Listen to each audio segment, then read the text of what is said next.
also, when I was in world class the first time, back in those days, Andre the Giant, because they had 25 different territories, he would come into whatever territory, and wrestle the heel. He came down there and wrestled me for a week all around the towns. That was a big thrill. But the first times I wrestled a Giant, and because that was every big guy's dream, and the match against Hulk Hogan, that had to be the biggest ones. Mm-hmm. What was it like just being in the ring with Hulk Hogan, like at his height of popularity? It was good, because nobody got the people going like him. All these jabronis on the internet, they can talk about his work rate and his mic skills all they want. Nobody got the people going more than Hulk Hogan. I'm not saying that because I wrestled him. I don't care about that. The Rock was great. Stone Cold was great. Hey, Bruno Sammartino's day was great. But nobody was any better than Hogan. Mm-hmm. Maybe some is good, but I'm not talking about, again, work rate and mic skills. I love those words.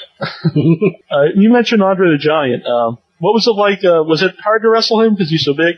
Yeah, it was hard, yeah. He was, for the time, I guess the first time was 82 in Dallas. He wasn't feeling as well as he used to. And then when I got to the WWE in mid-80s, Andre had a lot of health problems, and, it was hard for him to move around a lot, Mm-hmm.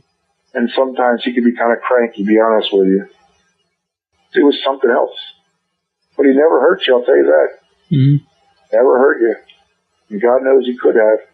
I'll never forget when I was wrestling with him. I'm not sure what year it was. It was Thanksgiving.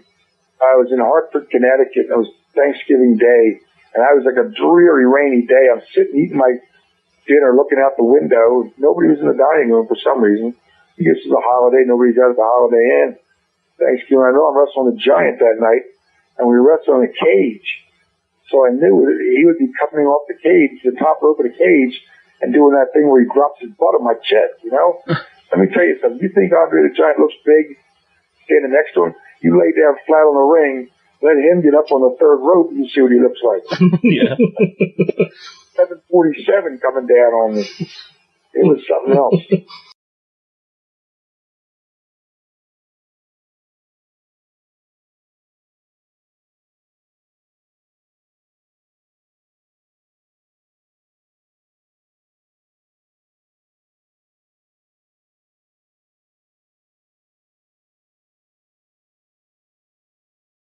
The day's attitude about wrestling is completely different than it was in the time that Humpy and I was involved. Hump and I were more or less guys that took young boys with potential and developed them into major attractions in wrestling. And I don't really see anyone doing that anymore. It was a more one-on-one personal relationship with a guy that you gained his trust, and he understood that if he would listen to you, that he had the best possible chance of making it, So I don't think that they have managers such as Hump and I, where they have more or less people. They're more or less showpieces, They're someone to pull a leg or do something. But Hump and I, we were your traditional managers. We were always scouting and looking for young guys to develop.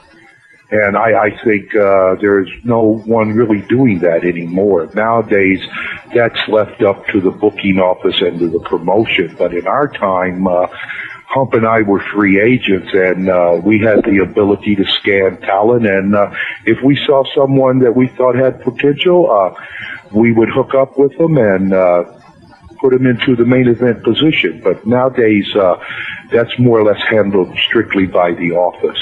Right. So it wasn't just an on-air role. You also would manage them off the air. Oh yeah, it was, you were a real manager. You picked their opponents, you got them into programs, you took care of their traveling, you took care of their finances. You were a manager, and if you were their manager, you did everything 24/7 to better their career. Nowadays, it's more or less. It's someone that goes to the ring and stands around and pulls a leg or does something like that. But in all honesty, Humpy and I were traditional managers. We developed a lot of different guys over a long period of time in many different areas throughout the throughout the Carolinas, Florida, Georgia, Texas, so California. So we were actually managers. Was there a certain type of wrestler you looked for that you thought would fit your style of managing? Well, I didn't have a style. I adapted to the guy that I was with.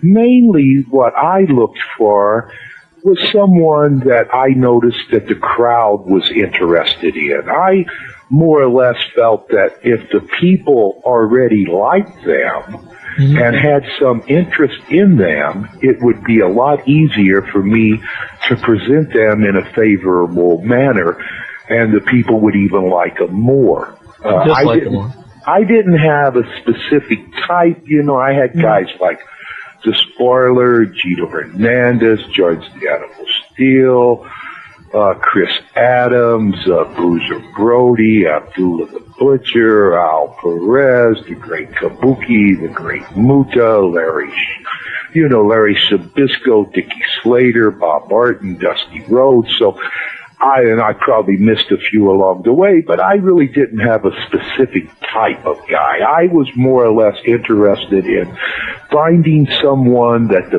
people had a connection with and take advantage of that and blow them as high as I could. Right. Did you look for maybe somebody that was just missing a little something that you could add to it? Or, well, some of those guys were already pretty established guys. Yeah. But my thing, I believe, I had the ability to watch a guy and tell him what not to do. Not so much what to do, but things that he would do throughout his match that were detrimental to keeping him from getting over the way he should. I was very good at structuring a guy, getting rid of the bad things he did and focusing on all the positive things. Right. Some of those guys you mentioned were already pretty good promo guys, or some of the best promo guys, and some of the guys really didn't talk at all. Did you have to take that into consideration, maybe talk less for the guys who did promos themselves? Well, the way I handle it, and I believe Humperdinck did also, if a guy was capable of having a good interview, then you would let him speak, because you wanted to get his persona over. And if he could do that through his own interviews, you would allow him to do that. And then if a lot of guys were camera shy or weren't really that good at formulating a position and explaining what the match was about and why the match was coming out and why the people should see it, then I would handle that myself. But if I had someone that could speak for themselves, I was very happy to let them speak on the interviews. Right. You have to have the ability to adapt to a guy's style. You have to have the ability to know who he has chemistry with, who he has his best matches with. You have to be able to get him in a mindset that he's worthy of being in the position that he's in.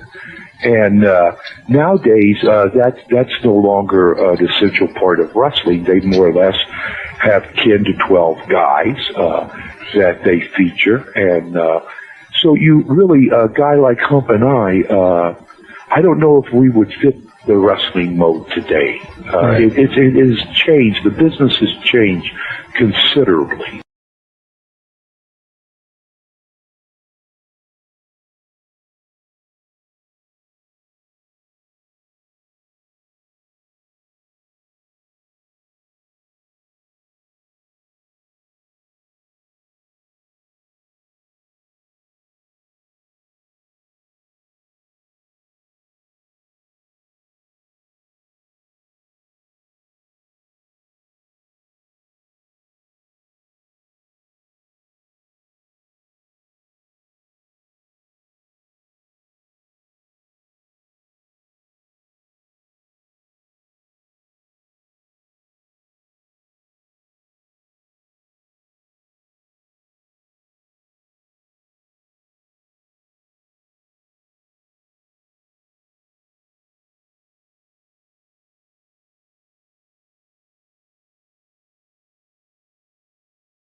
All right, what kind of a promo do you want? Just tell people to tune in to inyourheadonline.com.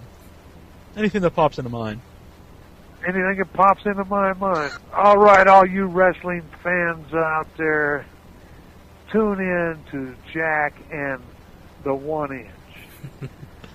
Let me start this thing again. Can I do this over again? Sure, I yeah. Do it all at You once? can, are we on the air right now? Are we on the air? Yeah, we're on the air, but we'll just... We're on the air? Well, I'm starting again anyhow for all of you nuts here. Hey, all you perverts, punks, idiots, and fools, tune in to this radio station. What the hell are we promoting now? InYourHeadOnline.com. Oh, in your head, right? Right. InYourHead.com, right? InYourHeadOnline.com. InYourHeadOnline. I'm going to get it right this time. Hey, you've got the funker here, all you idiots, fools, and perverts. Tune in to InYourHead.com. How was that? That wasn't too good. That was all right. Awesome. InYourHeadOnline.com. Someone already owns In Your Head. InYourHeadOnline.com. Right. All right, let me try that again. All right. All right, here we go one more time. InYourHeadOnline.com with the 1 incher and Jack. All you idiots, punks, perverts, and fools, be sure and tune in and listen to this show. Damn, that was a hell of a promo. That was great. And that was much better than... This is Duke the Dumpster Drosy, and you are watching In Your Head Radio.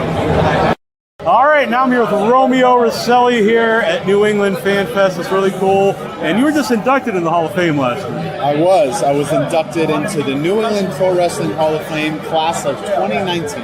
Very cool. So what was that moment? What was that moment like when you heard that you'd be inducted in the Hall of Fame? It made me recall basically my whole career, because I started in New England in 1999, and now literally 20 years later, I'm being inducted in the New England Wrestling Hall of Fame, and it really just made me recall everything from the beginning. And then when I started to kind of put a speech together, I just went through, oh wow, I forgot about this guy, oh yeah, and then I did this, and then I met this guy, and then I worked for this promotion, and it was really fun going down memory lane. Yeah. Something you talked about the Hall of Fame I didn't know about was you worked for WWE before you were an indie wrestler, before you worked as a wrestler. Yeah. What were you doing? So I graduated college.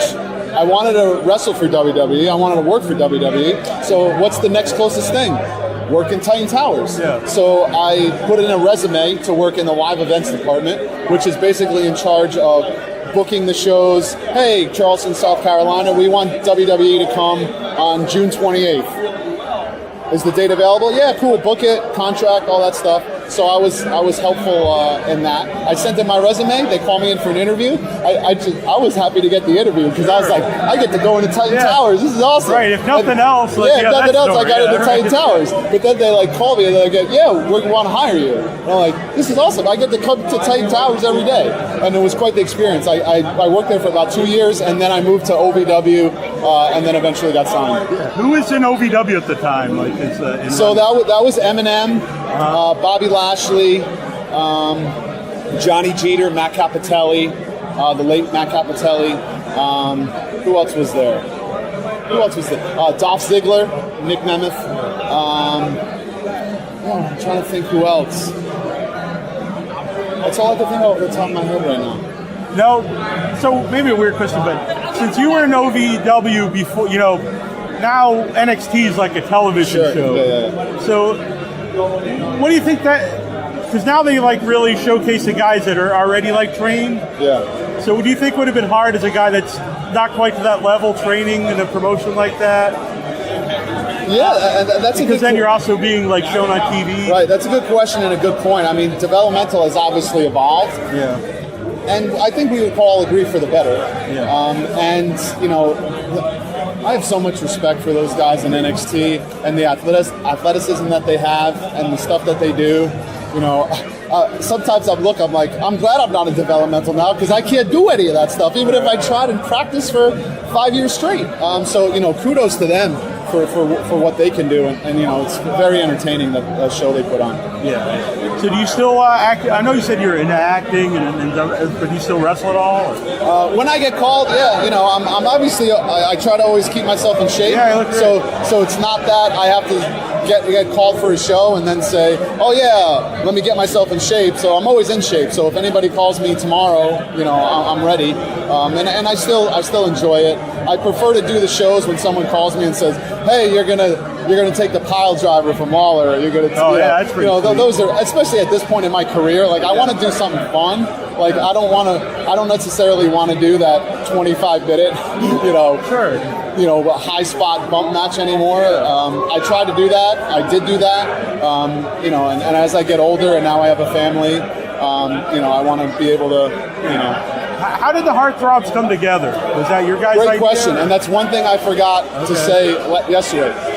So Jim Cornette comes up to me and Antonio, and he goes, Romeo and Antonio, you guys are going to wear big red lips on the front of your tights, a big broken heart on your butt. We're going to put big feather boas on you. You're going to have a black pimp manager called Mo Green, and we're going to call you Mo Green and the Heartbreakers. It's going to be effing great. We looked at each other and we said, well, what are we going to argue with Jim Cornette? Right. And Jim Cornette knows tag team wrestling. Sure, Jim, let's do it. Yeah. We made the best of it.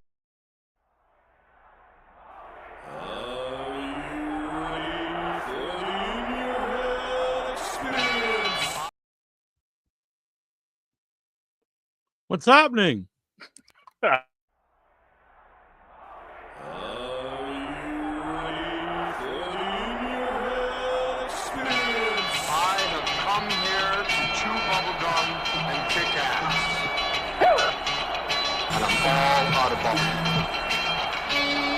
you want to be a wise guy, you can do it anyway.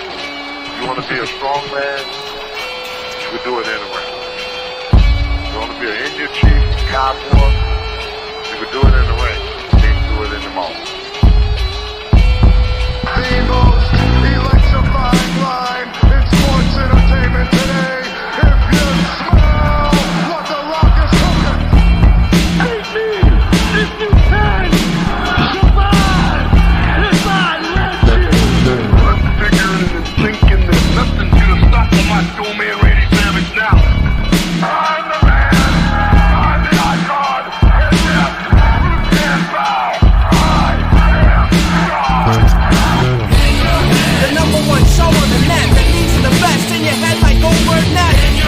For the punks and the perverts, this is how it works with Terry Funk and Knox Baker. Check Inchman and Barbie, they got the cheap heat, so sit back and have a seat. They got questions from the fans, in your head is the man from Australia to Japan. Take down the road, don't care about the back strokes up the Mississippi. I have crossed the flames and demons. We are bigger, we are faster, and we are all night long. All you idiots, punks, perverts, and fools, be sure and tune in and listen to this show.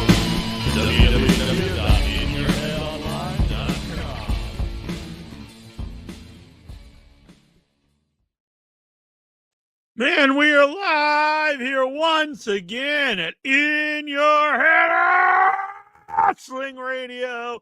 I'm the internet icon, the pride of the pilgrims, the most honest man in all of podcasting, Hollywood. Jackie Jones on my right-hand man, my audio soulmate, the canned peas of podcasting, and the enforcer of the Headyverse. 1-inch biceps, the power goat. I'm the boss, baby. The man who tells you what to do. The king of all the marks. That's me, Jackie Jones. All right, bitch. Yeah, no, boy, my boy. What'd you call me? What'd you call me? My boy, I like that Terry Funk shirt. It is a nice shirt. I feel bad. I actually forgot to put a wrestling shirt on. I was wearing my Severed Limb shirt. Double Cross Ranch. That's a good name for you, Double Cross McGee over here. How so? I'm just making that up. But I think you got the wrong coast. Yeah, everything's going good on the Without Your Headland. We got a new Lunadette A new leader of the Cult of Arbor, Tara Hutchinson, will be playing Ludadette. That'll be a good time. Yeah, for sure. Maybe we're going to get Incher involved, get him eaten by a tree or something. Oh, you damn tree. Stop eating me alive. I'm alive. Oh, God, stop eating me. Is that good? Was that a good audition? Not too bad. Not too bad. A little more feeling. Yeah. Can I have like a pizza cutter, like chopping at the tree? Maybe. Like, look at this thing. Doesn't You like a pizza delivery boy? Like, I go like this. Maybe. Dominoes. Geraldine, she was trying to get in the movie. Yeah. Seems ominous. But no, she was, was asking me about being in the movie. If you get her in the movie, I know one person that'll be watching. That is Patrick Howell. Yeah. Lexar's too cheap. He'd probably try to download. He's like, why isn't it on the smart TV? Why is it on the TNA channel? But we love Lexar. We love Lexar. Do we though? I don't know. By the way, I forgot that someone endorsed In Your Head on that one video there. I probably shouldn't play that one or take off the liner at the beginning.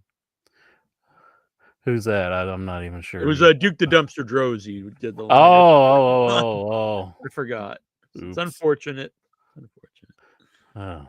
But I don't know. He'll probably maybe he can make a comeback now. He'll probably fit in the world of wrestling now.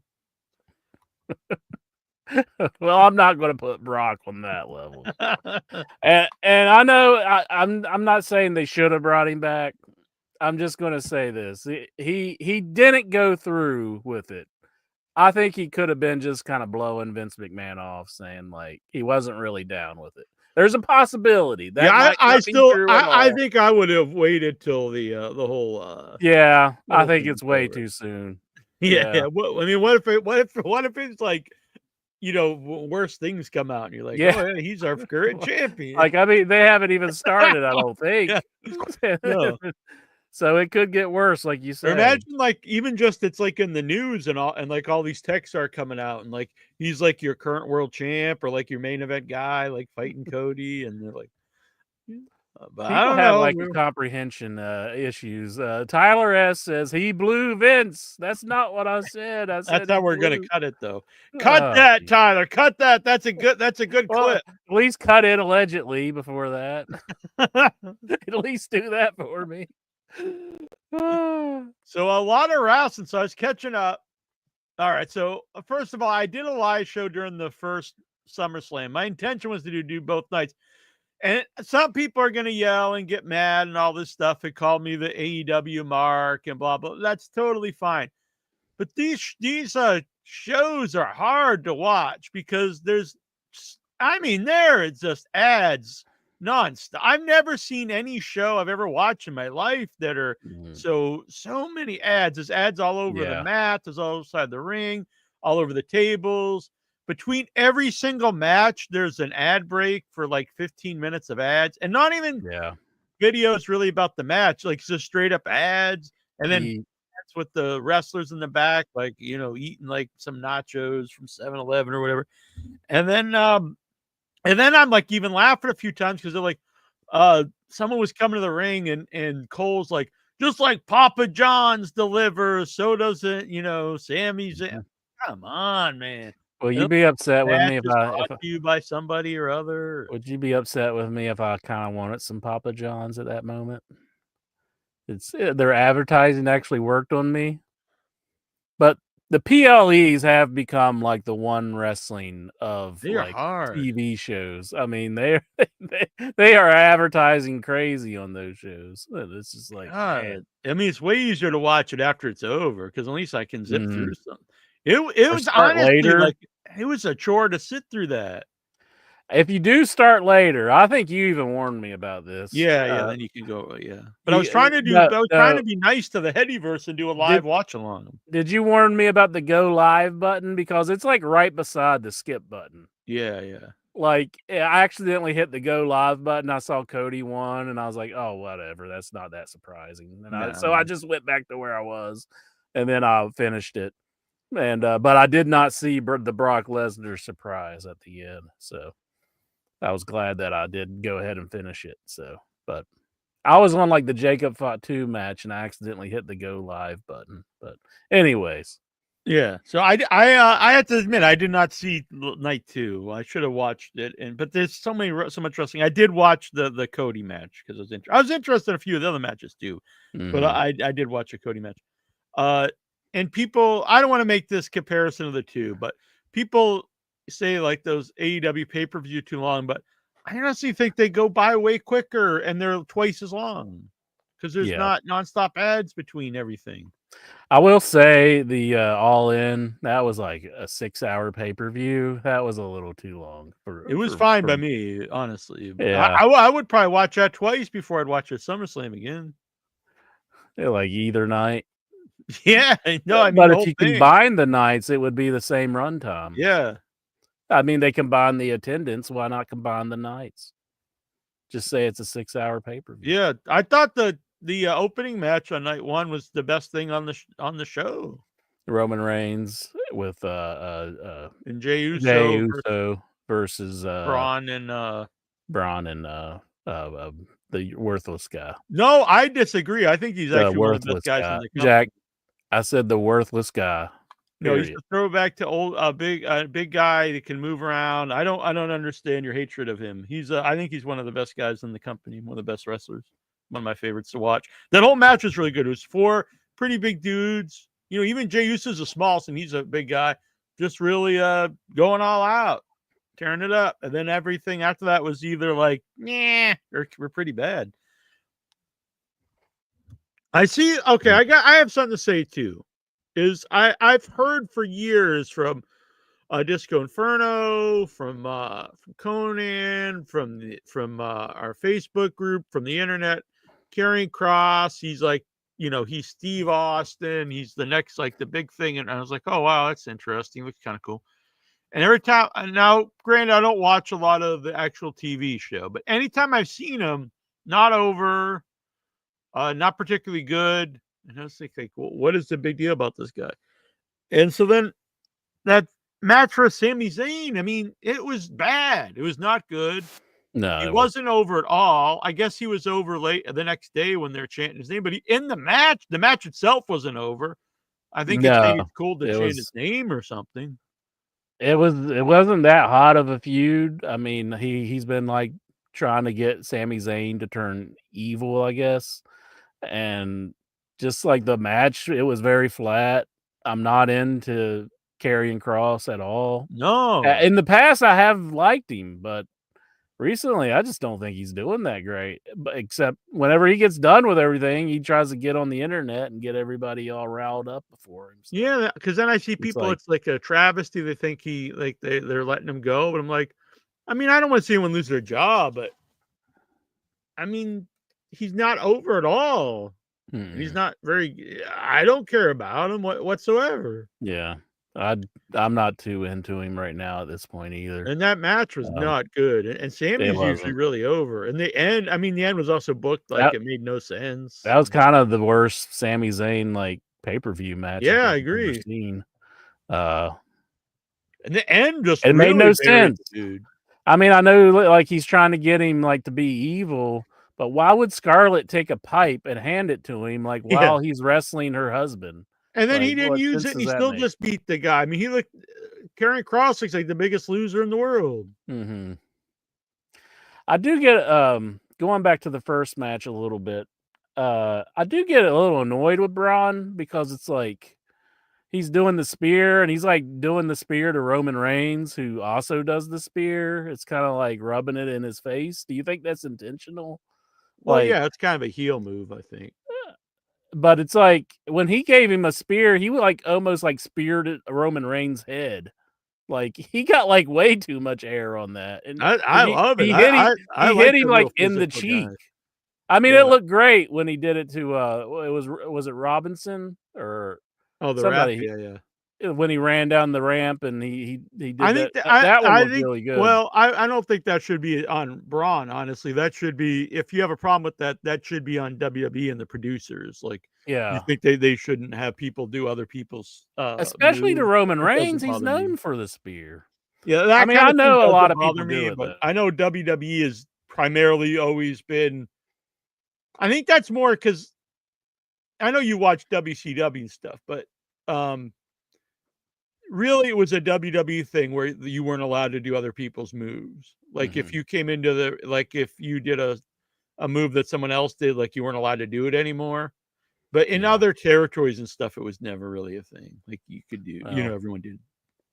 Nobody did the spear when Goldberg was doing it though in WCW. No, because he invented it though. It wasn't like a move that was. But now that's a move that's just around. Like a lot of people do it. But yeah. And when Roman, the dive that Roman did was pretty scary. He almost missed both of those guys. Yep, that's something I liked because again, I don't want to say all this stuff comparing the two companies because there's obviously things that WWE does better, but it really annoys me that all the old time guys will just go insane. Oh, they're doing all the dives like little children, blah blah blah. Do you think it's in every company? That's modern wrestling. Bully Ray doesn't see that when WWE does it. Yeah, and the thigh slapping, you're just outright lying at this time if you just say that's AEW. It was all over SummerSlam. Yeah, they definitely are kind of blind to the things that WWE does because it's just so pathetic seeing these guys just suckle up to the teat of WWE. It's like Bubba Ray especially. He is so annoying anymore. It's just like he is so like pro WWE. It's not like he's even a full timer right now, No. I mean, he does that Conan LFT really has show. become that way too, since he's the deal. Who'd you say? Conan. Yeah.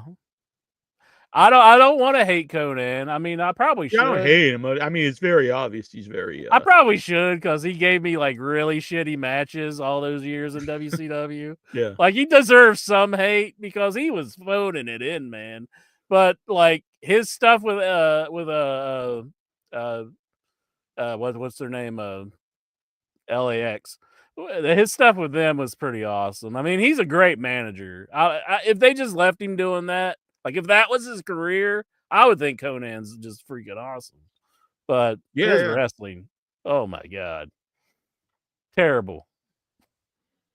I want to talk to, I want to learn Spanish just so I can ask a Spanish person, was Conan any good? And just to hear what they say. And they'll probably give me the truth. Because listening to Conan, he was great. And he doesn't ever say, well, I was really phoning it in WCW. He probably should say that because I know he was phoning it in WCW. I'd be all right. It'd be like, well, at least you're keeping it 100, I mean, but he never says it. Never hear him say, like, I was real shit in WCW. Just admit that you're shit in WCW. And I'm like, okay, he is keeping it 100. When he finally does that, then he'll be keeping it 100. And as a lifelong CM Punk fan, dude, I don't know, man. He's either it's time to give it up or make his matches 10 minutes or something. He's friggin' blown up beyond belief throughout the whole match. Yeah, I mean, there's one person who is undefeated, and that is Father Time. And yeah, I mean, I wasn't too disappointed with it, but I mean, he didn't look like stellar. It was better than most of the other matches, just because he does have both guys know how to put together a match. But it got boring, honestly, because it was just nonstop Gunther just destroying this guy. And then he just comes back and wins, which I actually did think the finish was well done, honestly. Like Gunther hurts his face. It was like psychology wise, it was there. Gunther, the bigger, younger guy, destroying the older guy. The older guy gets hope spots in, and then he takes advantage of the busted up nose, does the 2 go to sleeps and pins him. All that's sound psychology, but he's really blown up. and just looked like kind of sad. And there was some really, there was a lot of botches. The GTSs to Gunther did not look good. Like the two at the end. Like I did like how Gunther sold it, where he was, kind of standing like a knocked out standing kind of thing. I thought that was really good on his part. But then I thought the way that it looked, just because Gunther's so tall, and it just doesn't. I actually thought he hit him because sometimes I think he really misses the move. I actually thought they looked pretty good. He really just hit him. Right oh yeah, sometimes he completely misses him. Yeah, but I didn't. There was hate one the time match when or Gunther anything, went to but stomp on him on Punk and like missed him by like 2 feet. It was yeah. I don't know what was going on there. Yeah. And the power bombs were weird looking too. Well, did you see the Lila Valkyria match? I know we were praising her a little bit last week, but I know Steven hates her, but she didn't have a very good showing, and it was due to like. Who'd she wrestle? Becky Lynch. No, they had like a hardcore match, and that she tied her arms with a wire tie, so she's like this. So the wire tie is supposed to be like wrenched in tight, and like her arms falls out, and then she sticks it back in. Like the camera saw it clear as day, and it's like there was no way she's like she should have just like aborted at that point. Don't use that spot anymore. But I guess they had so much worked into the match, so she slipped her arm back under it. It was really bad, and it was really pretty. It wasn't a good showing just because of that prop. So that didn't work very well. Yeah, the other women's match I didn't think was very good either. The women's match on night one, there's a tag match, which is whatever, but the singles wasn't good. It was Jade Cargill versus I really never seen Tiffany Stratton in the Rumble, but I've heard a lot of praise about her, but I didn't think she was good either. And I don't Tiffany Stratton. Yeah, and I don't understand how she's a babyface. She acts like a complete heel. Like seems really annoying. I don't really understand the character. And then she just straight up beat Jade Cargill, just like she's kind of like in that spot where she won the championship, and now they're not really sure what to do with her. It seems. I think that's the end of Jade, to be honest. Probably. She just beat her sound. It wasn't like just pinned her. Yeah. The finish in the women's match was the only good thing. This is from Vic Chavone. Was he talking about Jade and Tiffany? Man, or was he talking about that match? He might have been talking about Becky and Lyra. Corporate man Punk taking the blood money, working with sexual abusers allegedly. I mean, but the guy's like been so vocal about these things, and it's just like whatever. Yeah. Those because Cody did an interview too, talk about like I guess was the first time where he talked openly about leaving AEW. And he said, like, it's one thing. He basically said, like, they disrespect him in WWE, but it's okay because that's WWE. Yeah. That he was all about WWE disrespecting him when he left. Yeah. So now he starts up his own company and he realizes it's not as easy as what he thought it would be. And he's all like, oh, they're disrespecting me because I can't do everything that I want. I mean, sorry, Tony's footing the bills for everything. I think he's going to have a little say in what happens. Disrespected his wife, and nothing against her, but like they gave her a lot of TV time, and she was one of the worst performers on television. Yeah, they did give him a ton of TV time. Now that's a good point. I mean, she was on the television. She's not even on the television on WWE. Yeah, and she also had like some big like role behind the scenes. Yeah, so and a TV show. What's the issue? What the hell more was she supposed to get? Like she's supposed to just own the company or something? Yeah. Like is she supposed to walk Tony Khan around on like a dog leash or something? Is that what would please her? I mean, how far does this have to go here? I mean, like. Yeah, so I don't understand that. And being disrespected, and it's like, all right, well, so you were disrespected a little bit, Cody Rhodes. You don't even know how. I wasn't there, but yeah, it's like, do you not take into account that you got like a whole like fan base who's invested into this product that wants to like cheer it on because they're sick of what Vince McMahon was feeding us for all these years. And then you just go and join the other company, something that you gave birth to, and you're like, oh, I'll just go back to WWE.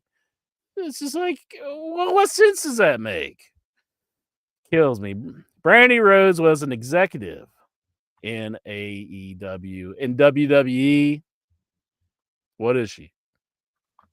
Not even in What the is cup. she? She's the Cody. Chief Branding Officer. That's what she was in AEW. Now she doesn't even have a title. I mean, Yeah. I mean, he's been used amazingly in WWE. I mean, he was a champ. he for has, years. yes. I mean, he can't.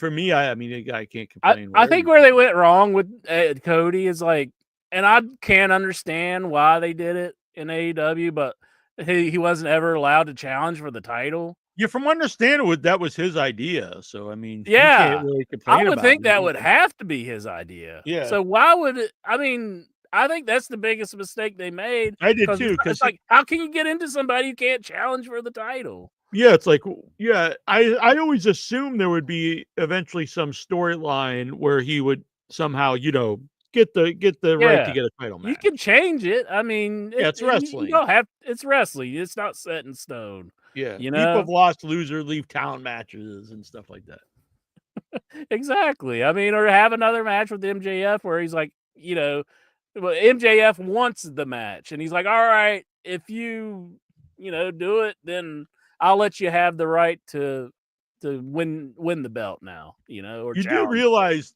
there are mothers in the company who like actively wrestle or actively are like executives. This isn't like the the 1950s. Like you can't also. I mean, Becky's wrestling full time now. I mean, Yeah. She just became a mother, so I heard she's getting a little backlash. But I think her backlash is she's a little stale. I mean, I don't think she ever really recovered after the real big run, honestly. Yeah. And then they brought her back as a heel, which I thought was a big mistake. I remember that. Yeah. And then the new music I'm not too into. She had. I hate to say this because I know it's healthy to be thin or stiff, but I think when she lost so much weight, it kind of took away a lot of her like presence because she got so skinny. Too skinny. Yeah. Where it's like it's fine for whatever, but like her persona was the man, and like she's supposed to be all tough, but she's like like super like thin. It's kind of didn't really buy her as someone just to go out there and just beating everyone's ass. And I'm not someone who thinks everyone's gonna be jacked or big because it's wrestling. If you entertain me, it's fine, whatever. But Alexa Bliss, all her stuff looks completely harmless. She's never been very like none of her stuff's ever looked that Yeah, good. I just can't get. She's attractive. She has a ton of charisma and personality, and the crowd likes her. All that stuff. I won't deny that. But as a wrestler, I do not enjoy her matches at all. Nothing looks very credible that she does. No, honestly, not at all. Then she plays, this like character where she's, sometimes she's like supernatural and I don't like her, and it just doesn't work for me at all. I don't like the whole spooky Alexa Bliss stuff. I wish she'd get back to just being, Alexa Bliss before that, whatever they called her. I can't think of it right now. But I do think she is good with Charlotte right now because Charlotte was getting such a negative reaction. And I think she helps Charlotte's, getting over with the crowd. Yeah. I don't know. It just seems like such a storyline's been done 8,000 times. Like these kind of people that don't want to be together and they're together. Brandy Rhodes was a mom in AEW. Good point. Oh, by the way, mom and AEW. I know you like this. I've been saying this for years on the show, and nothing could put it more like obvious to me. The Money in the Bank. Just friggin' end this thing. Good Lord. It's the same storyline every year for 25 years. Yeah. It's like a guy carries around the briefcase. And I like it. He uses the cash in and wins after the guy just wrestled the match. I think it's a good moment where they work it in and surprise you. I mean, I'm surprised after 25 years of the same thing. Well, when they cash it in, I mean, if they hide it well enough, which they tried this time, but it did get out. But I hate it. I honestly hate it. I hate the Money in the Bank. I was kind of doubting it because I did think like they wanted to have done that on Saturday Night Main Event and give Goldberg longer in the ring, you know, because I know he doesn't have. I love Goldberg, but he doesn't have the best reputation on like not hurting people, and it doesn't help that he's like old now, and so it's like I didn't think they would do that to put Goldberg in there longer. But apparently, I guess that was the plan. So, I mean, after seeing Seth Rollins, this whole injury was a work. And there's some reporter who told Dave Meltzer, I forget, I think he's some guy, one of those law guys or the podcast up in Canada that was around. Yeah, live audio wrestling. I think it was one of those guys or something that told Dave that he wasn't hurt. And yeah, because he was so saying it was that out night. there. Yeah, he was saying it that night. Yeah, he was saying you're it way totally before. missing the point. I mean, you could just have a ladder match and people do, fly around and fall off a ladder. The Money in the Bank is, them carrying around the briefcase and then they cash it in. I mean, it's literally the same story every year. Sometimes it goes on for months and months. I've been so bored of it for probably 10 years. And you can go back. I've been saying it for a long time on the show. I don't hate it. I still like it. I mean, I think it's just something that that can pep up a show. Like, oh, here they come, they're going to cash in. I think it's good. Gimmick. This again. I don't hate it. I hate it. I honestly hate it. So you hate that, and you hate escaping the cage. Yeah, I mean, is there any other stipulation you think of? No, your idea of winning a fight is just to run away. You and Jesse Ventura would be like on the same page. Hell yeah, we'd be off the grid. You'd be off commentary, is what you'd be. Hell yeah, they took Jesse off because he was bitching. I thought he was around though when they did that though. Like, shouldn't he have known that? Yeah, it's been in WWE. That's where it originated. Yeah, that was like his era. Oh yeah, of course. He commentated. He commentated them on Saturday's Main Event. He must have forgot. First time ever happening, and they were on it before with him as commentary. He seemed pretty surprised, so he must have forgot. I don't know. In fact, I think it was Hogan and Orndorff when they both escaped the cage at the same time and landed at the same time. How pissed was Triple H when he was listening to Jesse like badmouth it? He was like, this guy should know about this stipulation. They did it during his time. I mean, now Lexar seeing what I'm saying. Fuck Money in the Bank is what I'm saying. Well, I've made the decision, Jack, that there's not enough time machines in the world to save Lexar. So, Lexar, I'm not going to waste any of my time machine privileges on you. So, I'm sorry, Lexar. I just can't. In what way will Punk sell out next? Put over returning Ryback, be a character witness on behalf of Vince, name his firstborn son Paul Levesque Brooks? Yeah, probably any of those things. I think they're kind of silently just like, oh, well, yeah, we'll push you here. We'll give you some decent story. And then they just they foo-foo it. You know? I really did think Triple H, it is a better show. I mean, don't get me wrong, but there's still like a lot of stuff I don't like about WWE is still there. All the pettiness and stuff. And so it's not just a Vince thing. Yeah. So Brock Lesnar's back. What else we got? We got Seth Rollins. Are you excited about that? Like, I mean, I think about it first. If I take out all the obvious stuff and just as a performer in the ring, I used to love Brock. Yeah. But then I think about it. Have I enjoyed any of his matches in the last like several years? And no, I don't think so. Like he just comes out and does suplexes and just kills the guy. He hasn't like wrestled since like 2002 or like when he was, his first his beginning run. Like he used to wrestle back then and he could do it.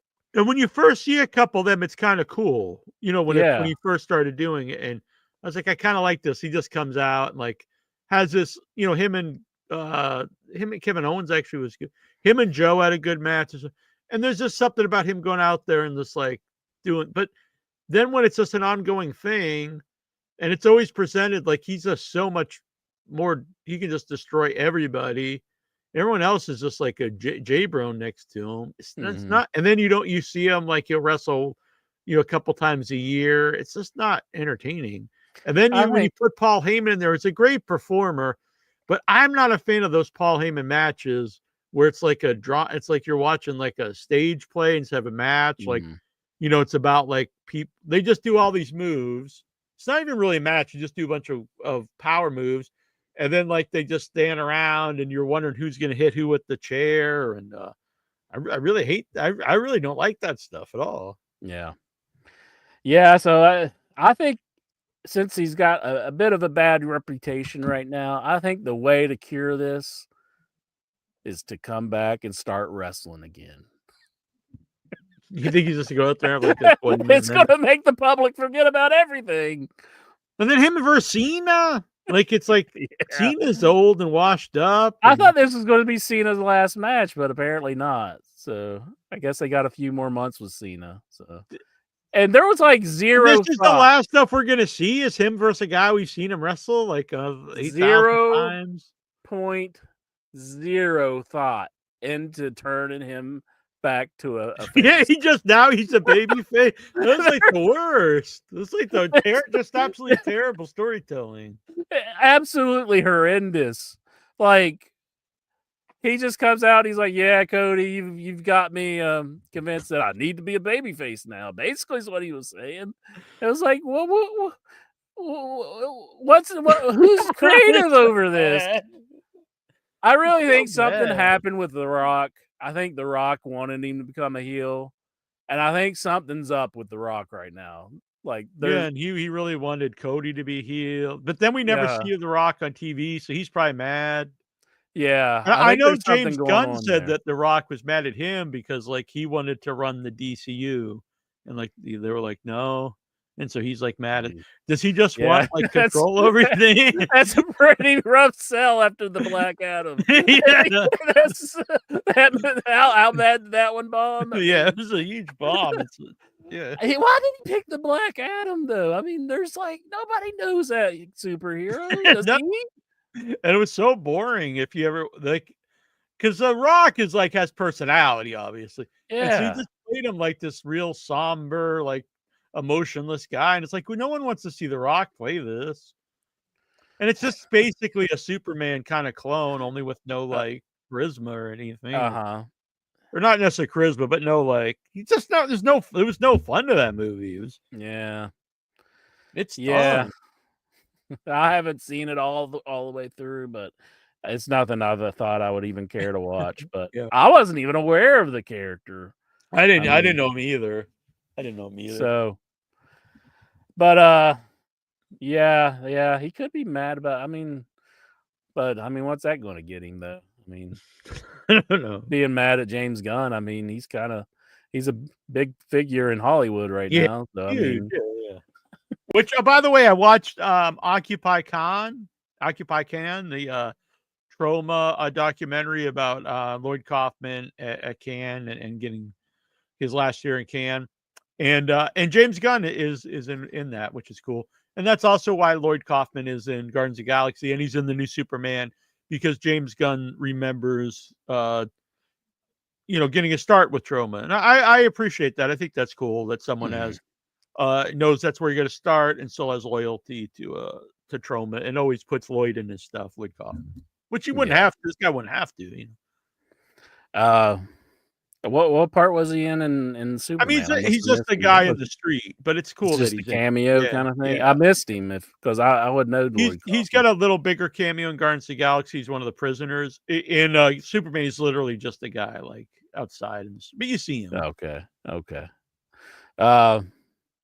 Yeah, that's cool. I want to put over Collision's main event from last week because it may be one of my matches of the year. The Dustin match. Dustin taking on Kyle Fletcher. That match was off the hook. That was like that was better than anything on SummerSlam. I mean, I agree. It was freaking awesome. I do have one little problem with the match, is that Kyle didn't sell like thumbtacks to the balls. I mean, he didn't sell it very long. They could have, maybe they were low on time, but I mean, if a man kicks you like in the nuts while your tights are housing like a bunch of thumbtacks, you should be selling that for a good bit, I would think. Nah, it would not. I don't want to say. I would say not affect me. Sounds like I'm ballless, but yeah, I got fucking balls. Whatever happened to the guy that had balls of steel? We'll have to put that to the test, Jack. The human hurricane. Or whatever. We'll stuff your undies with some thumbtacks, and I'll kick you right in the nuts and see what happens. So I posted a video of when Kyle stabs him with Stabbed him. Yeah, Uh-huh. and then someone on our group's like, "Ah, you didn't really do it. It was a Of course he work." didn't It's really like, do it. no no shit, fuckhead. Like, it's pro wrestling. Do you want him to literally stab him in the kneecap with a screwdriver? I want to just take a chainsaw out and cut his leg off. And it's like, he must be fun to watch. He didn't really stick his boot in his face. He ran into it.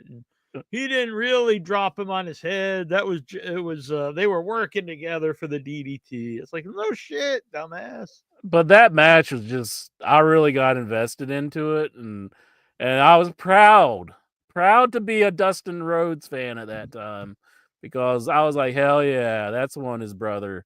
That's one that his brother can't match. I'm a huge Dustin fan. I really want to see him have like a resurgence. Yeah, I'd like to see him have an actual, like, real good, like, a one last run. From understanding, he's getting knee surgery, and at this age, I don't know if he could come back, I'd love to see him come back. I would really just drop the face paint, come back as Dustin Rhodes, and last, like, I think he could get a main event run out of him. And how much did you love it that he came out to the Natural, Jack?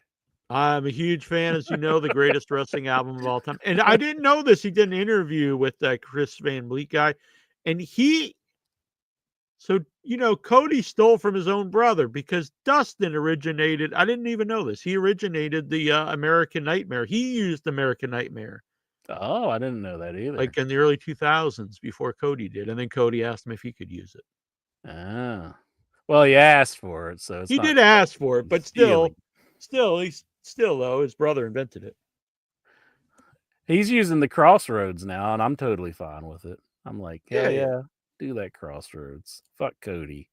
Fuck that turncoat son of a bitch. Do you think in his heart he knows that like his brother's kind of a piece of shit? Like you think like he goes to the Thanksgiving dinner and he's like he amuses him. He's like, yeah, that's cool, man. And then like when he's leaving, he's just like, what a piece of shit. Maybe. I bet he does. Yeah. So next up, I would have had these finished. The next thing for the puppet is feet and legs. Ooh. But I ordered new because I didn't have enough fur. I ordered some more fur. I went to do it, and then here they sent me the wrong color. It's green, but it's a different shade of green. Oh, yeah, you can't have different colors. So I can't have you can't have like dark green legs. Yeah. So I got them with Amazon. I got these through Amazon, but now I know some places in around and about where I can go get. But I didn't know this when I started that when I started Zog. But now I know other places I can get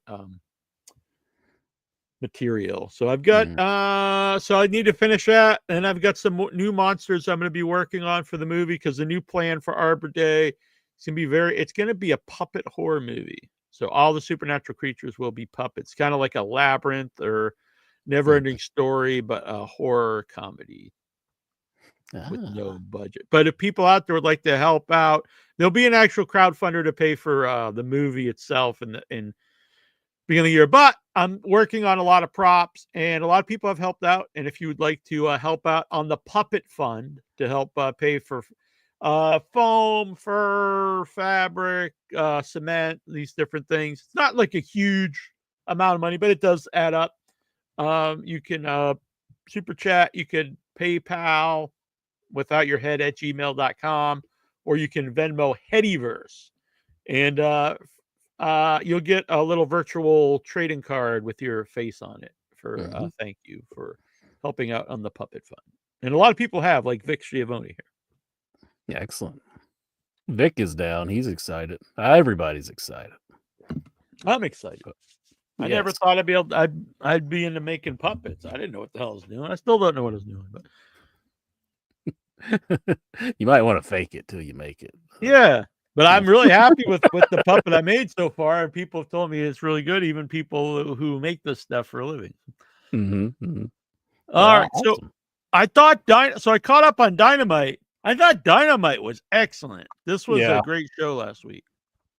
It was good. I've watched a lot of wrestling, so it's not like dawning on me what was on the show, but I'm sure you're refreshed. Yeah, so I watched it earlier today. So I just have a few notes I wrote down. I thought the video of recapping the Moxley Hangman feud was awesome, and something I've been saying for years they should do more of that kind of stuff to not only get over new characters, but it shows the importance of like matches that happen and why this feud's so good. So I thought that was really well done. Outrunners in the Bucks, such a fun match. Oh yeah, that was good. I've been a fan of the Outrunners, but I used to think the matches weren't so good. But when they work with other teams that like know how to put together like kind of an old school match like FTR and the Young Bucks, it's really fun. Yeah, most definitely. I don't have a problem with them losing the Bucks, but I do think you need to start giving the Outrunners some big wins. I mean, the crowd's still into them, but they need some wins, I think. Yeah. I mean, even if it's like some of the lower end teams. Yeah. You don't have to like put them over FTR and stuff. I mean, but I think they've proven that these guys aren't just like a flash in the pan. It wasn't like just like a fad, like it was fun to cheer them. I think this is a legit overact in the company. Yeah. Which I'm happy to see. I really like them. And I hope the Young Bucks still retain their titles as EVPs secretly. Yeah. You know, but because I really am upset. I know I talked about it last week, so I won't harp on it too much, but it does upset me thinking that there may be they may start their own company outside of AEW. And it's like, and then you got more wrestling. Do we really need that much more wrestling? I mean, no. If you really want wrestling, you can find it in a lot of places. Yeah. I know there's people on our group who said we really need it was funny. It was always, we need a second company. Now it's like, we really need a third company. I'm like, do we really need a third? Like, has there ever, I know in the 90s there was, ECW was the third company, but every show didn't have, 4 or 5 television shows on. I mean, there is technically a third company, TNA. Yeah, exactly. Like, yeah, they are on television. So yeah. And WWE is like pushing them a lot. They were putting them over pretty hard on the SummerSlam. Had the Hardys out there, and then Bubba Ray, and they mentioned how they're going to have a match. Bubba Ray and the Dudleys versus the Hardys. So this last match ever, they say. The Hurt Syndicate and MJF stuff, even though like all the guys involved are great, I don't think it's well put together because they spent so much time teasing they would get together. They get together, and now it's like they just get together to break up, and they break up now every week. It's not very good. Like I didn't think that was done very well, but I thought it was like setting up for something like where they're going to swerve somebody. Like the Hurt Business really is still with MJF. Yeah, we'll have to see it play out. Because honestly, I think at the end of the day, the Moxley stuff played out very well, even though I didn't like it while I was going. So, and Darby Allin was trying to kill John Moxley. Yeah, Darby Allin's awesome. I'm a huge fan, and they've really done a good job in just showing him enough where it really makes him seem special. And you really want to keep seeing more of him. You know what I mean? Yeah. Christian Cage promo was really good, but what's weird is like he's still a heel. And he's facing other heels, so that's a little weird, I think. Yeah, it is strange. I know he had a few fumbles where he kept looking at the crowd saying, "I'm doing business here" and all that. But like that, that it was fine. I think it was fine. It was a segment good overall. save, I think, honestly. Yeah. I know he was having a little trouble getting through the promo. Yeah. And I know that people post the video of the other side of the chairs, the double chair shot to the head. Oh, that looked stupid, awful. though. Yeah, but but it looked good from behind. Exactly. And it's wrestling. That's how they shot it. Yeah, I don't want these guys to get like become brain dead. I really want him to hit him on both sides. Yeah, as hard as you can. I think that stuff you're really at that point you're just looking for stuff to nitpick, I think. Mm-hmm. Maybe they should have did it like where they showed the crowd the behind view and shoot it from behind as well. So they didn't see that. But they post the video but anyways. Yeah, that stuff I think is just you're really looking for something. Mm-hmm. And they said they botched it, but they didn't. I mean, you're not supposed to totally smash this guy's brains in. They botched it because they didn't kill him. Moxley, he got like straight up hit in the head from both sides with a chair. Yeah.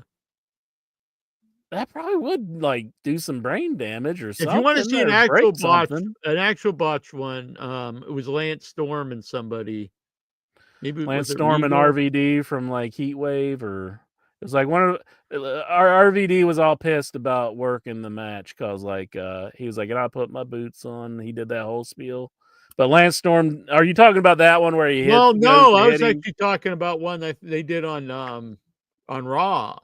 But sorry. you know the thing is, I don't think Lance Storm's ever very good with chair shots because he's a light worker, which is good, but I don't think he's good using weapons. Yeah, that one that I'm talking about where he hit RVD, it was like he kind of he didn't hit him very hard at all, and the fans started booing him. Yeah, Hogan was always kind of like that too. Yeah, and that's good on Lance. I mean, he doesn't want to kill people with a chair shot, but maybe he just shouldn't do chairs. I mean, yeah, I mean it's better. I would assume it's in the long run it'd be better if that looked bad than. Wow, that looked great. It looked like you really killed him, and you really did just totally smash a guy in the brains with the chair. Moxley Hangman match, awesome. That was like great. That was one of the best matches on TV. I think that was awesome. Oh yeah, that was a great match. Yeah. The only thing I think was kind of a mistake was putting that in the middle, because then I think after that it's like, well, the show's like, we just saw the world title match. Yeah. And then it's like a women's tag. And there's nothing wrong with the women's tag match. It's just following that, like people aren't really into it, But I was really happy with Briscoe at the end too. Mark Briscoe's killing it, and I'm so happy that they're pushing him because the guy's awesome. And this is one that, for the life of me, I can't understand. Is Disco every week is talking about, like, he acts like Mark Briscoe's like this total job guy, like that they shouldn't push him at all and stuff. And I don't understand that, because I thought they should have been pushing him as a top guy for quite a while. Wow. I mean, Disco's probably not seen any of his Ring of Honor stuff, but like they were mega over in Ring of Honor. Yeah. Well, even if you just watch the show now, you could tell he's over. He can connect to the crowd and just. I mean, I think he's got it. I think they need to run with him. I mean, that's a hard thing to find, somebody who can connect to the crowd as well as he does, So I love Mark Briscoe. I love that they're using him, and I think they're doing right by him right now. So. Oh wow, David Howe. Is that David Howe, or is that a different Howe? Patrick Howe, I'm thinking, was the one that were, but David. Yeah. Thank you, David. And yes, R.I.P. Hulk Hogan. Did it come out that he had a heart attack and he also had like leukemia or something like that? Like some of his health problems. Yeah, I heard. Still kind of questionable. I heard someone say the leukemia. I didn't see that though. Yeah, I'm not 100% on that either. So, but that's crazy. But I mean, he was 71, so. Everybody loves the Hulkster. Well, not everybody, but I love the Hulkster. So. Yeah, and I think that's cool. There's things like I think you should be allowed to love him or allowed not to be a fan of him too. Because I see because I also saw people bitching that like a couple people didn't come out for the tribute on Raw, and I'm like, well, like they should. I was like, you shouldn't force people, but I have no problem with anyone who wants to remember Hogan for all he Some people were did. saying like Punk looked like he's like pissed, but I think that was just Punk's face. Yeah, I mean, I didn't I don't. understand that. He looked just like him. Honestly, it's just how he Yeah, looked. I mean, he kind of paid tribute to Hulk Hogan when he was at one of his worst moments when he had that match with Samoa Joe. Like he was doing a bunch of Hogan spots. I mean, so Yeah, I think he yeah. was just doing it to be a smart ass, but Yeah, see, I I don't think he agree just with went this. for I it at mean, that point. I mean, if you have a problem with the guys, I understand it, and that's your right. So whatever, you know. Yeah. I don't think you need to like attack other people for liking them, though. I don't know. It just I think it is a shame that he was booed at his last like appearance in wrestling. I But mean, it is, but also, I mean, he did bring it upon himself. But oh well. He But you just had can't to say deny what his was on his importance in mind wrestling. Huh? about people trying to shoot Trump. He's like, when they took the shot at my president. Yeah, that was a bad move. He probably should have came out for Trump. So I mean, whether you're a Trump fan or not, you do have to realize that it is pretty polarizing. I mean, Yeah, I mean, yeah. just to the listeners out there. All right. So, anything else before we open up the video lines? No, I don't have anything else, but just wanted to put over that Kyle Fletcher, Dustin Rhodes match was really great, and like you said, the Dynamite was really good too. Yeah, I I'm mean, looking forward to they had tomorrow. really good shows. I wish that I didn't know that Collision was going to be on the very next night, and that's because Yeah, I I was didn't know catching either. up on a lot of like wrestling. So, but I caught up on AEW. AEW is like the mandatory watching, and Yeah, I'll for me watch too. what I can of WWE, which I watch pretty much everything at WWE. Not NXT is so much, but So, like Raw and SmackDown. If I miss it, I'm like, oh, whatever. Sometimes, so not often. Joey Ryan's set to come back.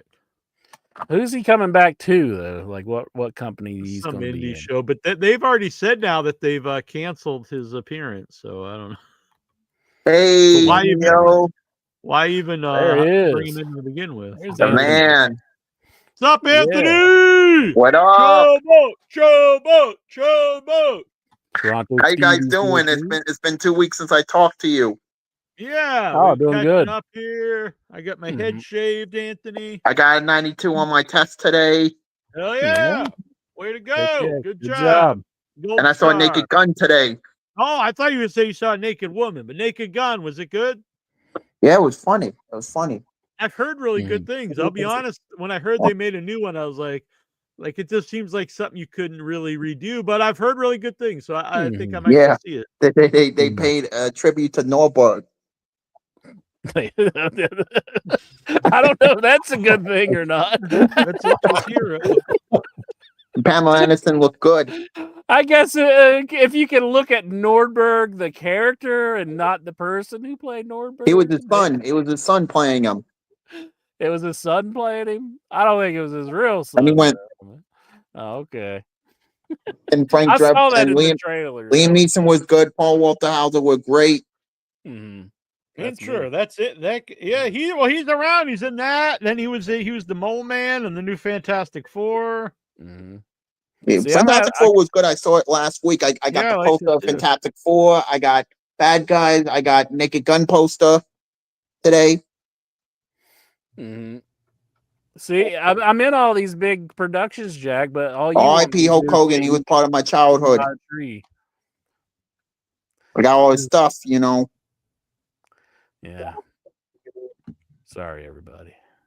That sucks that Hulk Hogan's gone. Yeah, of course. I have to say I am kind of a mark because I wish I would have bought that Legends edition of the WrestleMania. But he was charging a lot of money, Hulk Hogan. Yeah. Yeah. So I'm good. I'm doing very good and everything. I can't wait to go see Toxic Avenger. Yeah, and I saw your interview with Lloyd Kaufman and Catherine Cooker, and I posted it on my YouTube channel. Yeah, did you see? Lloyd got a little heated at me. You started yelling at me, but it was I good. know. It was good. Catherine Cooker, and I love me some Catherine Cooker, and she's my friend. I need to watch She's that awesome. now. He got mad at you. Yeah, Intro will love it. Now we have something in common. Yeah, I know. No, he got pretty heated at me, but since then we've actually talked, and everything's good. So I'm good. I'm good and everything. You know, I can't wait to go see Freakier Friday. Yeah, there's Weapons comes out this weekend too. Horror movie Weapons. I'm looking forward to that. I'm looking forward to Toxic Avenger. Crazy is his last movie, the Barbarian. Barbarian, yeah. Is that one going to be as crazy as that one? Probably. NXT was good tonight. I watched NXT. Oh yeah, you give it a thumbs up. The Choboat thumbs up. Right. NXT, Nia Jax was there. She was causing trouble. Her and Lash Legend were fighting. Damn. Yeah, there were heated exchange between Last Legend and Nia. You know, it was personal animosity. And I watched Ethan Page, and then Chelsea Green came out. Mm-hmm. But it was a good SummerSlam. All in all, it was a good SummerSlam. Nice. Yeah, I enjoyed SummerSlam. I guess they're next year. There's gonna one of the other pay-per-views is gonna be 2 nights. 2 nights, SummerSlam in Minnesota and WrestleMania in Las Vegas. Yeah, but I think so. Then the year after that, I guess it's going to be the Royal Rumble. Hey, buddy. That's Vic. Vic Giovanni. He's a spicy Vic Giovanni. meatball. Exactly. Yeah, I saw Fantastic Four last week. I liked it a lot. It's the best Fantastic Four movie, which isn't saying a lot, but it was not as good as Superman, you know. I agree. Pretty upset with the trailer on that one until somebody informed me why it was relevant. And I was wearing my Superman shirt. You saw it on all the social medias. I was wearing the S shirt, the new shirt. Hell yeah. Intro was wearing a Superman cape. Mm-hmm. Nothing else. That was it. And I said, where is my Batman? You weren't supposed to see that. Where's my version? Where's the DCU of man? He's coming though. Yeah. How many Batman versions do we need? Maybe like 3 or 4.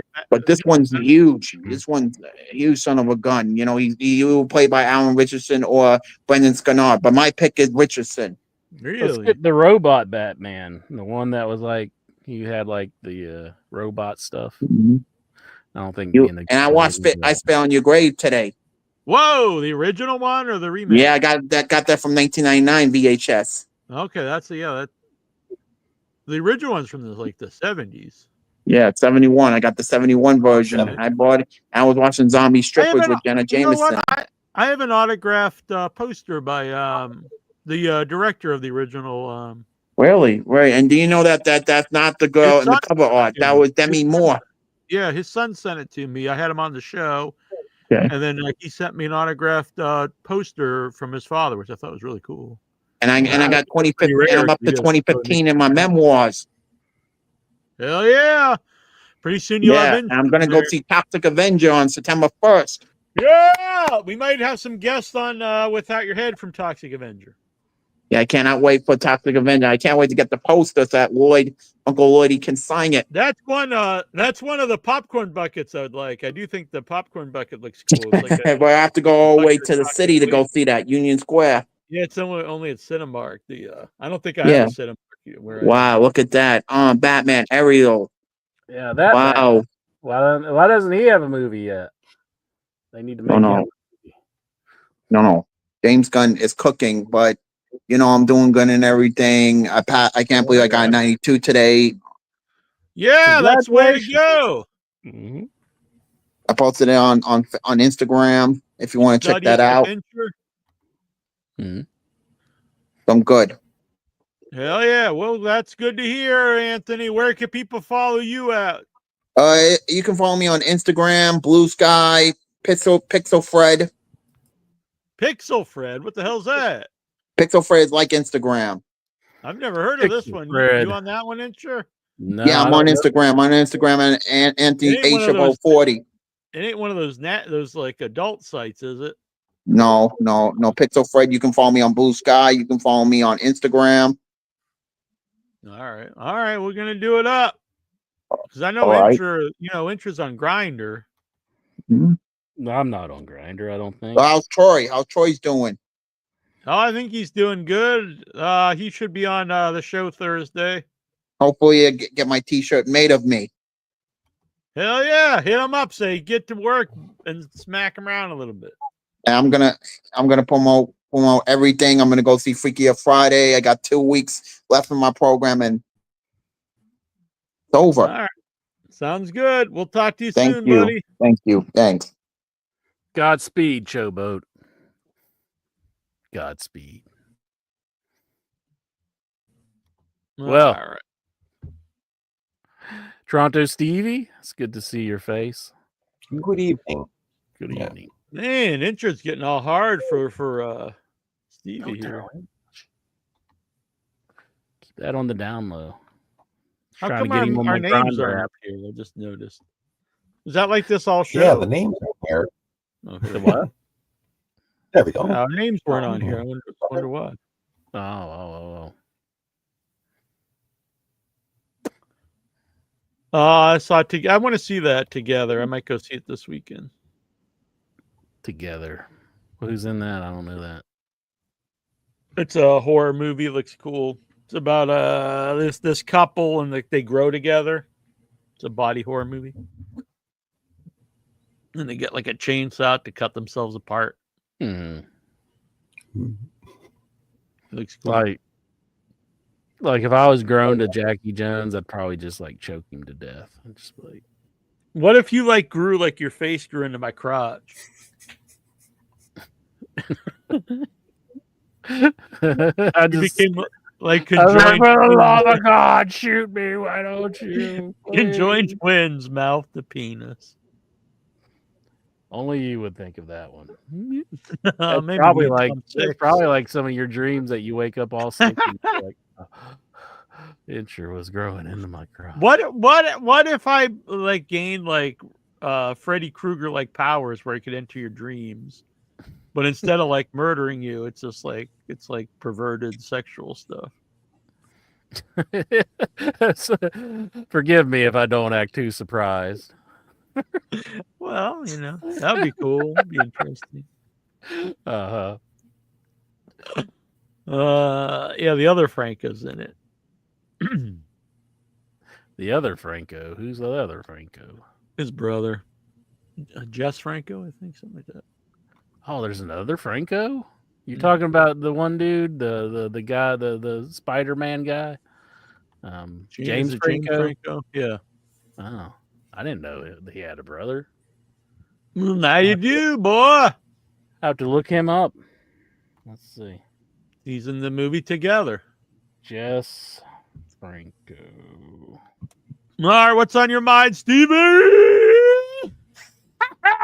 Well, so I was watching SmackDown and I was underwhelmed by John Cena turning heel by just cutting a promo. I thought there should have been something. You mean face? What's He that? turned face. Turned face. He turned face. Heel. Oh, yeah, he turns face by cutting a promo. I thought, man, with he Cody. turned heel again, like already. I was like, damn, what the hell? No. Sorry, I made a mistake. No. I was I confused. thought it had to be a ruse. Like, I thought it had to lead into something where he was like going to like switch back just to do like a little promo and he's a face. And I guess because of what happened on night 2 of SummerSlam, now I can understand why he turned face. Yeah, but so I was underwhelmed. But then so SummerSlam. Yeah, I looked up like Jess Franco, and this is all I got. It was That's this a other different dude. guy. Yeah, that's a different I was like, this don't look like James Franco. Oh, Sorry, yeah, together. Steven. I think I'm gonna go see it this weekend. Go on, Stevie. Sorry, Steve. So SummerSlam. Yeah, so night 1, kind of surprising that Roman Reigns, a main eventer like Roman Reigns, would start the show, but I guess that's the only place you could put him. Kind of happy for the Judgment Day girls losing their titles. You like that? Yeah, I'm kind of sick and tired of the Judgment Day as a group. I could see that. Boy, Karrion Kross getting on the big stage. He should ride this even further, even though he lost. That match sucks, Steven. Not surprised that Jade Cargill. Yeah, it blew. That was like the worst match on SummerSlam, I thought. Karrion Kross, Sami Zayn. I thought that was the worst match on the show. Yeah. You thought that was good? Like it was not over. He got on the show. You're just glad he was on the show. There were a lot of worse matches than that one. Well, talk about worst match. I think the bloom is off the rose of Jade Cargill. I kind of thought, well, if she's not winning this title, say it like that, it sounds kind of perverted. She's probably not. WWE's probably lost confidence in her, and sure enough, Tiffany kept her belt. And I'm kind of glad that Logan Paul and Drew McIntyre beat the crap out of this Jelly Roll guy. That was fun. And we mentioned Jelly Roll. Boy, so remember he fucking sucked. But I give yes, he did. Who's the other guy? The other internet star turned wrestler that was in the match. Who's the big guy that Jelly Roll? Logan Paul. I'm giving this guy all the credit in the world. He sold like $1 million. He like just would jump into moves for Jelly Roll to make him look good. So I was always against him, but now I'm a fan. I'm gonna say this guy friggin' will never get any hate from me. Logan Paul, he put his body in the line to make Jelly Roll look like he wasn't just the tub of shit. So good for him. This guy deserves some praise. I think they should fire Bronson Reed and hire Jelly Roll. No, you're insane. Because I always heard you saying that Bronson, but then I watch him like Incher really has no clue what he's talking about. Like Bronson Reed is a legit, really good wrestler. Yeah, that tsunami when he does it, it just looks like he's just falling over. He's just Have you never seen a splash? I mean, this has been. I've seen splashes look way better than like that. 40 years. His splash is sad, dude. Sad. It just looks like a fat guy falling off the rope. That's what a splash is. No, you can see one, and then they put some like their own spin on it. Yeah, he just gets up there and he goes like that. It looks like shit. I don't agree whatsoever. You should agree. Jelly Roll even just started puking at one time. He had like this big, like all this shit, like the slime coming out of his mouth, and then he had like all this snot dripping. He was just like he looked like Loch Ness Jr. I think that should be his new gimmick. He should be the son of Loch Ness. You know when he was in the Dungeon of Doom. Mm-hmm. This guy fucking sucks. See, and apparently they want to use him more. I think if they really wanted to make this angle red hot, is they should have had Logan Paul and Drew McIntyre hold Jelly Roll down while Logan Paul takes a tattoo removal gun and like takes those tattoos off of his face. That would be. You gotta get with the times, man. Why? It's not. I mean, it's pretty. You like common. tattoos on your face? Are you going to get a tattoo? I have no tattoos, but what are you going to get? Are you going to get Incher's bitch on your face? Is that what you're going to get? I'm going to fucking put it on yours in a minute. But I mean, you just have to realize, like, Jack. I mean, tattoos. I never realized that you didn't want your mother not to love you anymore. I mean, because my brother has tattoos. I'm pretty sure my mom loves him. Not on his face. No, but I don't really. It's not. It's not like a different level of crazy when you put it on your face. It's not this uncommon thing anymore. I don't care if it's becoming common. I'm saying it's not right. You shouldn't put tattoos like on your freaking face. People can do whatever the hell they want to do. They can, but I'm not going to ever trust them or like want to be around them. I mean, would you trust somebody with like a face full of tattoos in your house? You'd be watching all your stuff. I have friends that have face tattoos. It's not really a big deal. they're not over at your house. You don't actually like hang around them. I bet. I've been around lots of people with in the movie world and in the wrestling world. You used to know. Used to have a guy we used to hang out with. He's just making up stuff. You're the guy used to have the lying. scorpions on his face. We hung out with at Fan Fest. Well, we ran into him at Fan Fest. It wasn't like we were like going. No, but I talk to him quite often. I chat with him all the time on the internet. Like when I met him in real life, and I would totally hang out with him. You're protected by his his insane thoughts. I'm not afraid of everything. I'm not afraid of face tattoos. Face tattoos. I can't trust anybody with a face tattoo. If I was giving job interviews and you came in with a face tattoo, I'd say, well, thank you for your time, but I can't hire you because of that crazy tattoo on your face. Get the fuck out of here. You seem like very un-American. No, I seem very American. If he tattooed a beard, he'll be on his way to his lawyer's office. Tattooed a beard on his face? Yeah. I think he needs to. I would love to get a laser and remove that thing from his face. That'd be a friend of the show who actually I have hung out with many times, who set up a lot of guests on the show. He's got face tattoos, got kinds of tattoos under here on his head. Yeah. Well, he's insane. I mean, no, he was on the that. I show. guarantee you, he's been locked up at some point in his life. No, he owns several small businesses, and he was on that that WWE show when they were hunting for lost treasures. Mm-hmm. They went to his house to buy something or other. I'm sure he's been locked up or something. Like he's probably making up the business thing. There's no way. You're just like a tattoo bigot. I don't care. They did it to themselves. Interesting. Yeah, I did like the one when Darby Allin got his. So, like, come on, Darby, you got to do that. I mean, you can have tattoos everywhere else. You got to put it on the side of your head. Look like a maniac. I mean, come on. Do you grab your gun when you're watching TV and you see a guy with the face tattoo? I'm scared they're going to come through the screen. I'm like, oh, I got to watch this guy here. Watch out, Mama! I got your back! Grab the valuables! Oh, no, they got the Darby Allin on. Let me get my 6-shooter here.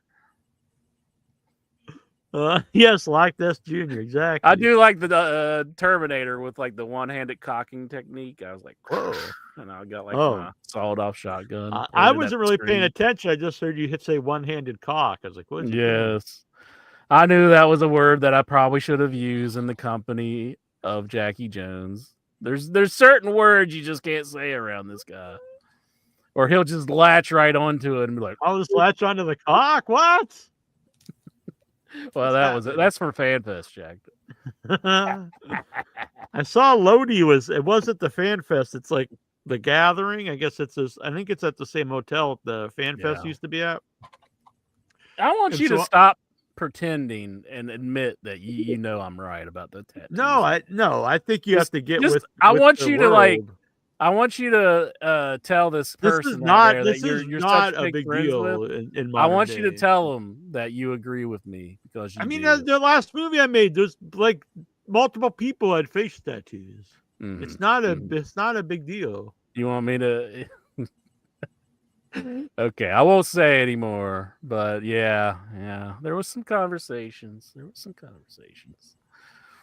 Zombie Durand, a friend of mine who is in the chat. He's a good guy. Yeah, just remove that shit, man. Don't. I think at FanFest we should take it off of your face. Don't get tattoos on your face. It's what insane. If at FanFest we like put something in your drink to knock you out for the while you woke up and you had like in your head we just tattooed your face like as a joke. Would that be a good joke? But then it would be kind of like the episode of Twilight Zone when the racist, like he sees the other side of racism, or Scrooge. You won't get like killed by a helicopter, and then Scrooge, then he sees the light. You'll see the light and you're like, oh, I see. The face tattoos are fine. It's what's in here. But I don't think you can put them in the same league, though. Like a racist, hates people because of the color of their skin. Yeah, and you hate people because of their. It's not the same thing because they put a tattoo on. They made the decision to put a tattoo on their face. they decided to put that. So What everybody if can someone see it. hates? What if someone hates like graphic T-shirts? Like you should only wear like just There are plain some color t-shirts. clothes. There are some T-shirts that I hate. Yeah. Yeah, but all of them. So it'd be like you shouldn't have that shirt, and now I hate you. Anything on your T-shirt? Well, Yeah. who's like that? Lots of people don't. I mean, back in the day, you wouldn't have graphic T-shirts. I mean, it's pretty common now, just like face tattoos. But back in the day, like it wouldn't be just stop. Face tattoos aren't that common. Pretty common As a T-shirt. They're not that common as a T-shirt. But they will be eventually. That's what I'm saying. Well, they really shouldn't, because A face tattoo is pretty common though. Like neck, face. It is fairly common. But you look like a. I mean, I walk around Boston. Boston. I see people all the time. I mean, there wouldn't be a day I'd be in Boston I wouldn't see people with face tattoos. Whatever. You were agreeing with me In the back in the movie day. You're like, world, there's- yeah, that guy with a face tattoo. But now, Yeah, because that was 30 years ago. Yeah. When it was kind of weird that a he's guy all with face. changed. Today it's not. It's not a big deal to see He's someone such a with good face guy, tattoos. everybody. Everybody loved Jackie Jones. He loves people with face tattoos. He wants them to come and watch his I children. just think it has absolutely nothing. Well, I wouldn't care if they're a Yes, good you person. would. If they're You would stop. That's that would stop you dead in your tracks. No, They're like, that's I'll watch your kid for that's you. You're outright like, no, you stupidity. won't. That I would be like, I wouldn't want someone with face tattoos around a kid. I mean, that's like insane. No, it's not. I would say it is. No, it's. I think that's a pretty sane thought for anybody that have. you wrestle. Yep. You wanted it, you got it. Here it is. Choke slam. All right. So how do you wrestle that? See? There you go. Choke slam. What? That was a choke slam? Was that an ID on your desk? It looked like a lady's ID or something that was on your desk. What? It's a canvas. It looked. You put your camera down. It looked like somebody's ID that wasn't yours. It was on the desk there when you flashed the camera down. Did you steal someone's ID? You got a fake ID there on your desk. That's like the guiltiest look I've ever seen. I think he's got a fake ID on his desk there. So you would trust Lexar with children because he doesn't have face tattoos? Now wait a minute. Let's not go that far. I don't know about that, Chuck. Lexar, you look so guilty right now. What was that on the desk? Was it an ad or something? It looked like an ID of some sort. What desk? You just showed it when you're putting the thing down. Tape on. Yeah, you slapped the tape down. Show us the tape right now. Where's on. the tape that you just choke slammed? Yeah, that right there. What is that? That's like that picture. What's that Over picture? to the right. Right next to the tape roll. What is it? The one that you're purposely not showing down on camera.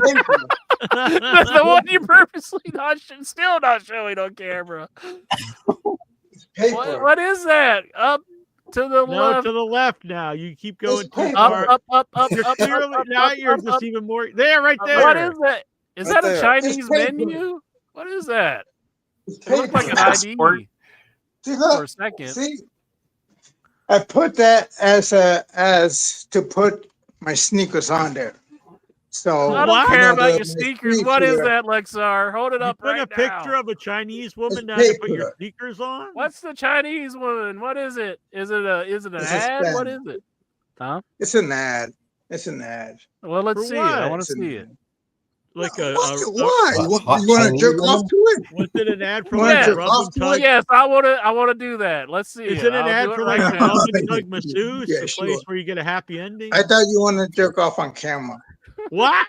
Well, hold it up. I need some Is material. that what you and Intro do off air? Why? You guys jerk off on camera? Wait, Hold it up. That's what Ninja does. Before you According show to this, Ninja. is it going to cause the show to get demonetized? There you go. Don't give him an out, Vic. Don't give him an out. Is this I'm what? Is it a curious what- masseuse what- parlor? Didn't it look Lexar? like an ID when it flashed on Yeah, camera yeah. though earlier? But I guess it wasn't. It looks like an ad of some sort. I think it's So you one want of me the, to do wrestling moves on this canvas and Yeah, let's now see. you What want else to do you do? see- Do you do a suplex with the tape? Yeah, but it keeps bouncing off the canvas and holding onto the floors. So I What's don't your like that. favorite? What's your favorite finisher on the tape? A Uranagi slam. Damn, let's see that one. Come on, let's see the finisher. Do it, do it, do it. Yeah, I'll have a do battle it, order. do Hang it, on. do it, do it, do it. We'll judge your technique. Hey, where'd he go? I don't think he really doesn't want to show that. There's something on there, you know. There's something up with that ad. That's where that's like his stash of his victim's items or something. It looked like a Here's a generic question. nail file place or something, or I don't know. I think it's a rub and tug masseuse where you go to get See? like a happy ending. Oh, he choke slammed Yeah, it. that, So And he showed the ad That's a again. Uranagi slam. A So Uranagi slam. all your moves are exactly the same. You just kind of drop the tape. Yeah, I kind of like do overhead belly suplex, but I have to get into position. But you couldn't tell because like I have to do Can an you find overhead. something and like camera- that would? I would think like a pillow, or at least would be like more like something you could do like moves to. Back when I was like a little Lexar, I used to have a Macho Man Randy Savage like a wrestle The buddy. wrestling buddy. Yep. Whatever I happened used to to have it? it. Why don't you buy a gave it new one? away. You should buy a I new gave one. it away. Give it away. Give it away now. Should I get one of those AEW micro ballers?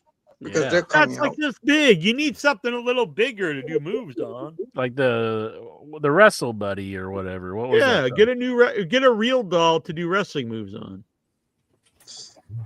That's what I do with I my don't know. intra reel doll. Yeah, I'm sure that's all you do on it. I'm just giving it a Bronco Buster. That's all. Yeah. Would that weird you out, Intra, if you walked in and I was like having my way with an Intra real doll?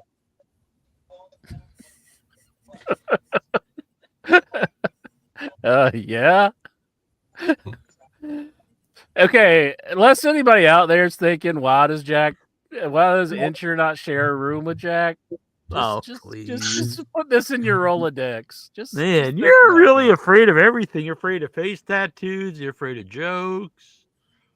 You're afraid of bears. Scared of Jack raping you, and he constantly says on it every show.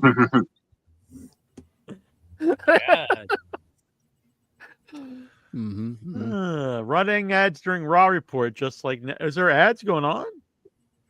Yep. I think I have the ads turned off. Oh, we got ads on. Are there ads on the show? I think the ads are turned off. I don't know. I do the. They had a lot on summer. I usually have I always have the ads turned off on the live show, but I turn them on after the show's over. I think like that's a YouTube thing anymore because I've been getting a lot of ads on YouTube recently. Oh yeah, maybe I can't even control it. Yeah, I'm thinking about like paying for the no ads because it's getting pretty rough. That's what they try to do. Yeah, they try. Yeah. Some of the ads are like 5 minutes or 10 minutes, They're like an infomercial. Yeah, you should be there because I listen to stuff on YouTube while I'm walking, and it used to be like, oh, I'll just let it play. It'll be like 20 seconds. It'll just keep going and going. So I have to take my phone out, and skip the ad. It's like, yeah, it's annoying. It's like they really should rethink that because like people can just go to another service eventually. Yeah, it does make you just want to leave it sometimes, to be honest. Mm-hmm. Yeah. Yeah, monetization is off on the live show, so you shouldn't be getting any ads. Huh. If so, I might as well just turn them on and get a cut of it, I guess. If they are showing ads. Yeah, Nate's saying he's got no ads. Yeah, I turned it off during the live show because I think it's annoying on live shows to have an ad play. Lexar's got an ad on his table there that he won't show us. Michael Petrelli? It's an ad we want to see, and he won't show us. What table? You mean this one, Geico? Where you put? No, you know what we're talking about. He's It's playing for dumb. like I think it's for is a rub and tug masseuse where you Right go to there. get a happy ending. No, not there. It's cut out again. Yeah, he's doing it on purpose. Right there, the at lady. top. Why On the are top you- with why are that you with not the showing it to woman us? there. With the woman. Come on, It's show it an to us ad. back there. For what? It's an ad. For It's an what? ad. No, it's for what? It's for What? perfume. Perfume. The Then one show it that to us. No big deal. Show it to us. WWE is now promoting perfume. They have that Maybelline logo on the canvas. Do you jack off to it or something? Is there splooge on that ad, Lexar? Why do you have it there? Is it stuck to the table, Lexar? Is that why it's there? He looks so annoyed right now. I think he's going to kill me. Look at that You've face. killed people for less, haven't you, Lexar? Mm-hmm. How many people have you killed so far? None. You had to think about it. I don't know. That's good. If you have to think about when someone asks you how many people you've killed, I don't think it's a good sign. If I ask Michael Petrelli, he's not going to think about it. He's going to be like, I almost ran over a guy once, but because but this was a druggie when he was on the road. So I was doing my driver's. What do you injure? You like he should just die because he's a druggie? No, because he's like walking slow. He's like a drug addict. He's like walking. Maybe he's just a slow guy. He's on drugs, and like he beeping him, and the instructor and does he have any face tattoos? So then you just ran him over? I almost did. I didn't know you could drive. I used to drive though. Until you ran a guy over. Robert Brzezinski is shocked Robert when Brzezinski. I told him I used to drive. Have you ever had the desire to drive, Jack? Have you ever I used to be legally blind, so I couldn't get the. Well, like now you could do it though. I right? could now. Yeah. Is there any like desire to get a license? Not really. I think if I was younger, probably. But what does it matter? I mean, you can get because one I've now. lived all this time without it, so. But it's like a cell phone. You didn't know you needed it until you had it. That's true. Yeah, it would improve. Now your I can life. never put away. It's here Just all think, the time. You want to have to wait on the public transit or walk the railroad tracks? What? You want to have to walk the railroad tracks like a hobo? Well, I wouldn't have to walk them now. I just choose to. I walk around town for exercise, not to get places. Mm-hmm. But if you had a car, you would be like, I'm never. I can't get exercise in a car. That's not much exercise driving around in the car. We need a GoFundMe to get Jack a hover round and a car.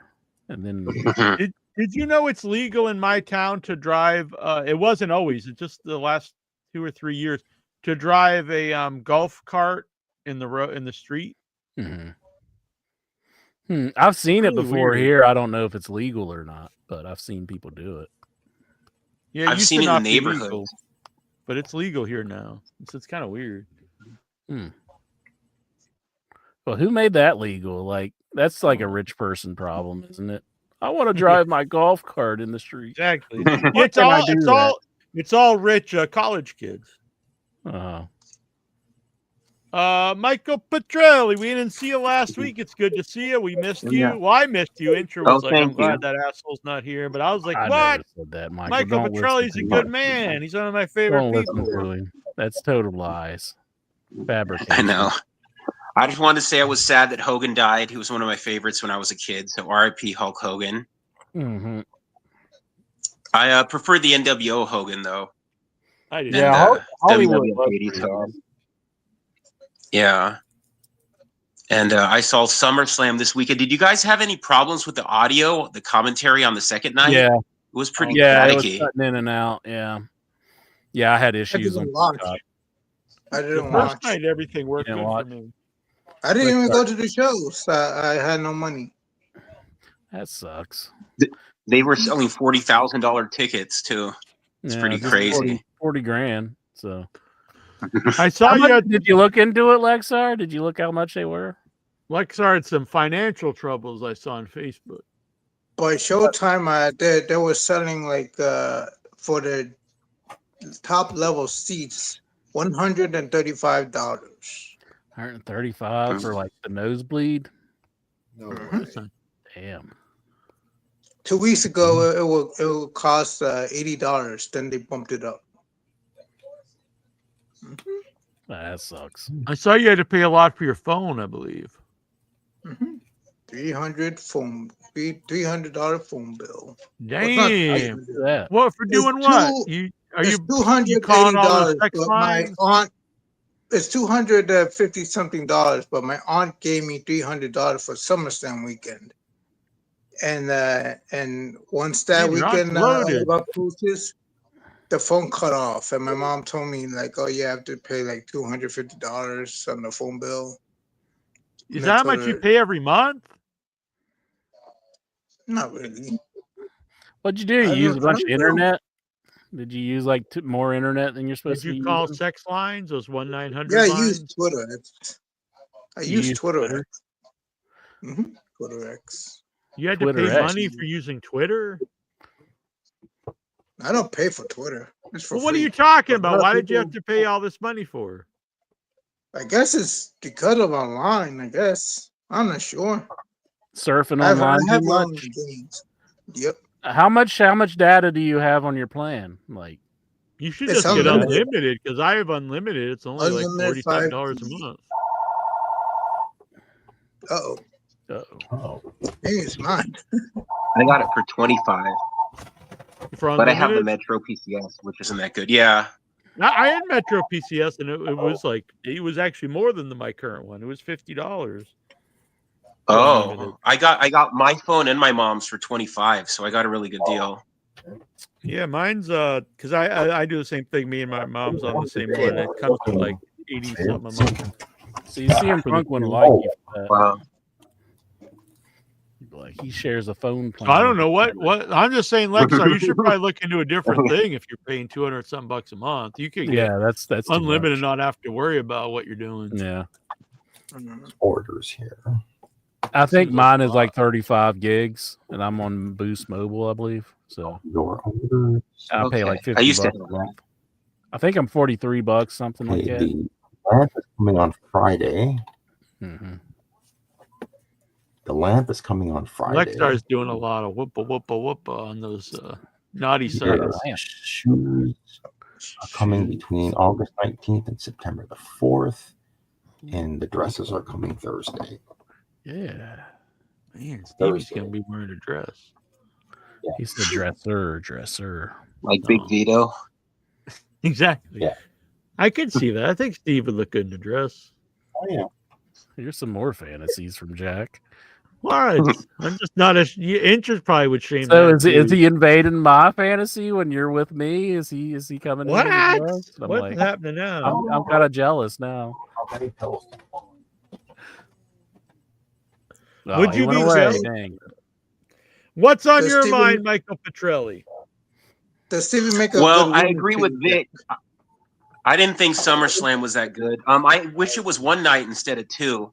But from what I hear, they're going to start doing If you that. would have took all the good stuff from 1 and 2 and made it to one show, it would have been decent, I think. And aren't the ads just unbearable? It's just nonstop ads. Oh my God. It takes me out of the show. I want to just like go do 100%. something else, go check my phone, something. Yeah, if I There's like wasn't 20 doing- minutes of ads. Yeah, if I wasn't doing the live watch along, I really would have just stopped and went and left and then watched it again later and went over the ads because it really makes a show. It completely ruins the flow. Like you're kind of getting into it and then it's this giant break. I could see one break in the middle of the show, but it's between every single match. And a shorter match, like it's more, you saw more ads in match. Yeah. It was so long and like 2 hours of it was like ads. Yeah. WWE's they're really whoring themselves out with the sponsorship. They have like a sponsor for everything. They have it on the tables, on the ladders. Yeah, it's really insane. It's like how much money do they put? I honestly believe eventually they're going to start giving like sponsorship to moves. It'll be like the go to sleep brought to you by aspirin. I want the in your head fire extinguisher. Brand it with in your head. It's like a fire extinguisher. How much do you think that one would be? I don't know. I've been this is a true story entry. I was contacted by the Auto Blow. Whoa. The auto below. Yeah, they want us to. Well, it's a without your head, I guess. But they want me to interview the creator of the Auto Blow, which, if you're not aware, it's a device that recreates a blowjob. So it's like you can get two different ones. One like you manually use, and one that's like operate goes up and down itself like. So I don't know. I kind of, if they sponsor the show, I think it would be funny if I just had one like up on the bookshelf behind me, the whole show just sitting there going up and down like burp, burp, burp, burp, and every once in a while, I'm like, They get sell your those hands at brought to you Walmart by the and Auto Target Blow. now. They have like a little sucker. It was like a little tiny one when I walked into Target. Right when I walked in, I'm like, oh my god, you have like sex toys right when you walk in the store. Really, a Target? Wow. Yeah, at Target here in California. I know where Lexar's going after the show. You're gonna find a A little 24-hour sucker. Target. What are you talking about? I don't know. It was like a little. It's called a little sucker, and it's like a little. I don't know, a little thing you like a vacuum you put on your dick, and it looked like somebody returned one too. I was like, oh my god. A little sucker. Yeah, it was like a thing like this, like a little vacuum you put on your dick. I said, what the hell? And they have these right by the front door when you walk in, like by the pharmacy. Hang on, I gotta go to Target. I've never heard of this though. It's like a penis pump, you're saying? Yeah, it's like a vacuum or something. I don't know. I didn't look at it that much. I said, oh my god. Let's see. I'm going to Target and see. I'll clean up all the jizz from Geraldine. Thanks. Lexa, I do not appreciate how you objectify women on our show here. What are you talking about? Now show us that ad, bitch. No. Let's see. Target. What is that ad? Come on, let us know. DCW. No, tell us the ad. It's clearly must be for some shady business. Or else Yeah, it is. No, it's an ad for perfume. They have a woman there. It's like Sydney Sweeney posing for jeans. But why do you have So that? just Why like do you have that ad there? Does that have some special meaning It's just for you? there. I didn't want to like. I just want to like put like paper there to put on my sneakers there, so the canvas doesn't get too dirty. Why I'm do you not keep the joking. canvas on the floor? You drag your dirty sneakers into your house. Why don't you put the Everybody canvas has- on the wall or something? Why? It was It's a LAL. canvas. It's not like the CBS Sports banner because it's Yeah, well, if you it's don't a want it banner. to get dirty, why do you just keep it laying on the floor? Is this what you're talking about? That's exactly. Yeah, that was it. What is Damn it! That doesn't look like a penis thing. Will you put your penis Was in that it? it? I think that was it. Your penis wouldn't fit in that. Not mine. That's your extra small. That's probably like to suck out mucus from like your nostril or something. Man, you're into you're into some real kinky stuff. No, it's for like babies. Built with pleasure air technology. Wait a minute. Well, I don't know. I don't know what you're doing. Experience next level sensations with 10 different suction. I guess it's for women. Maybe it's like a dildo for women. What is that? What it is? It's probably like for women. Yeah, to put like in your vagina. I think probably. What? But it was like right by the front door. And they had full size dildos too. I was like, wow, Target's really changed since the 90s.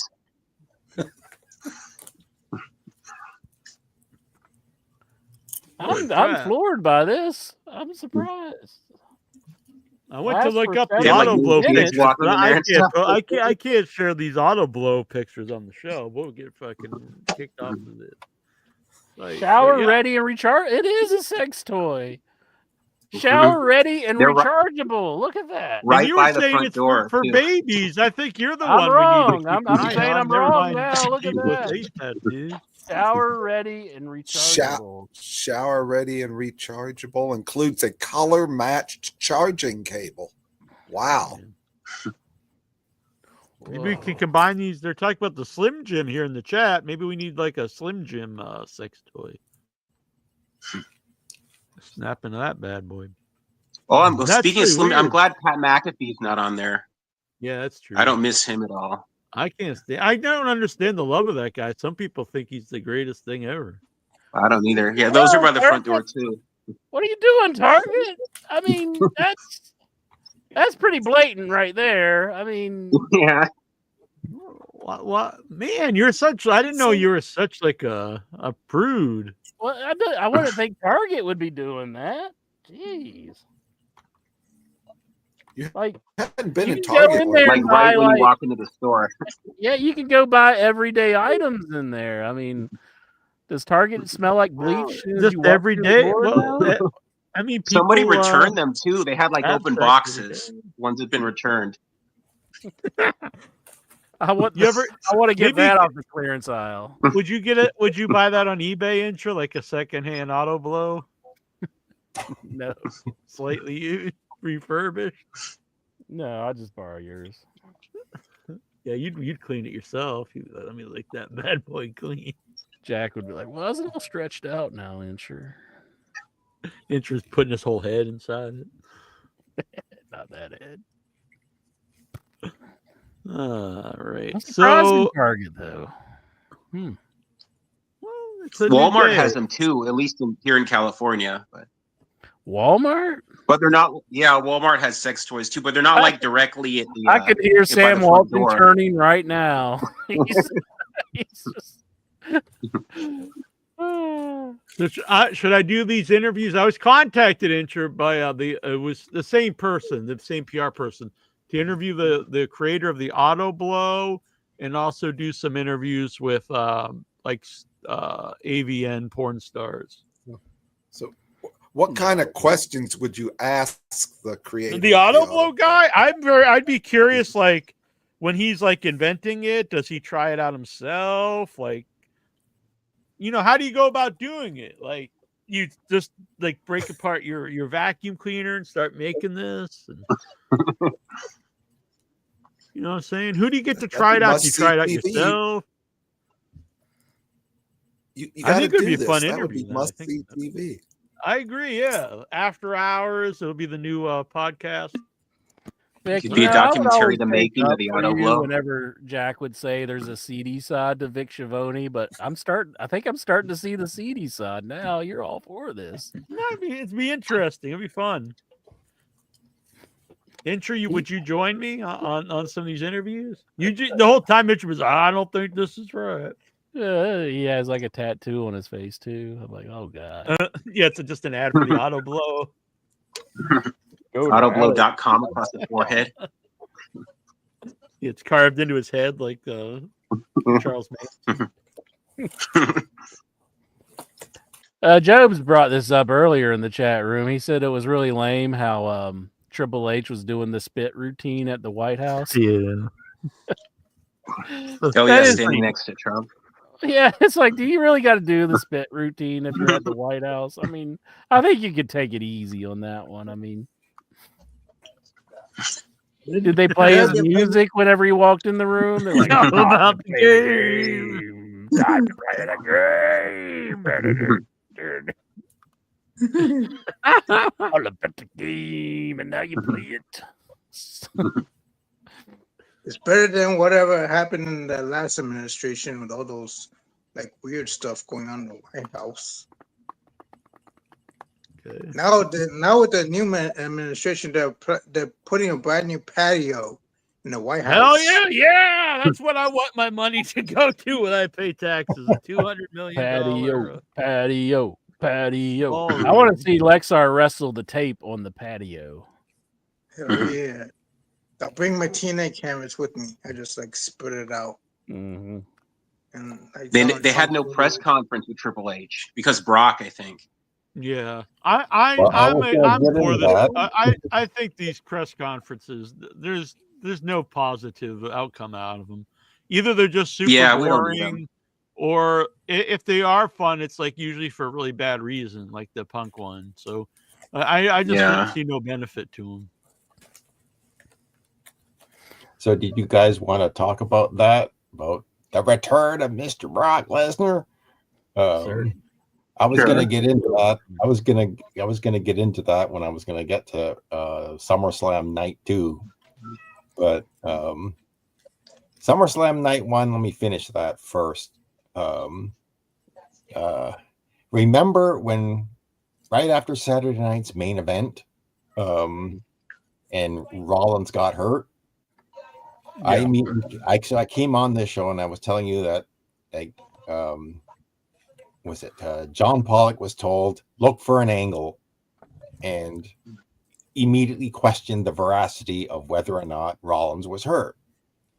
Sure enough, it was a ruse. It was a, he was playing. And so the man knew. Where did he get his info from? How did he know? So he's got a source inside WWE, and I guess because he's been doing reporting. And for they like let go of Karrion Kross. Let's see if he still has all this information. So he's been doing this for. I saw LA Knight wants to leave too, which I don't blame him. 25 years or so he's been doing this. I don't think LA Knight wants to leave, you're saying? Yeah. I wouldn't blame him. I mean, they never really push a dude. Where would he go? So AEW? Yeah, I guess. I'd like to see Eli Drake in AEW. Yeah, what too? Yeah, that would be nice. He kind of teased going there whenever they were doing like the Las Vegas show. And he was like singing Viva Las Vegas, driving his car, kind of like hinting he might go I there appreciate it. WWE. Anyone who thinks they're not being used right wherever they are, if they would like to try out someplace else, I think that's their choice. I think that's good. Mm-hmm. And he could go back to his actual name. Well, it ain't his actual name, but he could be Eli Drake again. Mm-hmm. He was good in Impact. Yeah. Mm-hmm. He was great in Impact. Puppet feet and legs. They're not Heck yeah. together. So I felt that SummerSlam Night 2 felt like Extreme Rules because they kind of like threw out the rule book on Night 2. Mm-hmm. Every match was no disqualification and like weapons. Yeah, and where's old lazy booking guy for that one, huh? If there's ever no DQ match in AEW, lazy booking. WWE does it in every match. Nothing. Don't say a word. Did you hear about the illegal activity that James E. Cornette was up to? He's in possession of stolen goods. No, I didn't hear this. You didn't hear about it? He went to Target. He was like, "Oh, little sucker! How about that? You think you need to use this one now?" No. James revealed he forced Dutch to say it. Dutch sold a belt from like one of the promotions that owed him money to James E. Cornette. Damn. Yeah, it's like some I forget what belt it was, but Dutch was like not wanting to say it. He's like, "Is that guy still alive right now? Should I really say Western State Heritage Championship?" I saw somebody had a sign that said Cornette loves Trump in the front row. That was funny on the pay-per-view on SummerSlam. But yeah, so he's got a stolen belt, and then Dutch was trying to cover it up by saying he's like, but I think Jimmy said somebody took it from him, and he still has it. Yeah, he probably has a lot of stolen stuff. Mm-hmm. Got to raid Cornette's house and get all that stolen wrestling merchandise back. Well, aren't you kind of jealous of that, Lexar? Don't you want to like go into and steal his stuff? Like steal it from him? Allegedly. Like what kind of stuff he has? Probably he's got some canvases. Well, Dutch admitted that he sold this belt to him. It's those. like some Memphis place, someplace in Memphis. Yeah, some belt in Memphis. I don't know. Walking in Memphis. Mm-hmm. USWA belt. Was it USWA? Either I don't know. CWA. Those were the two big promotions in Memphis when I was there. Dutch would have had it, and the company owed him money at the time, and he didn't give it back to him. So. Let's see if I can find it. I used to not know what the hell he was talking about when I first listened to Cornette. He was like, "Oh, my little dog Pockets had a match with Twinkle Toes McFingerbang." I'm like, "What the hell are you talking about, dude?" I guess I have a nickname for everybody. Yeah, some are better than others. Some are a little bit of a stretch, like Okadi and stuff. It's like, I don't know, that one doesn't quite work. Yeah. And Ishii. Luddite Supreme. Did you watch SummerSlam? We went over SummerSlam when we started the show, Stevie. But what were some of your other thoughts? So, hi. So, somebody better check on Gargano and Ciampa to see if they're still alive, because Eric Rowan tipped over the ladder, and they took the big bump off the ladders through the tables. They did it right. Landed on their sides. I'm so happy that Lyra Valkyria didn't win the belt. I'm online. I thought, whenever send her back to the tank. You're mentioning that tag match. Yeah, I thought that match was really good, but I had one issue with it. Michael Cole had the line about whenever I think Montez got put through a table, and he was like, "Is he still alive?" And it was Dexter Loomis who put him through a table, and I was like, "No, it's Dexter Loomis. He's the one that needs to die." Damn, cold-hearted there, Alexa. Dexter's back, and they have him in a different gimmick.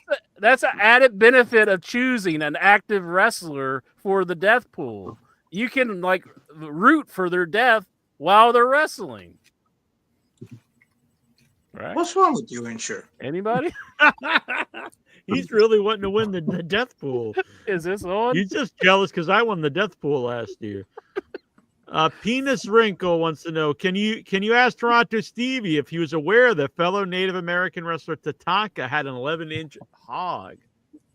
Stevie's like, that's it? Well, unfortunately, when I met Tatanka, we didn't discuss that. So all right. That's my Tatanka war chant. So the end of SummerSlam. Let me finish this. About, by the way. Was that? Yeah. I don't know what he said. Sorry. Okay. So go on, Stevie, my boy, my friend. Luddite, you didn't hear what you said. So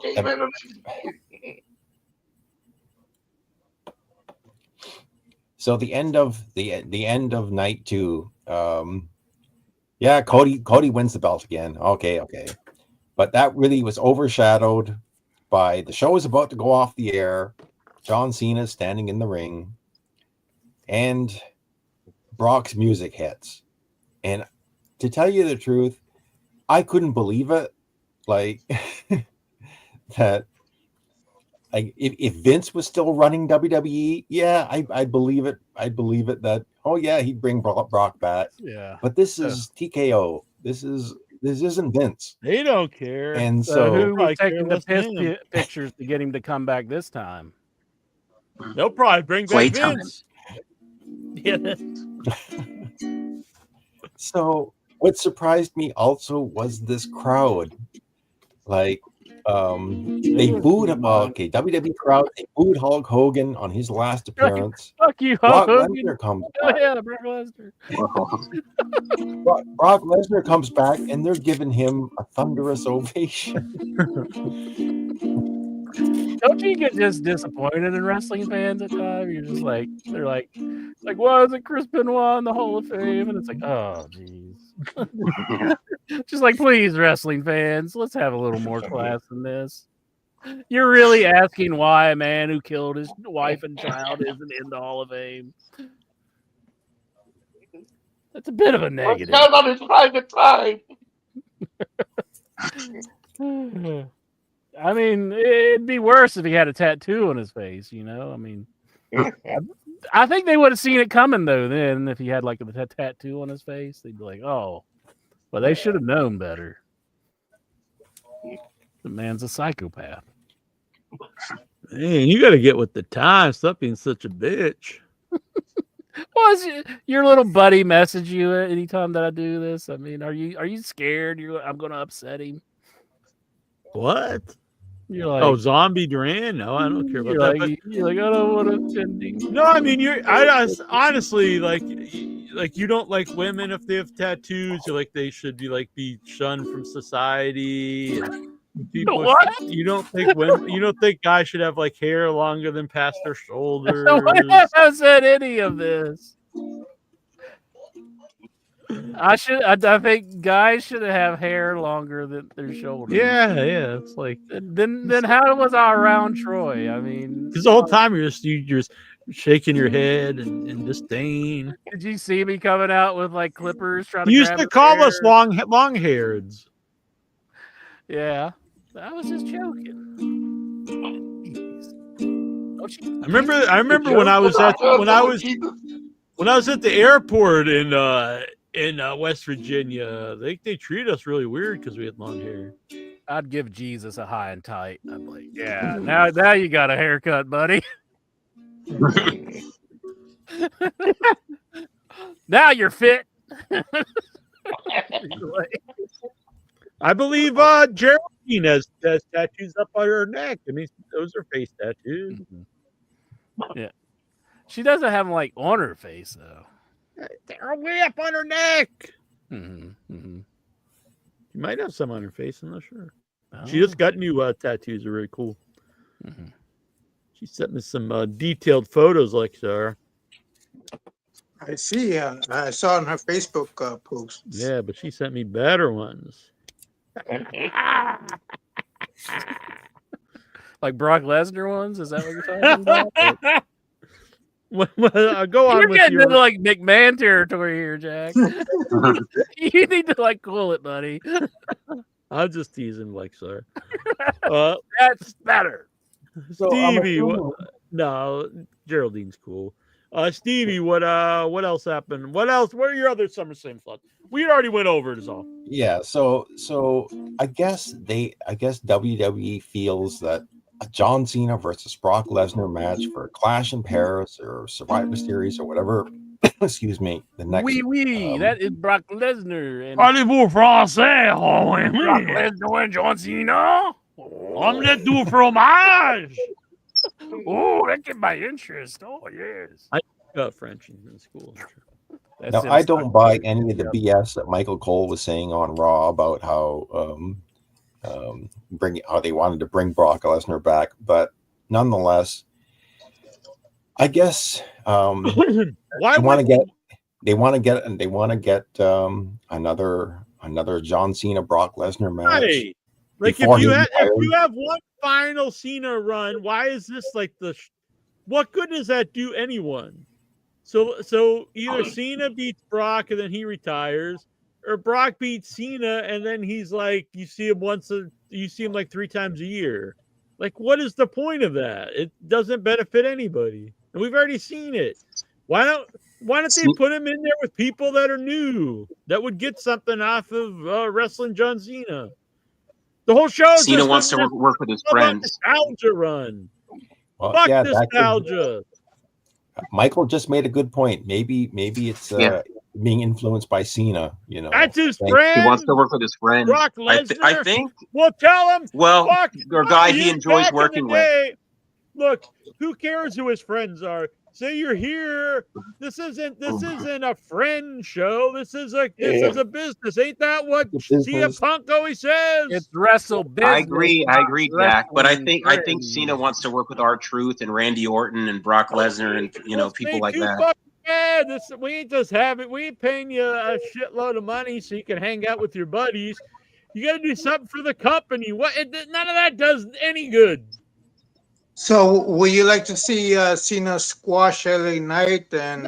It doesn't have to be a squash. He should be working with Braun Breaker, young guys. Yeah, Braun Breaker's the guy I've been saying. Braun Breaker, somebody like that. He's hurt now. Somebody else. Somebody's never wrestled before. Somebody won't be able to wrestle again. This is his last run. You put in some new matches, dream matches. Someone from this era versus the big superstar of the last era. I don't want to see this guys I've seen wrestle 8,000 times already. Oh, Grande And neither Maracana. guy's gonna be around much longer anyway. What are they gonna bring back Mark Henry and Cena? Kane and John Cena. Jesus. So they having bury it. He'll bring back the Nexus and Cena will bury it again. That would have been great if when Kane was running for like being a governor, if like whoever he's running against used like the part where he's like shocking Shane's balls and he's like, "This man, all right, look at him." I would do This is what he's going to do to the voters. Did you want that to happen to you? Are you for necrophilia? And they show the. Well, that was actually Triple H. See, that was, yeah. Well, they could show that now for the White House, I guess. Yeah, like, standing next to Trump. This is a guy that wants to make America fit again. And he's banging a That corpse. That is a little suspect. I mean, wasn't he talking about how much McDonald's he eats and stuff? And it's like, here he's saying like America needs to be fit. Yeah. It's like,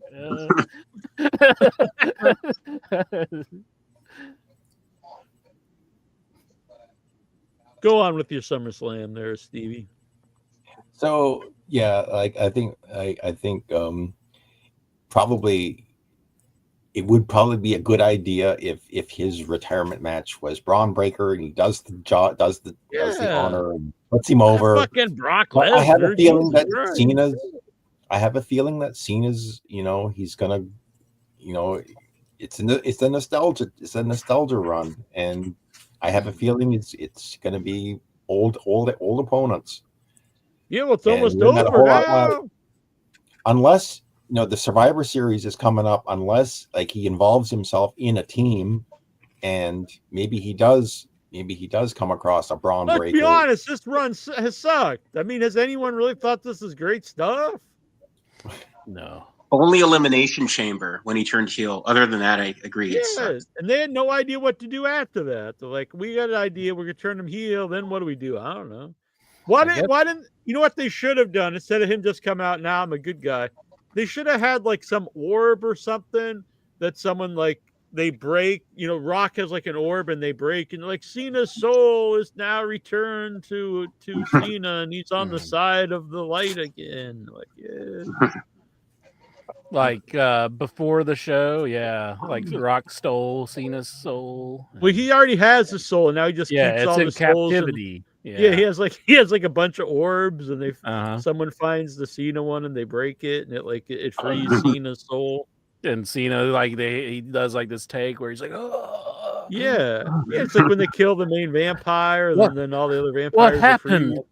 Yeah. I felt like I was being taken over. I'm back to the side of the good. Just some real cheesy shit. But now it's hustle, loyalty, and respect. Exactly. I love all the Make-A-Wish children now. Everybody buys a new t-shirt. Yeah. You can sell new t-shirts. You can sell orbs. I'm not going to use so much water in my house. Every school might not remember that one. That was... Yeah, I remember. He was the highest water user in Miami or something state. like that. I think it was the whole state. Yeah, he was like the third. I think he used more water than like everyone else combined in the state or something. I swear he had to have like a water park or something going on in his basement or something like SeaWorld in his basement. Yeah. He has like Shamu down there or something. Sweet. This did finally, it took a while, but now it's Incher was right for once. Thank you, Jack. Thank you.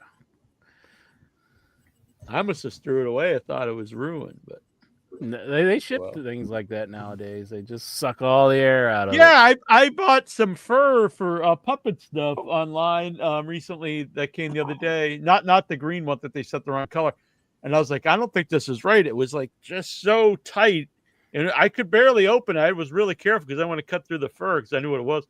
And you know, popping fresh dough, like And so as soon as I like started to cut it, just like poof, it just like popped open, and it was all this fur, and I was like, damn, like I don't even know how the hell they got it in there like that. And they wrapped the whole thing in tape, like just rolls and rolls of tape around it. It was like so hard to open. It's just like, what the hell are they doing? Does that really save any money? Was it save 10 cents or something? I guess it just makes it easier to pack, I guess. Like you can just throw it in a box and away it goes. Anything else there, Stevie, from SummerSlam? Oh, no, that was all. Hustle, loyalty, and respect. Our t-shirts. Mm-hmm. The most important thing. Raw report. Is it time for the Raw report? Is it time once again for the report of the Raws? He said that like Buddy Oil. Okay. Whoa. That's a long clip, Jack. That's not the Raw report clip, Jack. I always have that one handy, too. Are you saying I'm Barty Oil Inch? Is that what you're alluding to? You said it's time for the Raw of the Should I come clean and just tell everybody I was Barty Oil all along? Yeah. Just say it. Well, no. Just keep. Wait a minute. Can we, after our 2 hours, a 2-hour wait, let's get to the Raw report. No fucking answer. Raw report. How dare you say that about me? Bam! Bam! Bam! Bam! You miss. You can't hit me. One time I did that, and I actually hit the camera and knocked it off, which I felt like really neat. All right, Raw report time. So Monday Night Raw, the Raw after SummerSlam, comes to you from Barclays Center in Brooklyn, New York. Did you go to that, Lexar? What's it? Why not, bitch? You too busy. I told you, financial break. I pay for my phone bill.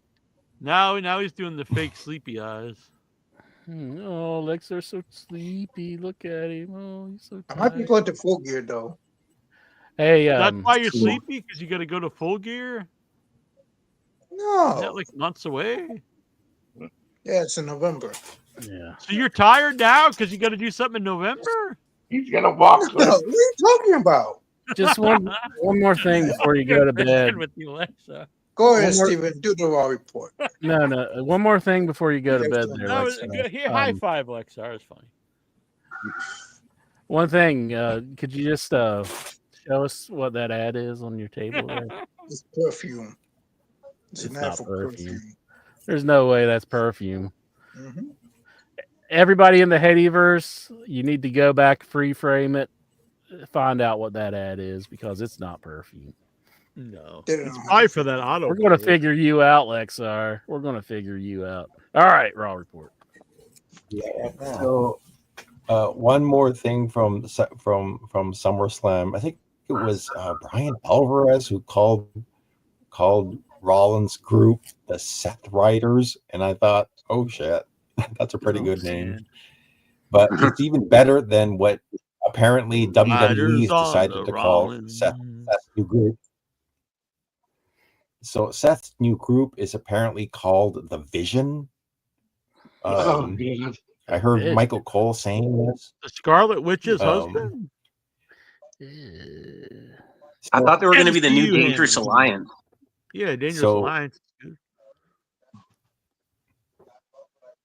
The Vision. Well, they were saying Vision. I'm going to call him Seth Rollins, Braun Breaker, and the Worthless Guy. You're in the group now? No, Bronson Reed. Bronson Reed's good stuff. Bronson Reed. Reed! Let's hear it for Bronson Reed. Bronson Reed. Nobody put their hands up. I'm a fan. I mean it. Cena versus Lesnar tagline: the battle for his love. I like that. Dildo number 1 versus dildo number 2. Little sucker 1 versus little sucker. Did they have those at Target when you walked in, Michael Petrelli? They had the No, they didn't have any custom Brock Lesnar or John Cena. That'd be awesome. See, Jason Midden can buy us gifts at Target now. One of those wrestling sites should put that out like an exclusive, the limited edition Brock Lesnar and Vince McMahon dildo. That'd be awesome. I thought they were rough and tumble boys. That's a good faction name. Right, is that what he did when he did his apartment wrestling? Is that what that is? I don't know. Oh, maybe it was. I don't know. I think that was a reference to that when Seth did his apartment wrestling days. He bet he wishes that one would go away. Steven, you ever done any apartment wrestling? Lexar, no, would you but pay way for back that? Oh yeah, Steven probably knows because when I was growing up in those magazines, there was ads for them all the time. in the magazines. That's right. That's what I was going to say. I used to buy the wrestling magazines, and there was one magazine at every month they would have some article on apartment wrestling, and I would buy them. We need to like the guy who created that, like the leader of the apartment. Was it Pervy McGee? Lexar, you ever do that? Like, get like some indie wrestler to come wrestle you in your bedroom? It'd be better than the tape. Hey, baby, I got a canvas. He'd actually sell some moves for you, unlike the tape. Yeah. Why not, Lexar? That'd be good. You're on your $300. Yeah, your Is your aunt loaded? Okay. I'm not sure. No, she's not loaded. Is she in the cartel? Cartel? No. If she is, please don't say it here on the show. Don't answer those kind of questions, Jack. Is she hot? That one's fine. Do you like 72-year-old woman, Jack?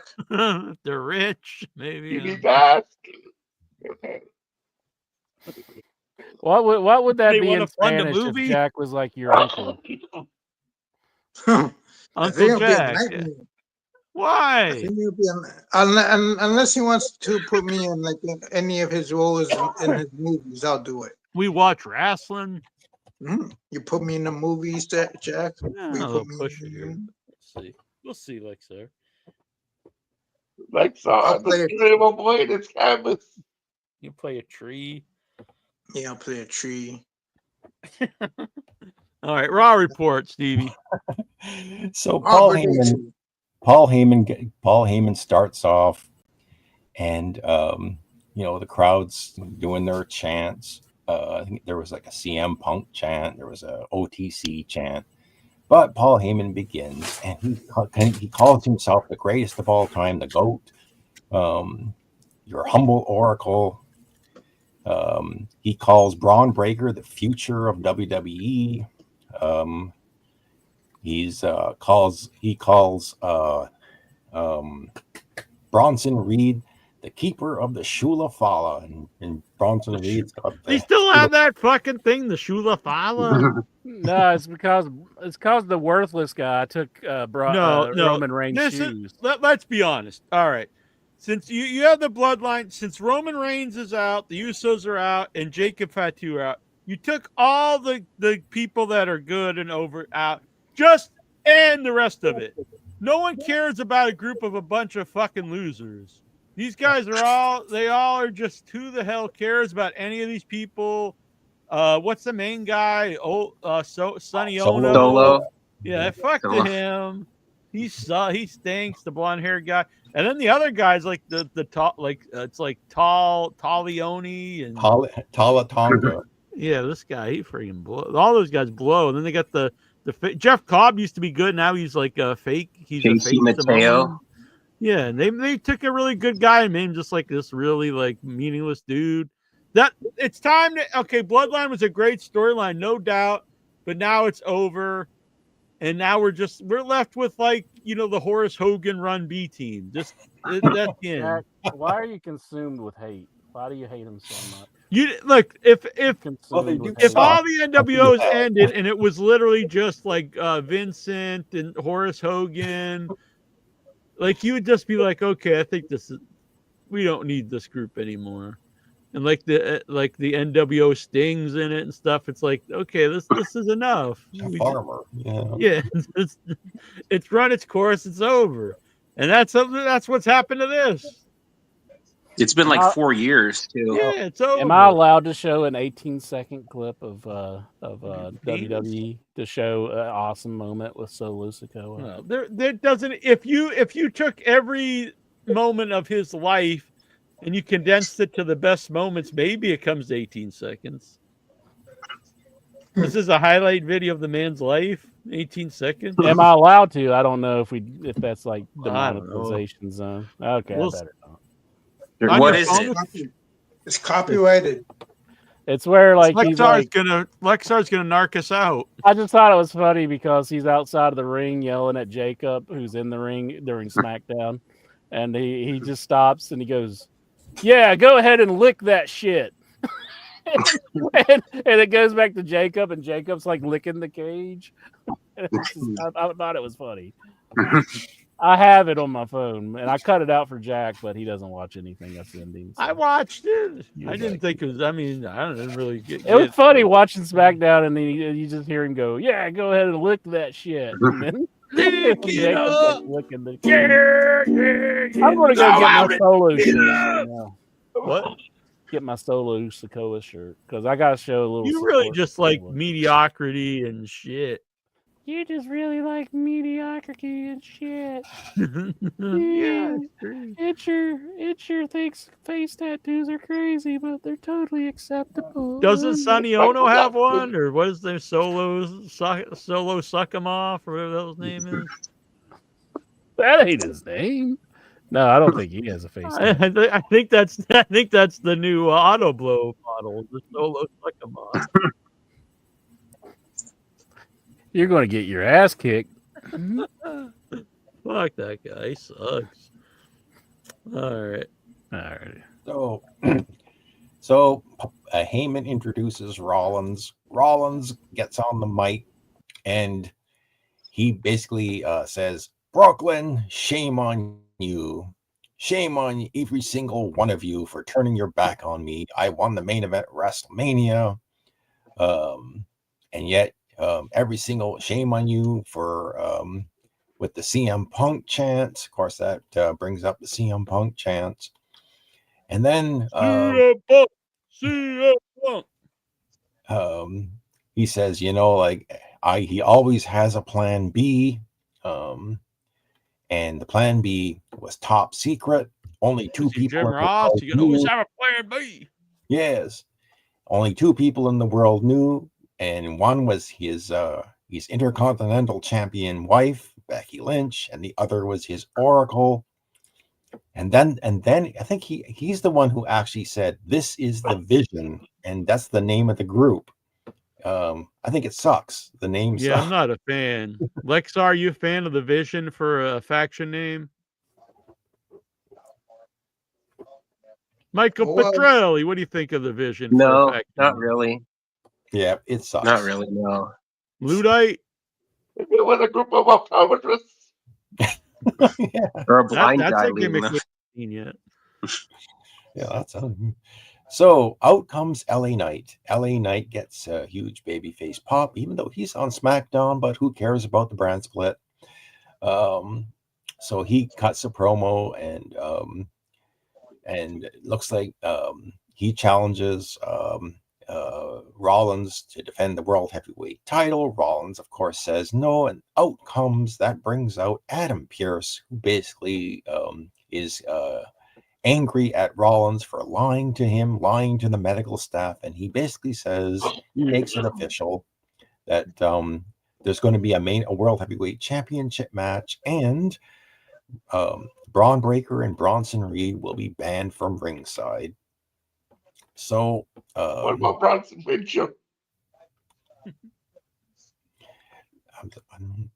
So we get a quick backstage segment with the Judgment Day. The girls are upset they lost their tag titles, but Dominic still got his Intercontinental title, and I think he was. Oh yeah, so AJ confronted him briefly. Come back from the commercial break, and our opening match of the night is the third Rusev versus Sheamus match. This one ended in a double count out because they brawled outside the ring and repeating doing the 10 beats thing on the barricade, and the referee had no choice but to do a double count out. And this was an ongoing thing throughout the night. Rusev and Sheamus just kept fighting. Out came some officials and referees to try and break them up, but then they brawled all the way into the back. And I'm assuming for the next 2.5 hours kept fighting because they would pop up fighting during other people's segments in the back. We get a New Day segment with Grayson Waller, and they want a tag team title match, but Pierce isn't going to give them one. And so, but Grayson Waller gets a match, and he gets a match with Penta. So the next match after the commercial break is Penta versus Grayson Waller. Penta very easily hits a Mexican destroyer, destroys Grayson Waller, and pins him and wins the match. And then after the match, then the New Day, I think they confronted Penta. We get a backstage segment. Charlotte Flair and Alexa Bliss, the new World Women's Tag Team Champions.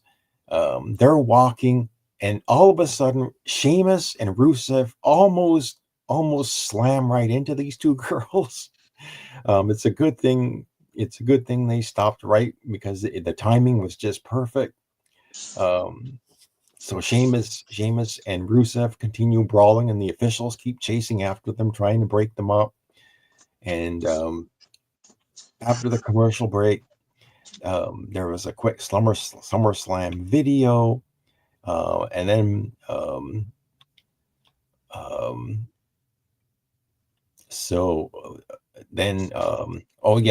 Michael Cole announces that John Cena will be appearing on Friday on SmackDown to address the attack by Brock Lesnar.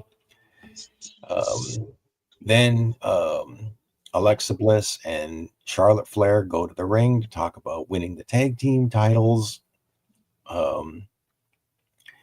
Then they're confronted by Raquel Rodriguez and Roxanne Perez, who want them to put the title on the line. Adam Pearce, I guess he found some time to break away from Rusev and Sheamus, and he comes out and he basically says, we're gonna have a women's tag team championship match, and that match is next. So after the commercial break, it's Roxanne Perez and Raquel Rodriguez getting their return match against the champions. The champions retain the title when Alexa Bliss hit the Sister Abigail on, I think it was Roxanne Perez, and pinned her 1, 2, 3 clean in the middle of the ring. So backstage, we've got the Kabuki Warriors and Io Sky. They're talking Japanese to each other when Rhea Ripley shows up and says, Io, I got to talk to you. And I think Io Sky switches to English and basically says, Rhea, you are never going to beat me. And then coming back from the commercial break, we get a backstage segment with Bayley and Lyra Valkyria. So Valkyria, maybe this is going to be Lyra Valkyria's next program. Will be with Bayley. Just shuffle her off to the mid card. They promote Triple Mania, And then we get Dirty Dom taking on Dragon Lee. This was where so not one, not two, but three El Grande Americanos show up, and they all interfere in this match. I don't know who the third El Grande Americano is, but nonetheless, Dominic Mysterio pins Dragon Lee, hits him in the back of the head, and pins him. We get a backstage segment. A woman named Jackie is with Sami Zayn, and looks like my wife is calling again, so I gotta be right back.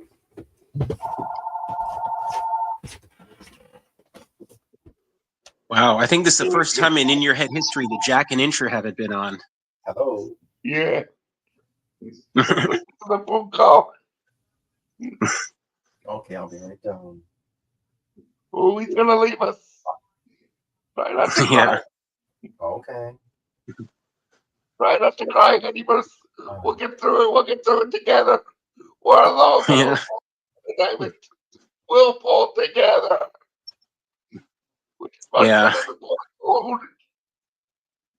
Let's get on that one. We can do it. We can make the Anybus straight again without an old guy. Don't need no more. Jack and Incher, come back. We need you guys. No, we don't. Take it over.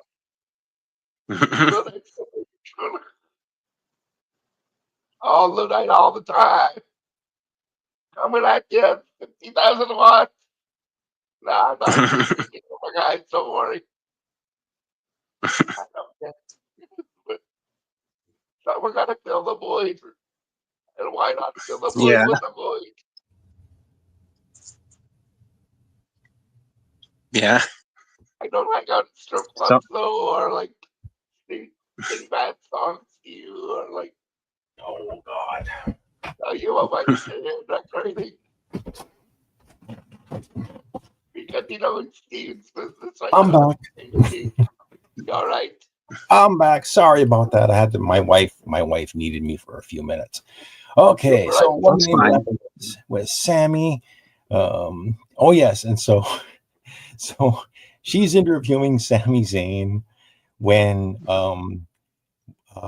once again Sheamus and Kerry and Rusev continue their brawl as Sammy was cutting this promo or his interview, and I think it was Rusev who took a cheap shot at Sami Zayn, and Sammy went down, and then he was trying to break them up, and he got a shot from Rusev. So after the commercial break, they showed some celebrities in the crowd. Now I know who Method Man is, a rapper, but these other guys, Method Man. Yeah, these other guys, David East, Da Vinci, Adam Blackstone, I have no clue who the hell these people are. Me neither. Blackstone, the magician. So, women's Intercontinental. So Becky Lynch comes out. Like I said, I'm glad she retained her title at SummerSlam. Like, Lyra's now with Bayley. Let them have a match. But now she says she wants to have some new competitors. So who comes out as a new competitor? Nikki Bella. Oh, so this was the highlight. I really liked the back and forth between these two. This was the talk of the internet too, apparently. Sorry, I was making tea. I was out of drinks. So Nikki Bella comes out, and she I think she congratulated Becky on retaining the title, but she says, it was superstars like her and made her made her want to step away from the women's division, knowing the women's division was in great hands. And Lynch thanks her for the compliment, but then Nikki says, you turned out to be such a disappointment. So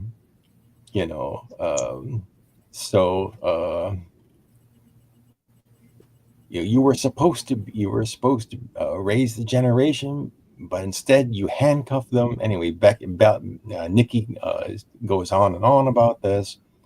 Why did you come back? You could have stayed away. And then they talk about Hollywood. I know, or was Becky talks about Hollywood, saying that she's in, she's a feature performer in Happy Gilmore 2, streaming on Netflix. The hottest movie Michael of the summer. Petrelli told me it's his new favorite movie. I like And the she first one, says- kind of. Yeah, she says that. Oh yeah, Nikki, you were in the movie, but your role got cut. And so apparently, I guess this was true that Nikki was supposed to be, or was going to be in the movie, but she was on the cutting room floor apparently. Anyway, Nikki said, you're a liar just like your husband. The difference is that we all bought Seth Rollins' lies, but nobody buys your BS. So then Becky comes back and says, "Don't talk about me and my husband. We're the greatest wrestling couple of all time." At one point, that would have been you, Nikki, and oh wait, you can't see him anymore. And the crowd got a huge reaction from this. Didn't mention John Cena's name, but just the line, "You can't see him anymore," and the crowd just erupted. And even the look on Nikki's face I was laughing out loud when I heard this, and I thought it was the highlight of this whole thing. Anyway, it basically ends with Becky getting a cheap shot in on Nikki Bella. So I guess in Paris, I think it's in Paris, they're going to have a match. Backstage interview, Mr. Charisma himself, Byron Saxton, the most wooden interviewer in professional wrestling. Byron Saxton is interviewing Naomi. So Naomi starts talking about how she beat Io Sky and Rhea Ripley when she's confronted by Stephanie Vaquer, who has a difficult time speaking English. But it looks like this is going to be Naomi's next challenger. We get a backstage segment briefly with LA Knight coming back from the commercial break. They're plugging Clash in Paris, August 31st. And then so the main event is the World Heavyweight Championship match, LA Knight versus Seth Rollins. Paul Heyman is at ringside, but the other two guys are not. These guys have a main event. Rollins, it was LA Knight who couldn't get his BFT. Rollins would counter and get out of it. And then I think, was it outside the ring? Oh, yes. So what Rollins did, he's outside the ring and he pulls up the mat and exposes the floor. And then LA Knight is down and it looks like he's going to curb stomp LA Knight onto the concrete floor when CM Punk basically comes out of nowhere and starts beating up Seth Rollins. The referee calls for the bell. LA Knight is disqualified, and that's when Braun Breaker comes out of nowhere and spears CM Punk. Bronson Reed attacks LA Knight, and the baby faces get beaten up by the heels. And then I think they ended up in the ring. CM Punk and LA Knight are laid out in the ring, close to the ring apron. I think Punk was close to the ring apron, just lying there, when Roman Reigns' music hits. And Roman Reigns comes down to the ring, and I think he Superman punched Braun Breaker, got in the ring, and he was taking on Bronson Reed. But Who I'm then, a big fan of. so then, but then all three of the heels come back, and they basically it's 3 against 1, and I think Rollins. Well, I'm not sure how they did he. I think he curb stomped Reigns, but anyway, Reigns basically ended up on the mat, and they held him up. Maybe they held him up for Braun Breaker to hit the spear, and he ended up on the mat. Anyway, Bronson Reed climbs up to the top rope, and he hits a salami splash on Roman Reigns. Not once. He goes back and he does it a second time and a third time, and by this time, Roman Reigns is now laid out as well, and You gotta hit that salami. and so Bronson Reed, I guess he's now kind of like he's the Tony Atlas of the WWE. He's got a shoe fetish or a foot fetish, and he steals some more sneakers. So Bronson Reed now has 2 pairs. Now that can add to his Shulafala, I guess. Maybe he's going to break a necklace Shulafala out of Roman Reigns' shoes. The Oofalafa! I thought Roman gave it to Trump. Did he really? Oh my God. I think, yeah, Roman gave it to Trump, I think. He must have a new one. So anyway, yeah, so Raw goes off the air with CM Punk, LA Knight, and Roman Reigns all laid out. Seth Rollins, Braun Breaker, and Bronson Reed, and Paul Heyman standing tall. The heels get the upper hand today. Well, this one was certainly better than last week. Actually, the past 3 or 4 weeks, the build up to SummerSlam. But this was like basically a Raw after SummerSlam, building brand new programs for the direction that WWE is going. So, yeah, Michael told me he loved it. I canceled Netflix, so I didn't see it. For me, it's not worth paying $8 a month just to watch Raw. I agree. Yeah, I specifically bought. I was buying. What was I buying? Sportsnet was broadcasting Raw, and their monthly charge was, I think, more than twice what the Netflix charge is. Damn. So I was happy to get rid of. I was happy to get rid of Sportsnet because all I was doing was watching Raw on it, and I was watching. Now I got Netflix, and so it's actually a deal for me. My costs actually go down, so I don't mind spending that. Oh, that's good. And I'm watching the Netflix documentaries and the occasional movie that's on Netflix. So I'm getting my value out of it. So that's good. I heard CM Punk came off bad in the documentary. I was listening to Stevie Richards and the British guy. They were saying they was being like very submissive to Triple H in the what was it called? Unreal, I think it was called. I haven't checked that out yet. I probably will eventually get around to watching it, but I will too when I get it again. I can't really give it a thumbs down or a thumbs up. So unfortunately, I've got to kind of in the middle. Better than the thumbs down you've been given. But it's better than the thumbs down. That's true. Yeah. I heard Brie Bella said that she thinks WWE isn't using her because her husband's in AEW. If that's true, that's really petty of them. Yeah, 100%. Why even bring her back for? Yeah. Oh, they brought back Nikki. Oh, I see. Yeah, but the other one's not getting booked because Bryan Danielson works for AEW.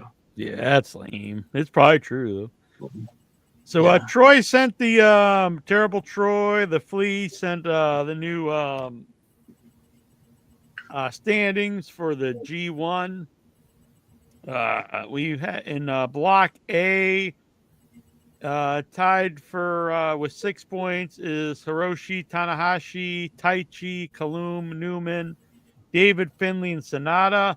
And then tied with 8 points is everyone else. Bolton, Oleg, Yoda, Suji, Raihoi, Oiwa, Yuya, Yumura, and Evil.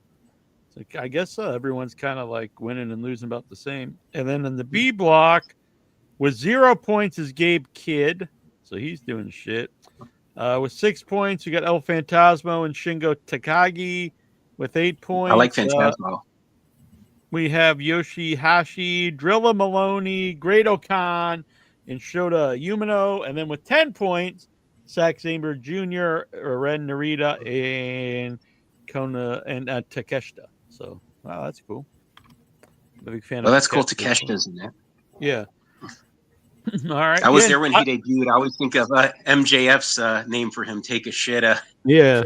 I'm a huge fan of him. And I always think instead of trying to push these old washed up guys, they should just push Takeshita.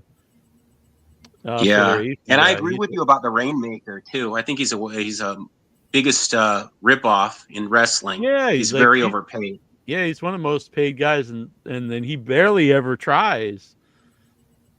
And if you just didn't know him, I think from New Japan, I can't imagine you'd care about him. I saw him having a match with Brody King up close at the last pay-per-view in LA, and he hit him with like a weak clothesline and then pinned him. I'm like, wait, that's the end? Oh, yeah, that's his finishing move. I totally forgot. Yeah, it's just sad. It is sad. Let's see here. I'm trying to find the questions here. Troy thinks Takeshita's winning it all. That'd be cool. That'd be good. I'd like that. All right. We're going to go to the questions. If you want to, in the future, send in questions, you go over to facebook.com/group/IYH Wrestling. Oh, Incher's Don't back. be a punk. Yeah. Don't be a punk like Incher.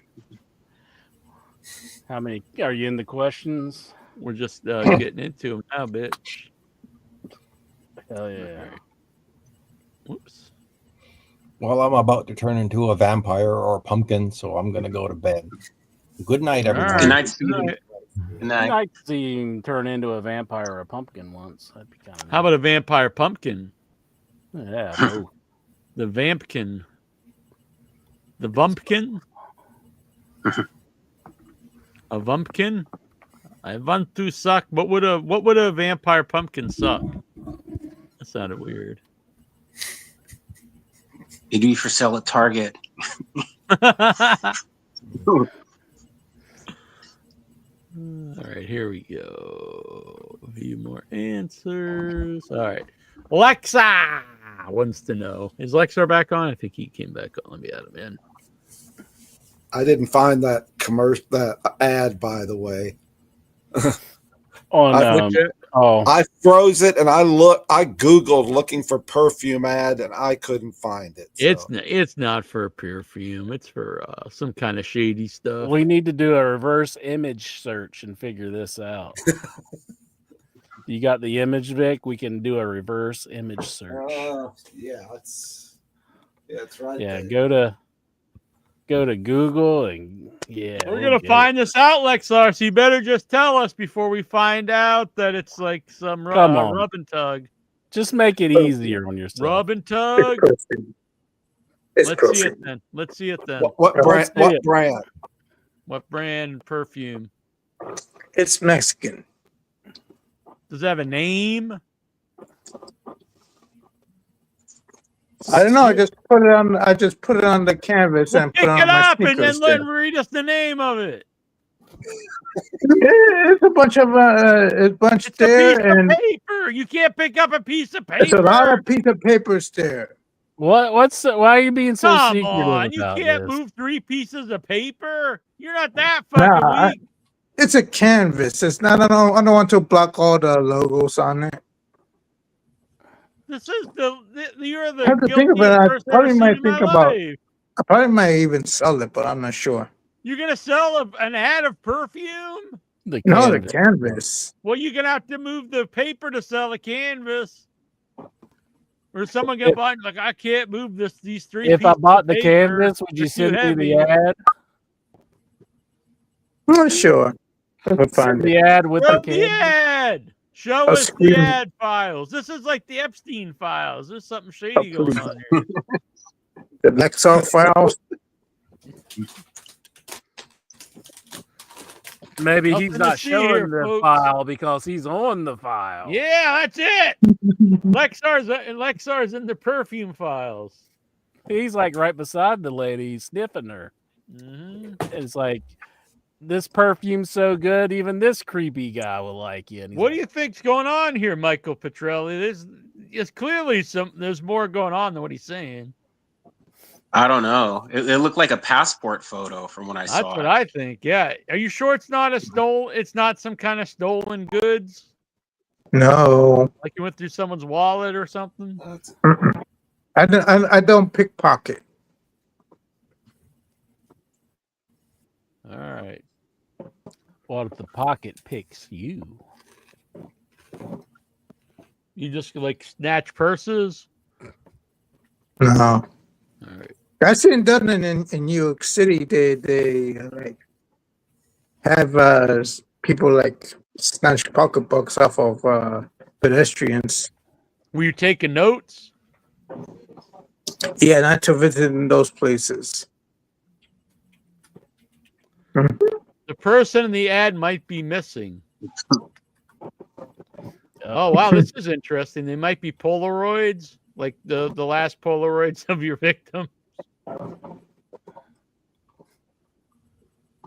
Now they're like photograph ads. Is the woman in the picture still there? Is she still Of in your course, house? it's a picture. Yeah, see, Dave Man says it. She's still there. So you have the woman locked up in the house, or is she in your closet? Until I stole it away, the paper. You just throw away a person like they're garbage? No, not the person. The ad, a piece of paper. The ad. Jack, time to serve a good old-fashioned dirt warrant. Exactly. Show it or you're banned, Lexar. We got to see this. We need to get down to business.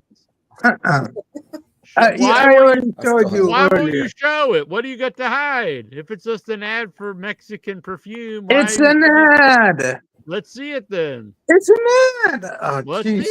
see it. See it. Fuck's sake. See? Well, let's get in what's it close. for? I'm like Yes, a 10 woman in miles the white away. dress. Is that like the pyramid behind I it? can't read the writing on it. That was the Why problem. won't It's you in just pick it Spanish. up? That's why. Pick Is it it- up. Learn some Spanish. Is it in a dirty it up. magazine? Is that what you're hiding? No, Is it's it an ad not. in a dirty Is it magazine? in a Hustler? Is it in a Barely 18 magazine? No. Well, pick it up. Fine Let's see it. publication. I don't Pick know. it up. The How come canvas you can't dirty. pick up a piece of paper? Oh, Come on, fuck's sake. Lexar. Pick I it don't want up. to ruin my papers. This is like the guy at the Coldplay concert. If he just would have not sold it, he wouldn't have had this problem. Exactly. Pick it up. Let's see it. No. Do it. I'm not going to ask your questions unless you show us the paper. Oh, fine. Yeah, they're a good question. You're missing out. Well, we won't know. We'll never hear them. Let's just see it. No. Yeah, I already showed you. Jesus. No, This you took know, a you time. showed from like 10 feet away. Zoom in. Get right up close and let's see it. All the way down. Look closer. Oh, yeah, I see that like that. Get right in there. Can you at least just pick the papers up on top of it? We're not asking you to like wash the dishes. Yeah, or let's see nothing. it. Get right in there. Oh, my gosh. Get in Jeez. there. Let's see it. What does it say? Latin. Dr. Latin? Juicy Latin? Why can't you just pick it up? This would be a lot easier if you There's just like picked 4 it up. pieces of paper on top of it. Why would this? It's not going to hurt anything. It's Do just you rip out paper. ads? Let's see it. Pick it up. Yeah, yeah. Go on and pick it up. Pick it up. Pick it up. Pick it up. Come on, Lexar, get in there and pick up that piece of paper. No. You can do it. Oh, jeez. Do it. Get in there. Pick it. Take your hand and pick up that piece of paper. It's not hard. Is the canvas telling you not to pick up the paper? Is that what it is? Why are you so afraid to pick up that paper? The canvas is telling him not to pick it up. Is it laced with poison? Why can't you put the camera right on it? Why do you have the camera so far away? Get all the way in there. Oh, jeez. Do it. Get in there. Pick it up. We need to see this picture. You've seen the picture, damn it. I can barely see it. It's so far away. Oh, jeez. Let's see it. Get right in there. What is it? Says phone Latin? Or is it Dr. Latin? Why What can't does you it even say tell us what on it top says? of it? Can you read? Yeah, it's a Diosa Latina. It's a perfume. Diosa Latina is a perfume. What the hell? All right, I'm gonna look this up. Diosa Latina. Latino or Latina? Latina. And, That's feminine. Yeah, it's Latina. Diosa Latina. All right, I found it here. All right, Jack.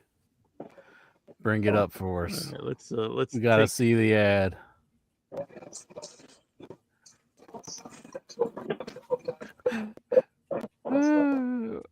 Why are you showing us UFC people? We don't care about those guys. Yeah, we want to see this. This ad is more captivating. Yeah, this is really weird. All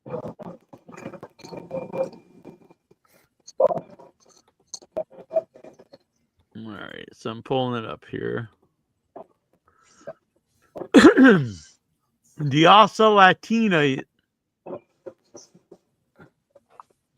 Diosa Latina. That don't look like no perfume. That looks like a lady.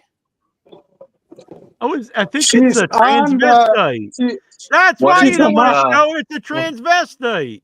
It's not a transvestite. What does the Instagram description say? There should be a description on the Instagram page. It says it barely says anything. It says DLUSA 2024. It has a. It's Facebook not even page. transvestite. She's just a model on a perfume ad. Diosa Latina. It's like Sydney Sweeney for American Eagle. You won't show it. It's a transgender. It's not transgender. Yes, it is. It says it right there. No, it's not. Yes, Where? it does. Let me zoom in here. Oh, you took it out anyway. Hold on. Yeah, because it wasn't showing the right page. Now we know why you didn't want to show it. It's not transgender. It's just Yes, a female. it is. I 100%. It's like it says. It's like you have contras divisionos para personificadores femeninos transgendero e transsexuales. No, it's not. No, yes, it's that's not. exactly what it says. No, it's not. Yes, it is. Then what does that mean translated? If that's what it doesn't mean. That's I see now. That's why you didn't. There had to be a reason. Now we know why. No, it's not. I mean, I could tell as soon as I saw the actual picture in person. No, it's not. It is. I'm not making it up. It is.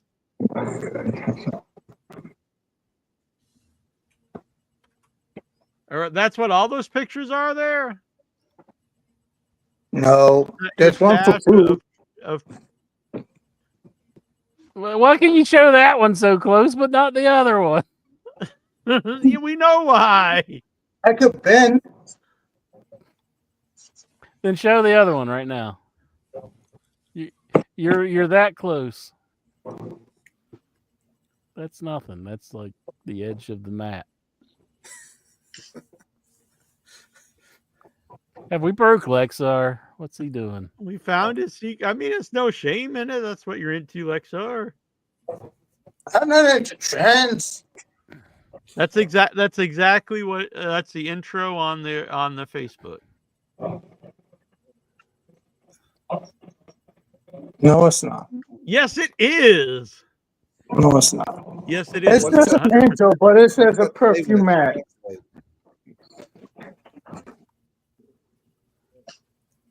Anyway, questions.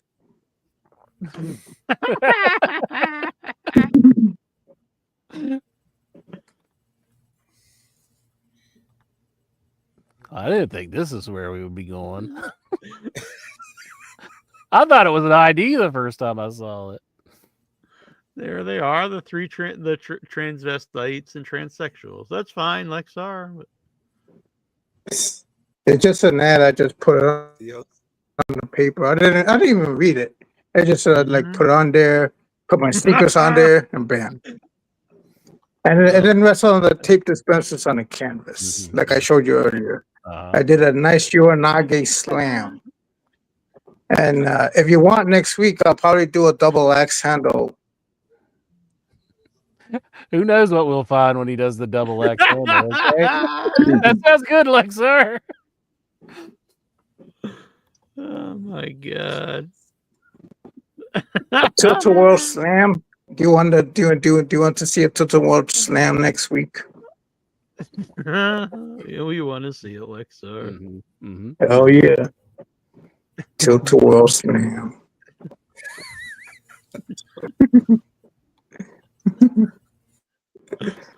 Now we know what now we know who you're getting the lap dances from. Strippers. Yeah, we know what kind. Yeah, it's fine. It's good. It's nice. Stop trends. All right. Question. That's I wish I had a time machine now.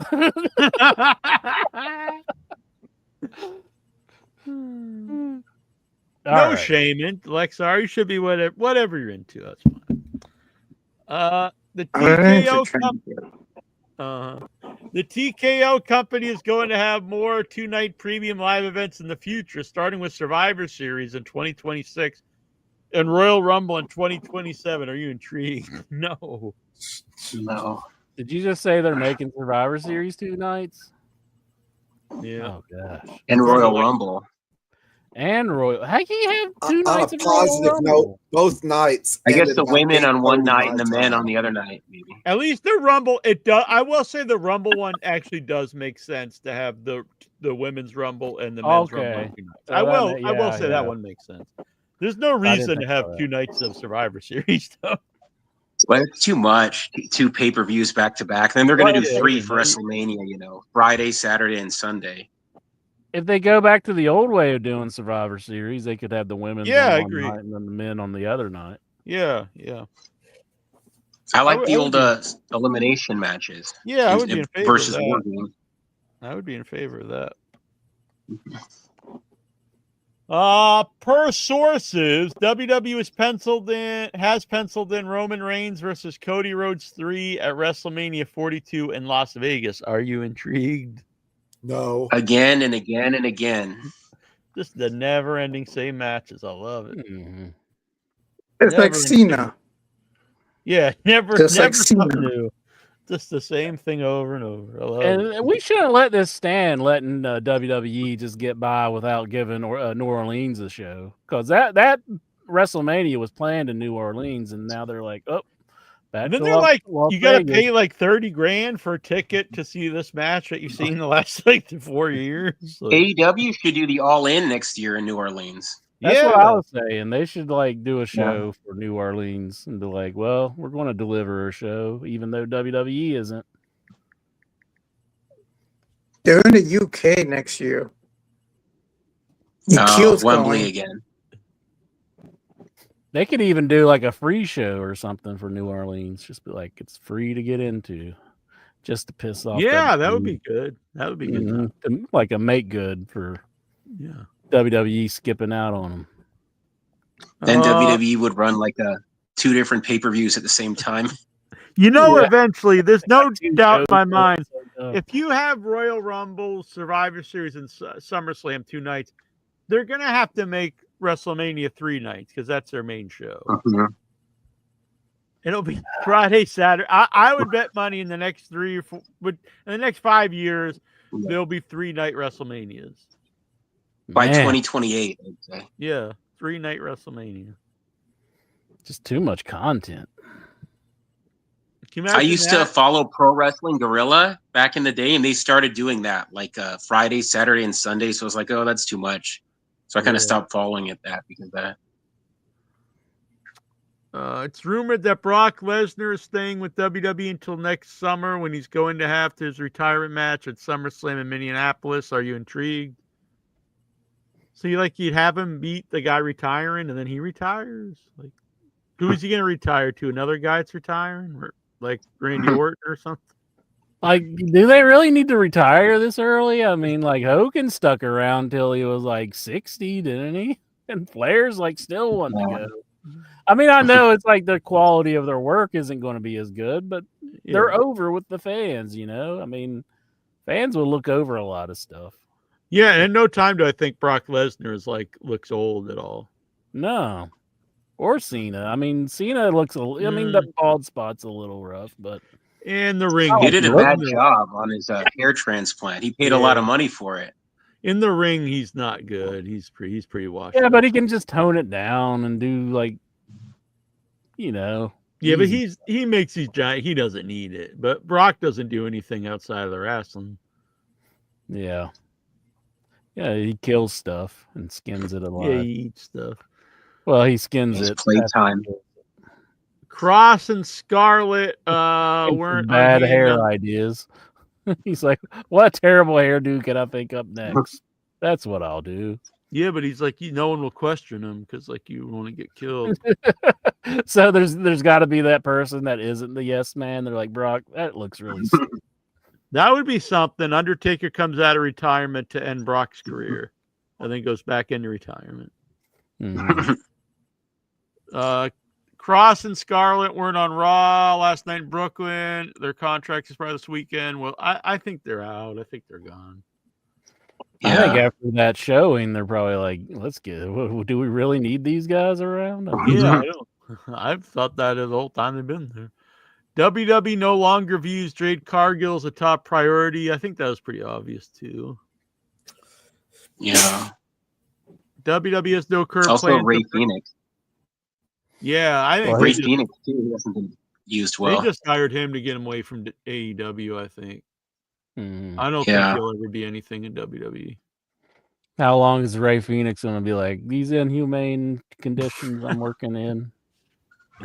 I at least have respect for him. If you, WWE has no current plans to bring back Saraya. I mean, honestly, she didn't like the world on fire in AEW, and I was always a fan of her. I like her; she's really cool. I was never a fan until I got to hang out with her and her boyfriend backstage at a concert at Fonda Theater in Hollywood. Oh, she's a really cool person. But you guys filming videos? No. Come on, let's see the video, Michael. Let's see. Show it, Mike. We got to get this one out of him. No, the girl I was with really liked her boyfriend's band, Falling in Reverse. Show the video. Show it, show it, show it, show it. No, there's no video. I do agree with what Incher said about Tough Enough. I thought she came off bad on that one when she was like yelling at everybody. Yeah. AEW has booked the Now Arena in Chicago. You know, I seen this, and I see in our group and on Facebook, people are so like mad, like, why do they always run Chicago? I don't know why. If you're a fan, why you care? And do you have, if I'm watching a show like this is really good, and someone's like, well, it's in Chicago, like, what? Now the show blows. I can't believe it. How dare they be in Chicago again? I don't know. They have good crowds in Chicago, so I don't see what the big deal is. NWA used to run Charlotte a lot. Yeah, who cares? ECW ran the ECW Reno a lot. TNA runs Florida a lot. Well, AEW just ran Chicago like for 4 weeks now. Well, they're doing that was like That Chicago. kind of gets annoying though when it's like the same venue week after the same week venue after is a week. little different, I think, but just the idea of being in Chicago, I don't really care. Whatever. Interesting wrestling fact: AEW star Will Ospreay has more than 55-star ratings. I mean, the rating system I think is a little silly, whatever. But that being said, every time he wrestles, it is a great match. So I think you can't argue that. They should have put the belt on him already, on Ospreay. I think he should have been the world champion instead of having Moxley the champion for like 10 months. It worked in the end, I think. But I think they should have had Will Ospreay win it in London, which I still think might happen, but not this. If they do it next year. Chicago is a great wrestling city historically. Yeah, exactly. Where should they run? Like Boise, Idaho, or something. Rusev has been wasted so far in WWE, wrestling Sheamus 1,000 times. Yeah, I agree. The same thing again and again and again. Yeah, he's going to be a guy that's never going to WWE. be happy, and I don't know if he's ever going to be used very well. I would say he was used better in AEW than this current run. Bryan Danielson said that his world title win at WrestleMania 30 didn't mean anything to him. He said that his niece was celebrating with him in the ring, but wanted Brie Bella to celebrate with him. However, WWE wouldn't let her. Bryan and Brie got married later that week. Well, that's kind of shitty. Yeah, it is shitty. What's your favorite Hulk Hogan movie? WrestleMania. I mean, Rocky 3. If you consider that a Hulk Hogan movie, I would say Rocky 3. Enter your Gremlins favorite 2. Gremlins 2, the new batch. Gremlins 2. I'm saying Rocky 3. Enter your favorite movie with Hulk Hogan. My favorite movie with Hulk Hogan. Jeez. Three Little Ninjas or whatever that was. Nah, I don't think I've ever even seen that. I like Gremlins. I saw too. That's one of my favorites. But yeah. Mr. Nanny. Gee, what is a good movie with Hulk Hogan? That's a Rocky 3. That's probably the best, I'd say. Suburban Commando. Like, I'm trying to think of something that hasn't been said already, and it's about impossible. Assault on Devil's Island. Hogan didn't make the best movies, Really? You don't say. I'm going to go with just No Holds Barred, just because it hasn't been said. So, Vic, it's not a great one, but I don't know. If he'd have taken the part in The Wrestler, that would have been the best movie. Hell yeah. Why did he turn that one down after his stellar movie career? He's like, he said he didn't deserve it. That's why. No. I heard he was up for the De Niro part in believe. Goodfellas, but he turned it down. No, really?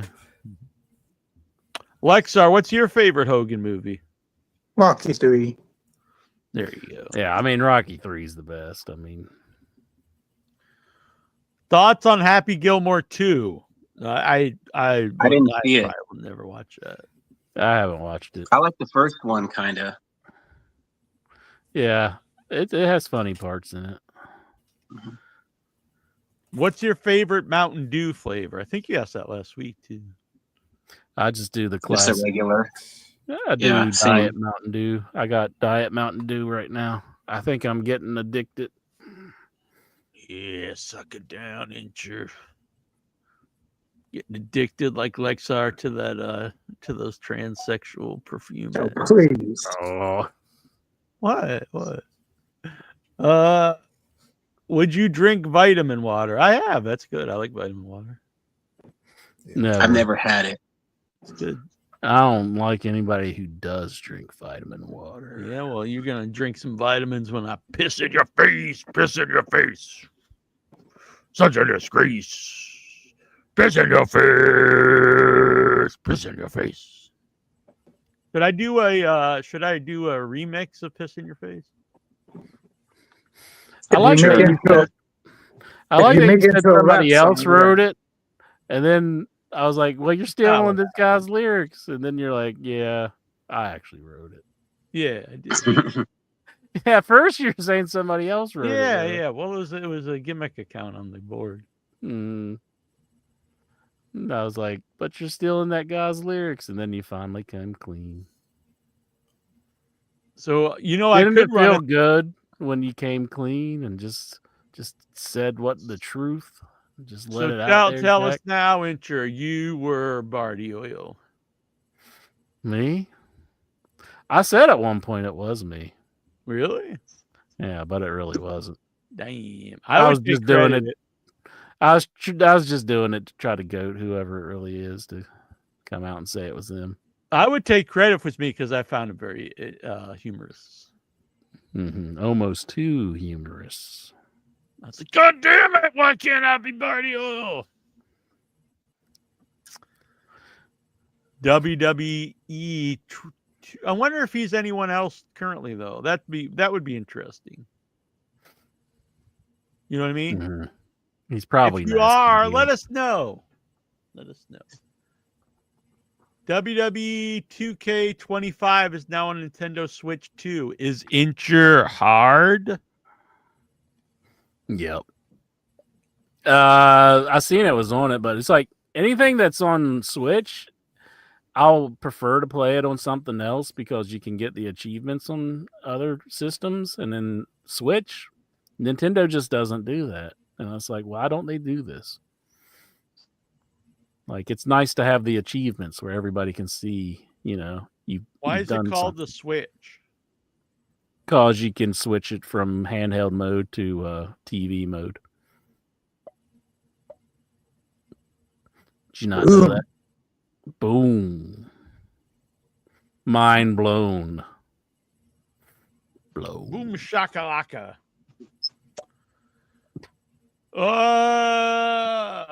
There was something the other day that it was Nintendo DS, and I didn't know why it was called DS, and it's dual screens. I was like, when I found that out, I was like, geez, why didn't I realize that?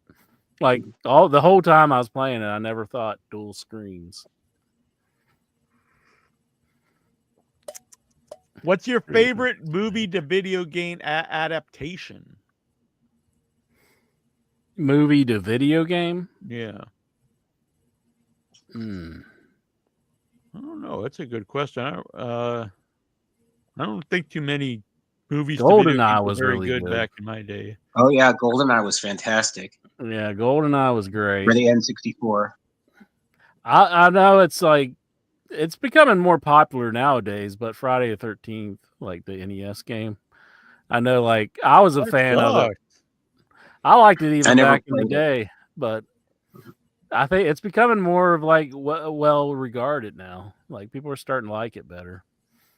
And then the actual like multiplayer game was good too. So, but I like the Texas Chainsaw Massacre on Atari 2600. It was a fine game. Jeez, like yeah, I think GoldenEye is probably one of the best. I like Super Mario is based off that movie. King Kong. No, the movie Super Mario. Well, Donkey Kong is basically based off of King Kong. I wouldn't consider. I don't know. I never really played GoldenEye, to be honest. I don't know. GoldenEye was very good.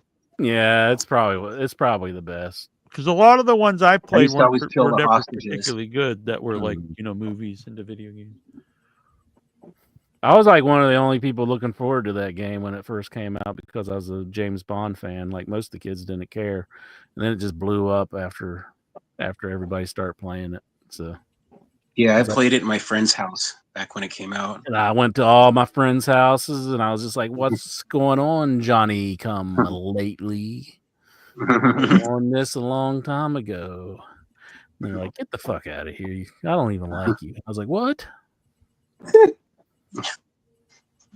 Do you clip Super your Nintendo had a lot of good kids ones, for like TV shows and movies and stuff. Like Aladdin and Yeah, Aladdin and Power Rangers, and I think they had a Batman one, or that might have been NES. Yeah, Batman had some good games. Yeah. The X-Men game was freaking horrendous, though. I never For the played that. NES. Was that for Genesis? Yeah, Oh, for NES? They had one for the Genesis. It was better than the NES one. The NES Remember one, they had a Silver Surfer one for, was it? Yeah, I have that. Yeah. I've never. Ninja Turtles games are very good for the NES. Ninja Turtles 3. I like that one a lot. The Manhattan Project. Yeah. That, and then the arcade game, which is the second one. And then the first one's like Balls Hard.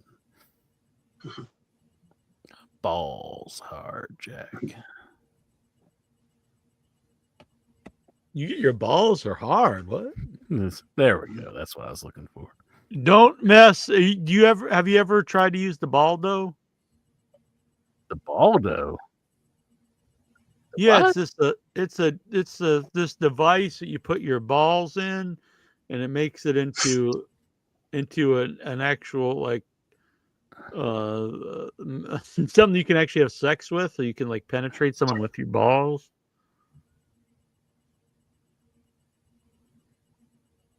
What's the next question? I'm serious. It exists. It sounds very uncomfortable. It just sounds painful to me. Well, I'm glad you asked what the next question is, because Lexar wants to know, do you clip your toenails? Yes. It's been a few days, but I clipped them a couple of days ago. If the question's no, do you just have like 10-foot long toenails, Lexar? No. Well, he told us that I went to like. You told us that you just smash get them a in the pedicure. shower. Like you just push them on the shower and just like smash them off. A couple of months ago, I went to get a pedicure. What? Oh, yeah? You have no money Yeah. for like stuff, and you're going to get a pedicure? That was months ago. Where'd you get the Months pedicure ago. at? At a nail salon. Was it from Near my house. Was it from Diosa Latina? When you took your shoes off, did the lady faint? No, she just said. That was just she from the actually odor? complimented the person who like did my feet. Like complimented how cute my feet are. Like she thinks my feet are cute. Maybe you should be a foot model. Yeah. Lexar as a foot model. Make big bucks. You can go to all the wrestling shows. Was it the best lap dance you ever had? No, it will go to this girl who has like a nice big plumpy butt. AOC. A nice like smacked. Yeah. And I clapped her cheeks. And I clapped her cheeks and Somebody I rubbed her has to take care cheeks. of those girls. I mean, Her ass was silky smooth. Dang, did you stick your face in it? Like motorboat? That's what Lexar, that's what Intro no, did to but she like baby doll at the fan. I was about to, but like then she like sat down my crotch. thank you for that penicillin shot too, Jack. Oh man. I learned to the TSR stood for Tactical Studies Rules. I did not know that TSR made Dungeons and Dragons. Would you use a bath bomb? That sounds so much cooler than it is, though. It's like TSR. And you're like, what's that? Yeah. Tactical study rules. And you're like, oh. You're like, It's like you're best not to know what that one is. Yeah. By the way, I saw a Jaws bath bomb. Like it's like this shark head, and then you put in the water, and then the blood. There's just like blood coming out of the shark's mouth. Does doll eyes come out? And your whole water turns into like blood, like blood red. Hell yeah! Like dolls. Somebody give me these. Jaws. Nice. I like them. That's very cool. I'm a big Jaws fan. We By Yeah. the way, earlier I sent out 5 gifted memberships here, and Christopher Camentini Mads Max, Mike Hawk Hertz, Michael S. Archer, and BFM 770 were the recipients of the 5 gifted memberships. Mm-hmm. Awesome. Congratulations, everybody. Mm-hmm.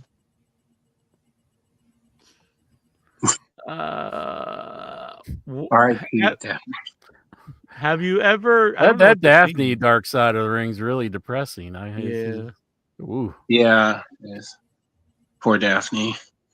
I don't understand this question. Have you taken breath death? Was it good? What the hell is breath death? Oh, it's this new WWE sponsor over the weekend for SummerSlam, and it's breath mints. And I've heard I've read some type of story that during WWE WrestleMania weekend, when fans meet wrestlers, the wrestlers smell the fans' breath, and then they complain it to management. So then, WWE will now promote breath mints. Well, that's really insulting to their fans. Made up. No, it's for real. I saw it. Well, I mean, just because I don't mean it's real. I mean, the company might be real, but I think the part about the wrestlers. I guess it comes with a $40,000 what's your ticket. breath like? Let me. You get a smell free it." breath mint. Did they tell you to put deodorant on your feet when you were getting the pedicure? No. Slim Jim or beef jerky? You know, I don't think Slim Jims are particularly good anymore. I used to like them as a kid, and I don't know if they've changed or not. I think they've changed because last time I've had them over the years. They're just super greasy. Beef jerky. Yeah, if you got some good quality beef jerky, I don't think Slim Jim can even touch it. So I make my own beef jerky sometimes. Oh yeah, in a dehydrator. You just take it out of your pants and jerky. Yeah, all over Incher's face. Look, Incher, I'm making beef jerky. Oh, this one again. You got me again. Then you wake up and you're like, oh, I'm going to get that biceps one of these days. Now you're going to think about this now. I'm going to be the Freddy Krueger of your dreams now, Incher. Well, if I killed myself, that's the reason why. So.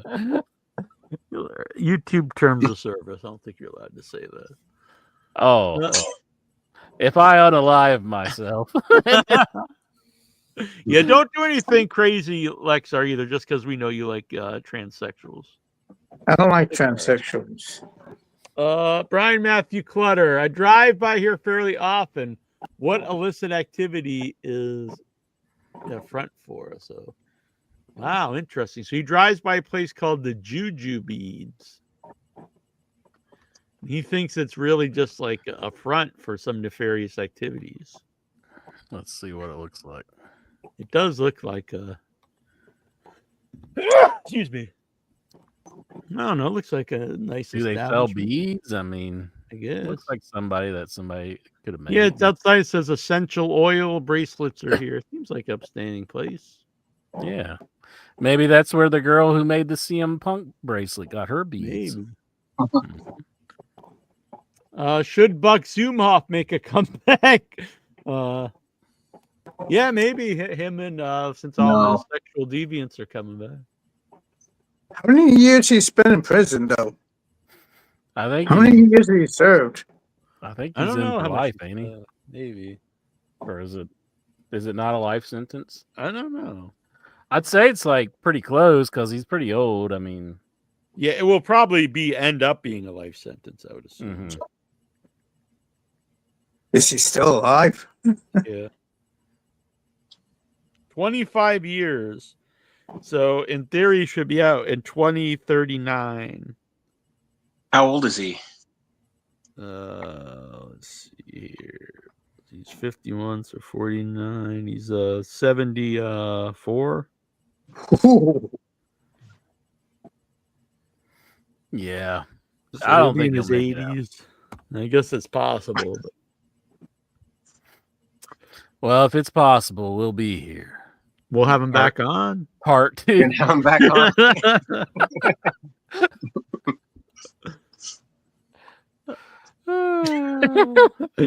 Is Duke the Dumpster Drozy now a favorite in the Headyverse? No, fuck him. Like when you asked him if he wanted to do an interview, was it like an immediate yes? Like who, Buck Zumhoff? Yeah, like how long did it take you to get him to do it? I don't remember, honestly. It must have been, because I don't remember it being hard to set up. Mm-hmm. I don't even remember where I found him. It was after MySpace, so it must have been Facebook. I think I just asked him. It wasn't set up through like an event or anything. I think he was on my Facebook. I know his daughter was on my Facebook too, and I remember her being like very standoffish because I thanked her for the interview after. Jonathan Jackson, do you think the Ring Boy scandal is justified? Let's see. Nikhil wants to know.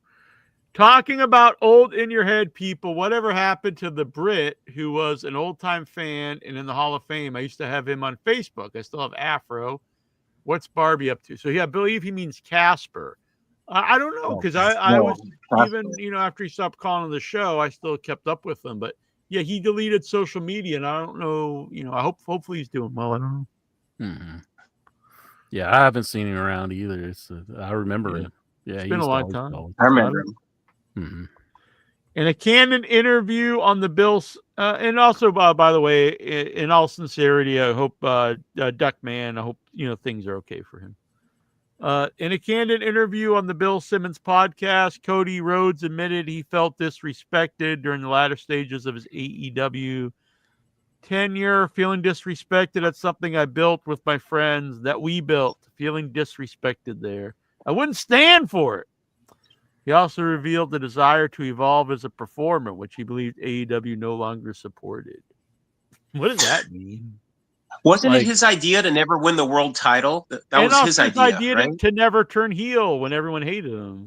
So yeah. I don't really believe anything the dude says. I think he's a good performer and all that stuff, but I think he's a very dishonest guy. He's full of shit. Yeah. Mm-hmm. Full of more shit than a Christmas turkey. The future of WWE Speed remains unclear. I mean, let's be honest. This is never. Get rid of it. It's completely clear. worthless. Yeah. Well, I think we know what's happening to Speed. I don't think anybody's wondering. You think you'll ever have that? Do you want that on the network, Lexar? All the Speed matches? Yeah, so Jonathan Jackson can do the Speed second. The Speed.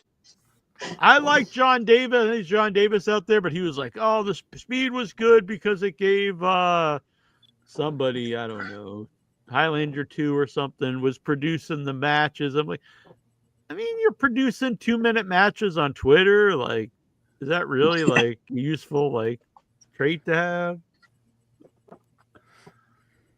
Thursday's Ring of Honor TV show on Honor Club featured actor and MLW talent Paul Walter Hauser, also known as OIB. They announced it. What? Issuing a challenge to QT Marshall! Match of the century! Wow. QT Marshall and Paul Walter Hauser. Holy fuck, is that exciting? Oh, yeah. Damn. I just saw him in the new Naked Gun movie the other day. He was in it? Paul. Yeah, he's in the new Naked Gun movie. He's Liam Neeson's partner in it. You know what? This is not a bit. I'm 100% serious here. Big Boom AJ, way better performer than Jelly Roll. Yeah, I agree. Yeah. He did a lot of stuff. He was very over, too, when I saw him. Yeah. Fuck Jelly Roll. The future of It's Triple H's fault the John Cena heel turn didn't work.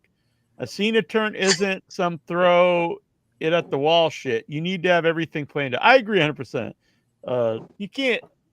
They had the turn and that worked, but there was no follow up. He just was giving really fake promos about the fans. It made no sense. The Rock didn't want to show up anymore. Yeah, it was not good. Yeah, something happened there. The Rock's pissed about something.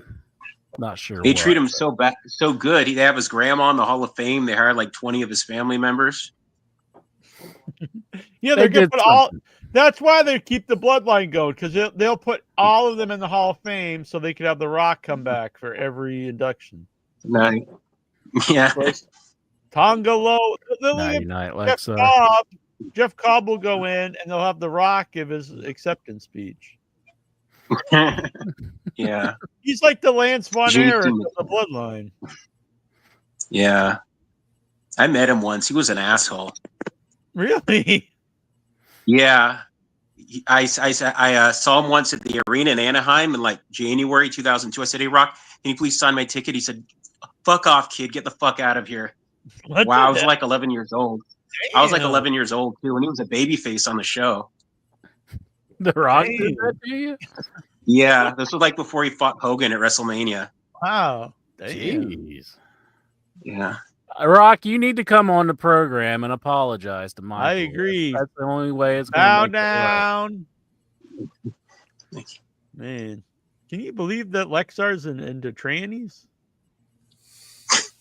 I don't know. It's No just an judging. ad on his canvas. It doesn't mean he's like into it. I mean, come on, Jack. He knew what it was because he surely didn't want to show it. That is questionable. But there are times where he doesn't want to like show the ad on his can. Like he puts the paper over it for some reason. Yeah, well, he's probably drinking some transvestite drink or something.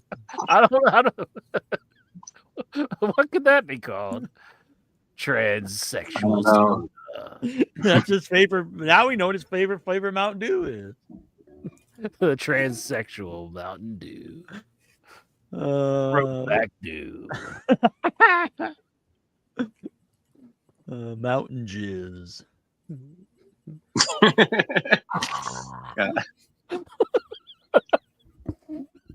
But it's not that there's anything wrong with it. LA Knight is seemingly expressed. He could have just showed it. Yeah, exactly. Let it go. Yeah. That's That's why I was like, obviously, like there was so much. He knew it was like the guiltiest reaction I've ever seen in my life, besides someone else in the news.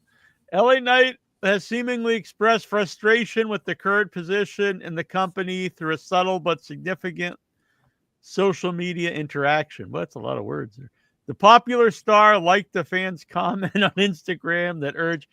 This is my advice to anyone out there. You got to just stay off social media because, like, people even see stuff you like. They're like, look, this guy liked this. MVP was liking a lot of my posts, so I think his group is going to turn babyface. They kind of are. On I mean, they Instagram. really are already. So, Yeah. Triple H, all we can do is move forward as a company from allegations against McMahon. Nobody is perfect. What if? I mean, Sometimes you just gotta shit on someone's head. Talk about an understatement. Nobody's perfect.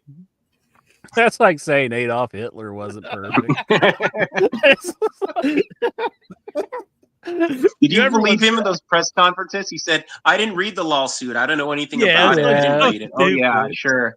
Like you're oblivious to what's happening there. Come on. With your father-in-law. Everyone's got a fault. Their faults.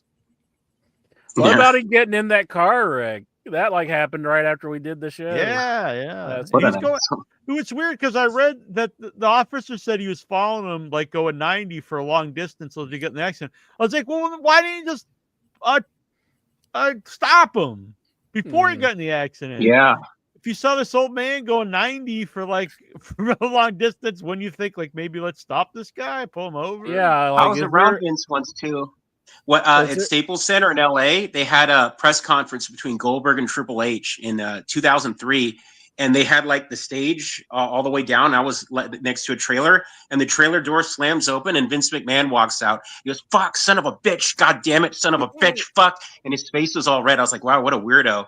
And then Jonathan Coachman walked out, and he looked like he was going to cry. Poor Coach. You could tell he was just berating him. Now he kisses his ass. But Coach, he signed my ticket though, and it was cool. He said, "Thanks, Coach." Better than The Rock. You're better than The Rock. I did. ruined by Yes. Vince McMahon. You're like, hey, I didn't think about it at the time. like, Sorry, Coach. He was cool. I was that's a a little pretty kid. awesome ticket now. What were you about to say before that intro? Oh, there isn't like a road in the United States of America that you can go 90 miles per hour on, is there? Like, so you had to be No. the speed limit. Not like the Autobahn in Germany. Yeah, I don't think there's any road in the United States you can go 90. And he's like, he is, and he's almost 90 himself. And Yeah. Well, yeah, it's like, what's he doing driving that car like that? It's yeah, like, and wouldn't you really- just think, like, as an officer, like, it would be, like, instead of just following, like, oh, maybe I should pull him over before he gets in the accident? Like, it's a good thing no one, like, was, like, hurt. He was bored that night. He's just like, let's see what this old fuck does. Probably going to shit on somebody or something. Look at What if he died in a car crash? Look Yeah, at Leadfoot yeah. Grandpa. Look at him go. My thoughts on the above are Paul Levesque is so unqualified to be in the position he's in. He talks like his mouth is about to stop working.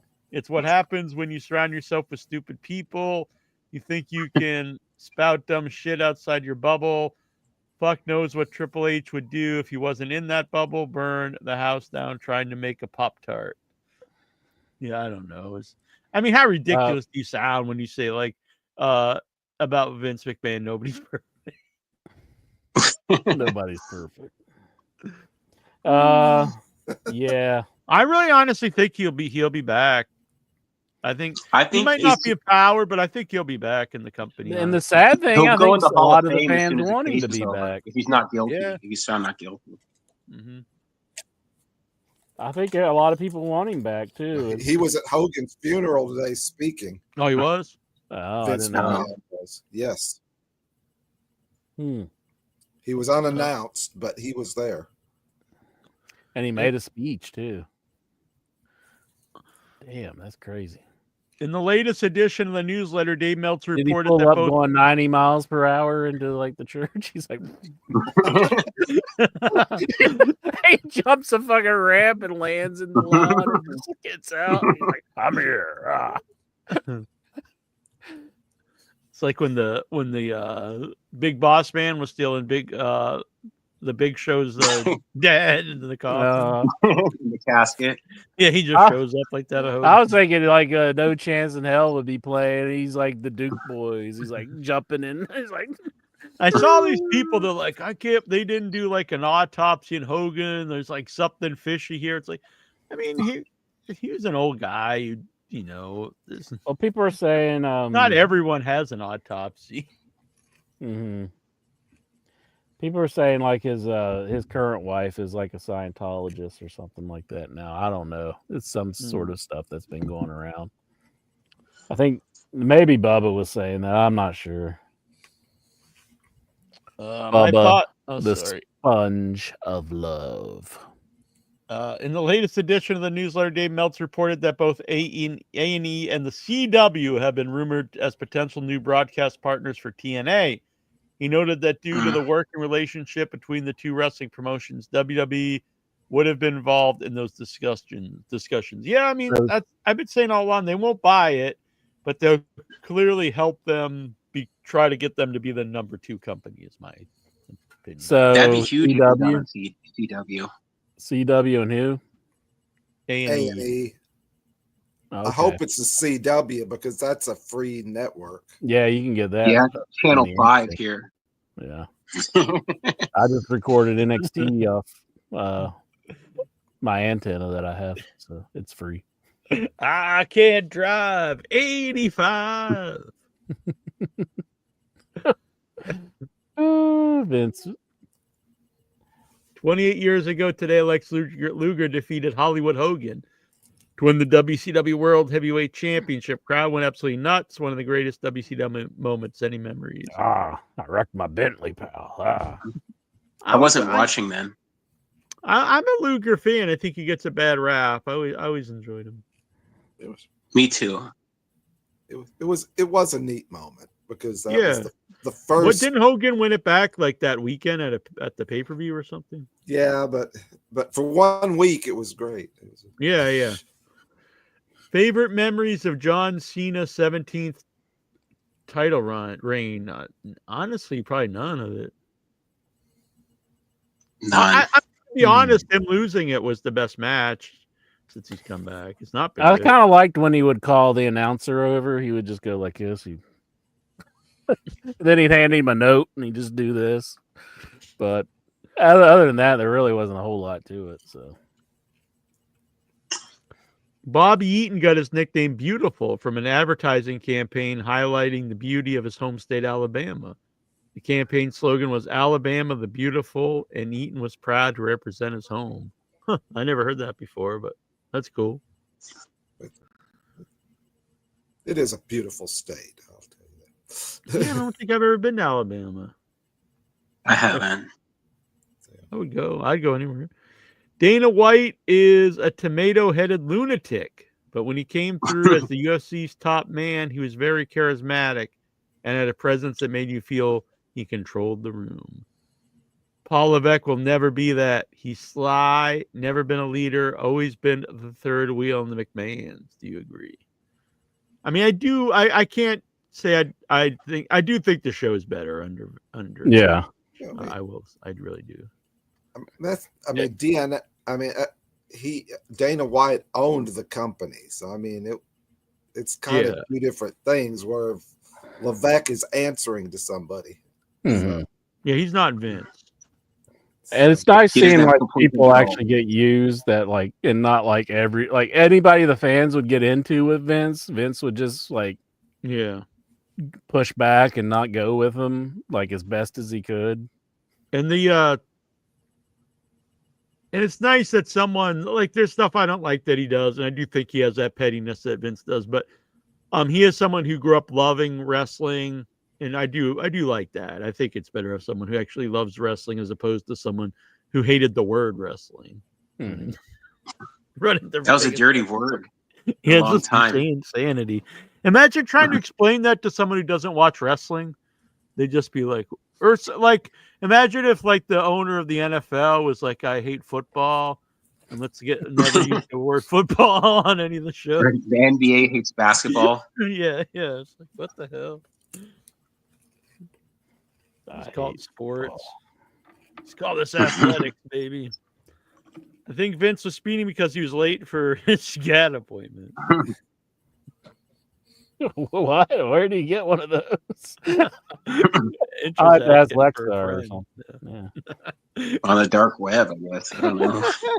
Maybe that. I'm curious what the other ads were for. He didn't want to like turn anything over or anything. Like he was just. It was like if he would have just showed it, I wouldn't even looked it up or cared. But like there was clearly something he was hiding. It was like the most guilt-ridden response I've ever seen.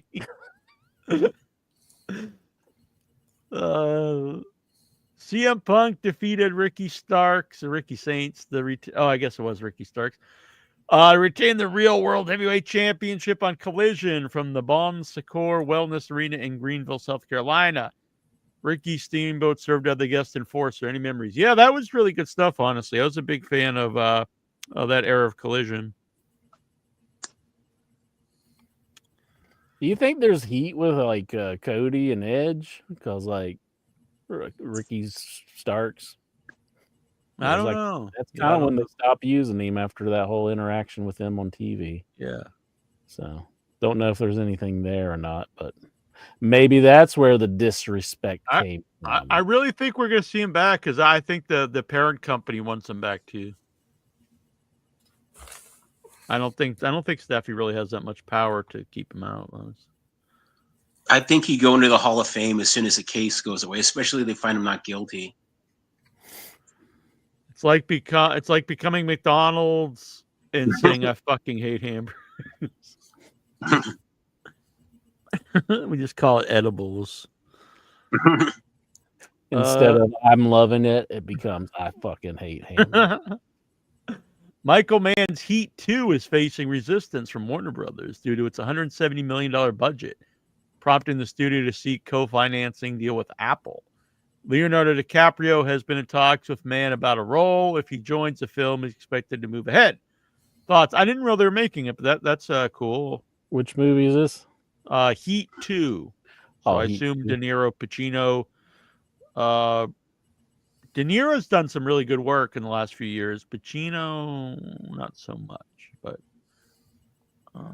I would be into it. I'd watch it. Mm-hmm. It'd be cool if they were both in a real big movie near the end of their career here. Val Kilmer was in that too, wasn't he? Yeah. Henry Rollins too. Happy birthday to Wallace Stanfield Lane, known as a legendary tag team wrestler, Sweet Stan Lane. Oh, cool. No wonder he didn't use that name, though. Wallace Lane. He has been in such teams as the Fabulous Ones, the Midnight Express, as well as the Heavenly Bodies. Stan Lane celebrating his 72nd birthday. Any memories? Yeah, I'm a big fan. He's a really nice guy when we met him and we had him on the show. Mm-hmm. Not nice that he is still alive. I mean, yeah, and as far as I know, we think he's in pretty good health too. You know, well, there was a rumor a few years ago. Oh yeah, right. The guy who had died, and the woman had said that he was Stan Lane of the the Fabulous Ones, and yeah, there's been a few things like that where somebody claims that there's somebody famous and they're not them at all.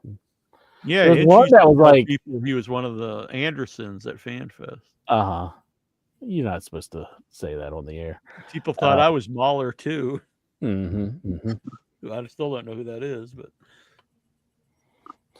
I forget who it was. Like some weird actor and like some guy who was like going around raping women said it was him. From like it was like Silver Spoons or something like that. Jesus. Or like no, it was some weird episode of like it was the kid from Ricky Schroeder? From Three's no, wait a minute. The Michael J. Fox show. Family Ties. Family Ties. The little kid on that. He was saying that he was him. Damn. You know you're in trouble when you bring in like the new young kid on any of those shows. But it's always like time to just hang it up. Like the real guy like met a girl that said like he was that she met this person that was claiming to be him, and then she met the real one, and like he was talking about it, saying like how weird it was, and that he wanted to put it out there that wasn't him. Wow, we should not do that, but we should bring in like a young co-host. Like this is the new era of In Your Head, and we bring in some like little cute kid. Like an 8-year-old? Yeah, that's what they used to do on the sitcoms. once the young kid like got old and wasn't cute anymore, it's like now we got the yeah. I don't think we want to do that, Jack. This is Barbie Richards. That doesn't sound like something we should look into. Barbie came back to the show and Babyface McGee. I could say like I got my time machine and I went and got Barb, and this is him. This young man. It's just some little British kid we find. We're going to force him to do the show. He can't just quit on us. Child labor laws. We can do it in Florida. I think they're trying to get rid of it. TNA Wrestling extends TV announcer contracts. Tom Hannafin? Who the fuck is Tom Hannafin? And Mark Rewalt have been TNA's main announce team for 3 years. They have? I've never even heard of either guy. Aiden English is one of them, but it's his real name. Oh, I see. Oh. I don't know. I'm sorry. That was somebody who got buried by Vince. Yeah, and I was a fan too. He was over. He was good with Rusev, yeah. Yeah, that whole group was like super over. I watched Happy Gilmore too. It's fantastic. I love the throwback to the first movie and enjoyed the new one. MJF was great. Have you seen it? I have not. I haven't either. No. When I sign up for Netflix again, I'll watch it. Inch, you should get a Happy Gilmore face tattoo. No, do that. I would like to see MJF in it. I mean, he was in it. So nearly 30 years later, Small Soldiers co-writer Adam Rifkin confirms the Gorgonites did make it back to Gorgon. and says it's time for a prequel. One of my favorite ever movies. Are you a fan? And thoughts? Small wasn't. soldiers? Yeah, it's one of Nikhil loves like some. I appreciate that Nikhil. He loves the movies he loves. I think I can picture the cover like of it, but yeah, it's like the toys, and they're like looking they look pissed. mad. Yeah. I was a little kid when it came out. Yeah, and I wasn't a fan of it. I was probably in my 20s or so. I don't remember the movie. I remember the movie, but I don't remember like anything about it besides like that. I think it's from like 1998. From March to October 98. This is how things moved in the WWF. That one, right? Yes. Yeah, that's the one. Yeah, I've never seen it. We ain't brought up Corey Graves taking over on Raw. It's like they got rid of Pat McAfee. Improvement. I'm a big fan. I know. I've always been a fan of Corey Graves as a commentator. I can't say the same, but I like him way better than Pat McAfee. So I heard Pat McAfee's making $20 million a year at ESPN. Yeah, that's why the hell would you want to do a Raw if you're making that much money at ESPN? Yeah, that's just depressing. Like, pay him that much? Like, who likes him? Like, I don't know. Is it just like a disconnect from like sports world to like wrestling that like he was annoying as all hell? Yeah, I don't understand. I couldn't stand him. How can he be He was like the most annoying commentator since Matt Stryker. Yeah, how can he be like acceptable to the football crowd? Like, it makes no sense to me. I don't know. But I will concede and say, welcome back, Corey Graves. Welcome back to the same old place you used to laugh about. I think I appreciate him more. The names have all changed. I know I appreciate him more than Pat McAfee. The dreams that remain, I guess, they turn in a way, around. that's my way of Ooh, saying. I think they need you. I think Yeah, he's won me well, they over, need Corey you. Graves. Yeah, well, they need you. I've come to It peace gives you a lot because with they my got you on the enjoyment spot. of Welcome Corey back. Graves commentary. Welcome on back. Monday Night Welcome back. Welcome back. I think AEW has better commentary though, even though they have Taz on there. Agreed. Yeah. Get rid of Taz and get Nigel on Dynamite, and I'd be. Wade's pretty good. I think Wade. Actually, I think Wade Barrett's very good. Yeah. Yeah. I like think Wade Barrett. does really good. The problem, they're at a disadvantage because they have to like just plug nonstop ads too, which is really annoying. Cole and people act like he's some legend now just because he's been around for a long time, but he's just not good. He's never been good. He's never been good. From March, he needs like a Vince's little bitch tattooed on his forehead. Yeah. From March to October 98, this is how things moved in the WWF. Babyface Undertaker and heel Kane with Paul Bearer feud. Kane gets set on fire. August, Kane and Undertaker now are unit. Beat up Paul Bearer. October, babyface Kane and heel Taker with Paul Bearer are feuding. That's very fast moving there. Mm-hmm.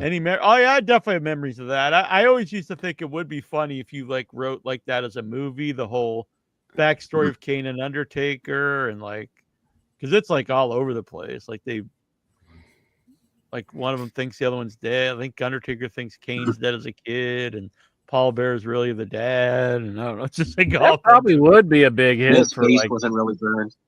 That probably would be like a big hit for wrestling fans. They'd probably all go see that. Did they just give up on their movie like thing? WWE? I think so. I think that was more of a Vince thing, yeah.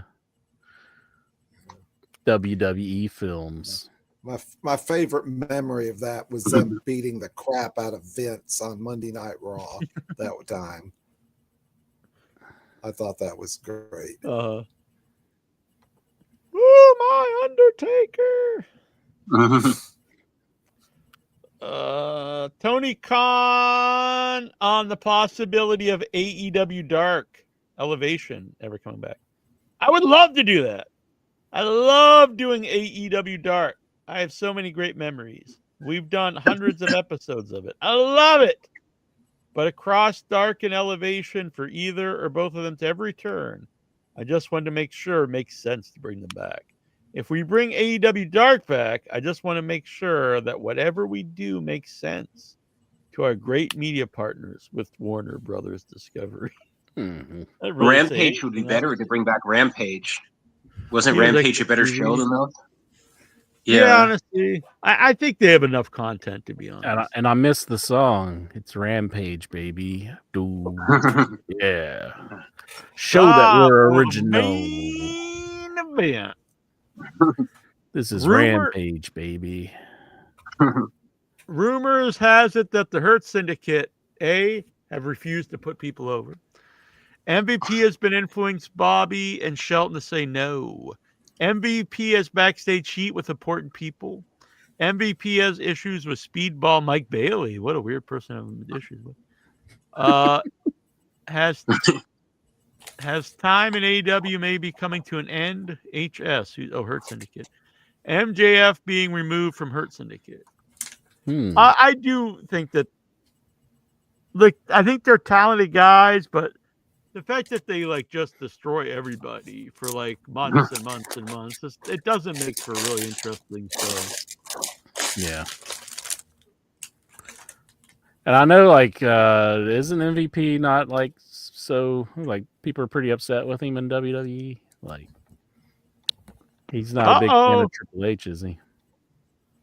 Paterno, he's here. Did you see Lexa? He did see Lexa earlier. Look. The lady boys are coming for you, Lexa. Damn! Bend over, Lexa. Yeah. Whoa! That was creepy. Yeah, but accurate. Okay. That was creepy. Let's see. The Voices of Wrestling podcast a few weeks ago said that the Hurt Syndicate were holding up plans for All Out. I assume FTR was set to beat them ahead of FTR's match. Copeland and Cage thoughts. I mean, they have to. Is that Chris Cash guy? He sounded like an old man. He's still doing that. Jonathan Jackson. Why do we need more children in wrestling to face the likes of -1 and the Rizzler? Who could they get to face off with them? Just bring in a midget, I say. Could you just do a Rizzler and a -1 feud for a while? There you go. Maybe make a children's title. And then, remember, Adrian, do you remember this? It was at one of the fan fests, and this guy came up and he was like, "I do this show, Wrestling with Kids." And it was, we got some creepy vibes from that guy.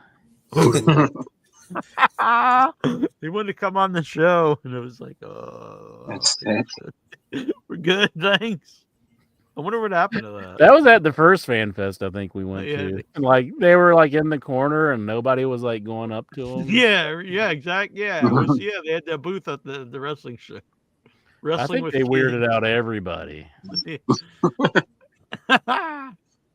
Except for Rob Feinstein. Allegedly. God. Matthew, maybe that's what they were there for. Maybe that was a thing. Allegedly. I wonder a fake thing for Rob Feinstein for that guy from To Catch a Predator. Some would say allegedly that might have been what that was. Oh yeah, allegedly. Brian Matthew Clutter, one of our proud producers here. Hit the like button, subscribe, share this out. And if you would like to support the channel, starts only $3 a month, $10 a month. You can become a producer like our fine friends here. El Santos World, Brian Matthew Clutter, and the Lurker. The Lurker. He's lurking around.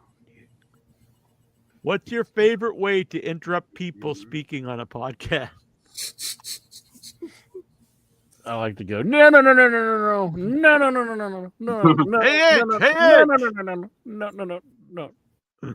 I'll forget it.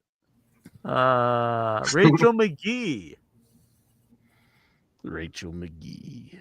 Is there anything sexier than a man who treats his mom as a maid and spends his Anytime I hear the last name McGee anymore, I always think fake name. Is there anything sexier than a man who treats his mom as a maid and spends his SSI money on strip clubs and wrestling? And pedicures, I guess. No, there isn't. And perfume. Yeah, Oh. and transvestite perfume. Oh. All right. Well, this show is brought to you by Diosa Latina.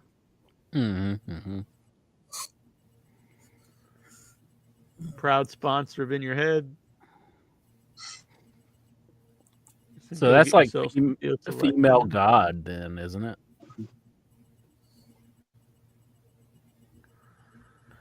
Yeah. All right. But I support that. That's fine. That's fine. I just find it. Anyway, Incher, we'll be back next Why week. would you have that ad there, though? Like, what did that come from, though? I don't know, Probably- Jack. I'm just asking questions. Probably places he visits. Do you think this is news to him, maybe? The best lap dance ever. Do you think this is news to him, though? Maybe he wasn't aware because he didn't. He maybe wasn't aware, else he would have just freaking showed it. If he wasn't aware, he would have just showed it, not known any better. He always talks about grabbing. To be fair, when I Googled transsexual perfume ad, there were pages and pages of it. So apparently it's a thing. So yeah, well, that's what. Maybe that's what the appeals to Lexa of the scent. But when he always talks about grabbing the booty, but never talks about doing the reach around. I just hope Vic's wife never looks at his internet history. Just blame in your head. This? Just blame in your head. I hope you're in incognito mode, Vic. I bet because she knows of the show. If you'd ever see something weird on his computer, and he'd just say, "Oh, it's in your head," she'd be like, "Oh, okay, all right, I get it." Because it's wrestling, she's not interested in it. We get that a lot. Because when we have the pay-per-view parties, she just goes in the bedroom and watches something else. She doesn't. All right. Well, this was really fun. I had a really good time tonight, Incher. For sure. I enjoyed myself. Did you have a good time, Mr. Petrelli? Good to have you Yeah, back. it's always nice to see you guys. Thank you. I like the story about The Rock telling you to fuck off. That rules. No, it's just an asshole. Fuck him.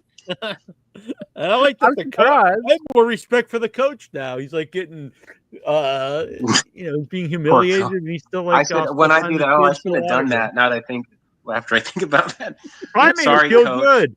Honestly, because it's like this guy's like berating him, and then like, well, this kid wants my autograph. Well, at least that's that's something. Yeah, he was all traumatized. Yeah, he was really cool. From Vince yelling at him because he won't like hold the dildo for him or something. Allegedly. Hold it down. Fucking asshole. Man, we need to get a sponsor from the Auto Blow and Diosa Latina here. And the little sucker at Target. The little sucker. That's Then got a Vince, creepy name for it too. The little Vince didn't even act like he knew who Coach was on ESPN. He's such an asshole. Wasn't that weird though? I mean, yeah, everybody knows he knows who he is. I mean, there's nobody alive that doesn't know that Vince knows who Jonathan Coachman is, and he's acting like he don't know him. Maybe he had Alzheimer's already. I don't know.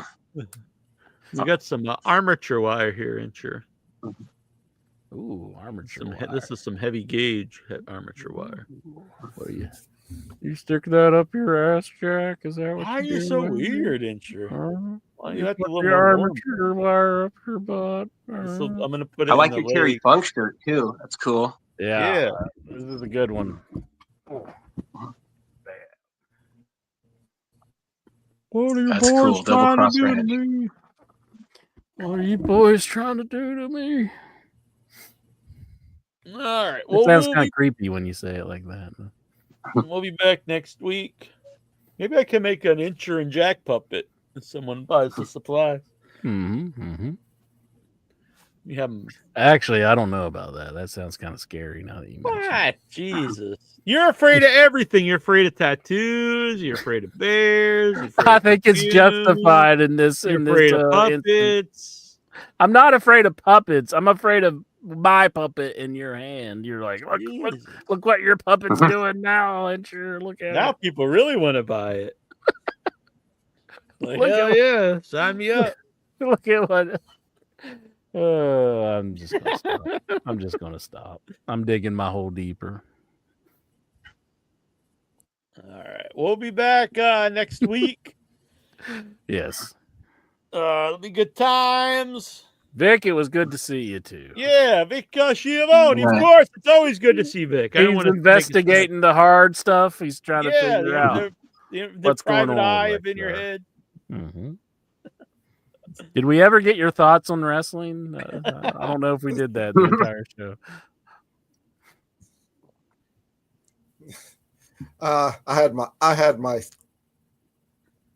I wrote my thoughts in the comment section, but it was mainly that I didn't think a whole lot of SummerSlam. So. No, it kind of sucked. I go in with this stuff with an open mind, but those ads are kill. They just kill you. What do you do when you're there live? In between the matches, you just sit there for like 20 minutes. You just like wait. No, they for the got matches filler to- going on, like for the premium people, like the people who pay for no ads. But it's like even that is just filler. It's not like you're getting Yeah. How about you when have- you're there in the arena though? Do you just sit there? Or do they show stuff on the Titantron? No, they do promos. Like they have like promos that they do, like where they talk. to They show people. videos. Do like the kiss cam. Jackie Redmond does a lot from like the crowd. Like they bring people out and she talks to them. All right. All righty, folks. Well, They Until they next week. brainwash the fans too. They say like, "How bad is AEW?" And they're like, "Bad."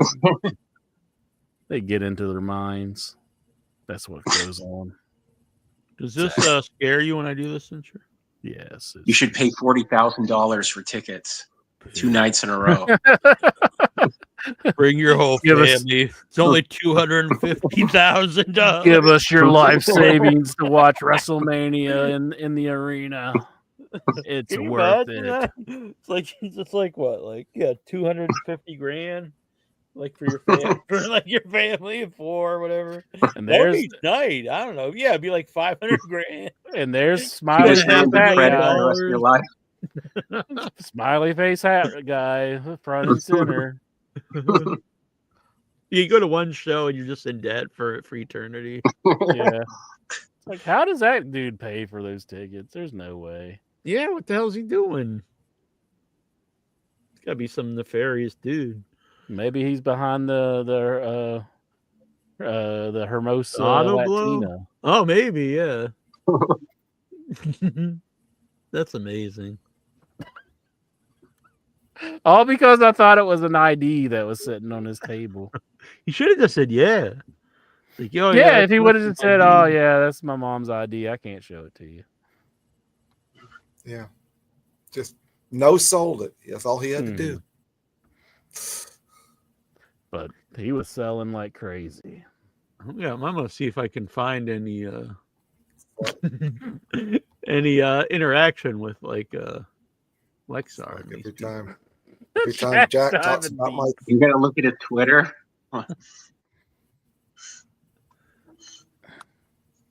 Is that all right to do, Incher? No, you can investigate him. All right. We're going to save it for next week. Yeah, I mean, I'd have to really kind of do some deep diving into this, but He could be making puppets, or he could be deep diving into. Well, I don't have the right. I don't have the right color fur to finish the legs. So. Yeah, so you got nothing better to do. I do have some other. Yeah, I'm gonna be making some other stuff. So that'd be cool. But I do actually. I was gonna make a Nasty Neil and which can be the Jackie Jones either way, and a puppet of me and Troy, and it would be cool if I did an inch or two. Be pretty sweet. I'll make it all pretty. That way, when Yours you would couldn't be do easy the because I show, don't you need. could just send the puppet out there. Yeah, that's right. We could just have puppets sitting there and like, Jack, you're dumb. It'd be better than the real thing. It's like, why even have me on the show? What I love what's the guy's name? Suck 'em off McGee and what's it, Sonny Ono and Sonny Ono. What is the guy? Oh, The Solo WCW guy? Solo Sikoa. Oh, fucking loser. But you're a good guy, ain't you? Even if you like total shit. Thanks, Jack.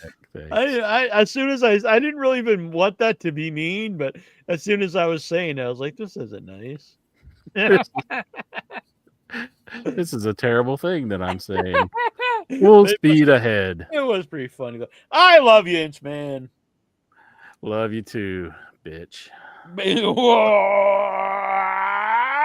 Can we even do this anymore now that they're not even together? I mean, You know what? I'm a fan of Juice Robinson, but I think he's like Atlas. You lose all this stuff, and he's lost his. I agree. Looks better with the crazy beard. Yeah, he just looks like some guy now. Yeah, like some indie guy. Yeah, he's got no personality. He's just a dude. I did think it was funny when they did the their intro, like, the whole guns up thing, and they had two of the cardboard ones. I thought did get a laugh out. So the group in the tournament though, so it's Juice and one of the guns. That's weird. Mm-hmm. Oh yeah, it is weird. Well, they're already eliminated, aren't they? Yeah, I guess so. Yeah. I think I don't know. I think they got eliminated. Who do you think's gonna win? Whoever wins, I really think needs to be. I'm not saying get rid of the Hurt Syndicate, but I do think they need to lose the belts. And then like they can win them back, but they have to show to have actually feuds with people. I'm not saying they have to go 50-50, but they have to lose a match. Mm-hmm. There has to be and you have to have them in actual feuds, not to just destroy like a team and then just destroy the next team and the next team and the next team. Do you think Edge and Christian are going to have a run as the tag champions? I think that's what they're going Probably. Yeah. Do you think they'd work better as heels? It's kind of hard to imagine Christian as a babyface. No, I think when you put that team back together, you have to have them babyface for the nostalgia run, the nostalgia popping them back together. But that's why I thought it was so weird that Christian really worked as a total heel on the show. I thought he was going to be a babyface now. He needs to shave his beard. I think you can keep him base. You can't just all of a sudden now he's super good guy. So you got to keep him similar to what he is, but not go so hard on berating the fans or so much on the dad stuff. You know what I mean? Because when you do that, when you change someone completely, but I think if you would just alter it a little bit, and he's a veteran, so he should be able to do that, where he would still have the stuff of his current character, but in a way that people would cheer him, Yeah. I personally would like him better as what the character is now. But if you're going to do it, you can't have the one guy total heel and the other guy like a baby face. It's very strange. Yeah.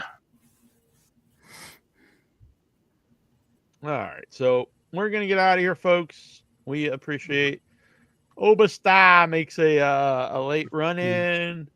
Okada rules. I say Okada drools. When he tries, he has good matches when he went. Yeah, so he's had 2 or 3 good matches in AEW, and the rest have been just some dude walking through the moves. I thought his gimmick was going to be like a male stripper when I heard somebody named the Rainmaker was coming in. Yeah, Japan. Lexar was all excited. Yeah, like really, why is that like a good wrestler name? I'm the Rainmaker. Like I don't know. There's a restaurant in Boston called the Grain Maker, and I always thought it'd been fun to get a picture with him and Jericho there. It'd be like the Rainmaker and the Painmaker here at the Grain Maker.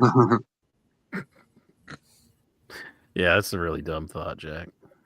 Well, fuck you, bitch. No wonder I want to pound your ass. Take that however you want. All right, we'll back next Yeah, I think I know how to take that. No, you've taken it many times, so you should know by now. All right. Talk to you later. This is Jackie Jones. 1-inch biceps. Michael Petrelli. Rick Schiavone. And this is in your head wrestling. Yeah. Andre the Giant. Andre was big. Yeah, yeah, yeah. It was not small. No, no, no. Andre could drink and he could fight. Drink, drink, drink. And fight, fight, fight. Andre was big. Yeah, yeah, yeah. It was not small. No, no, no. Andre could drink and he could fight.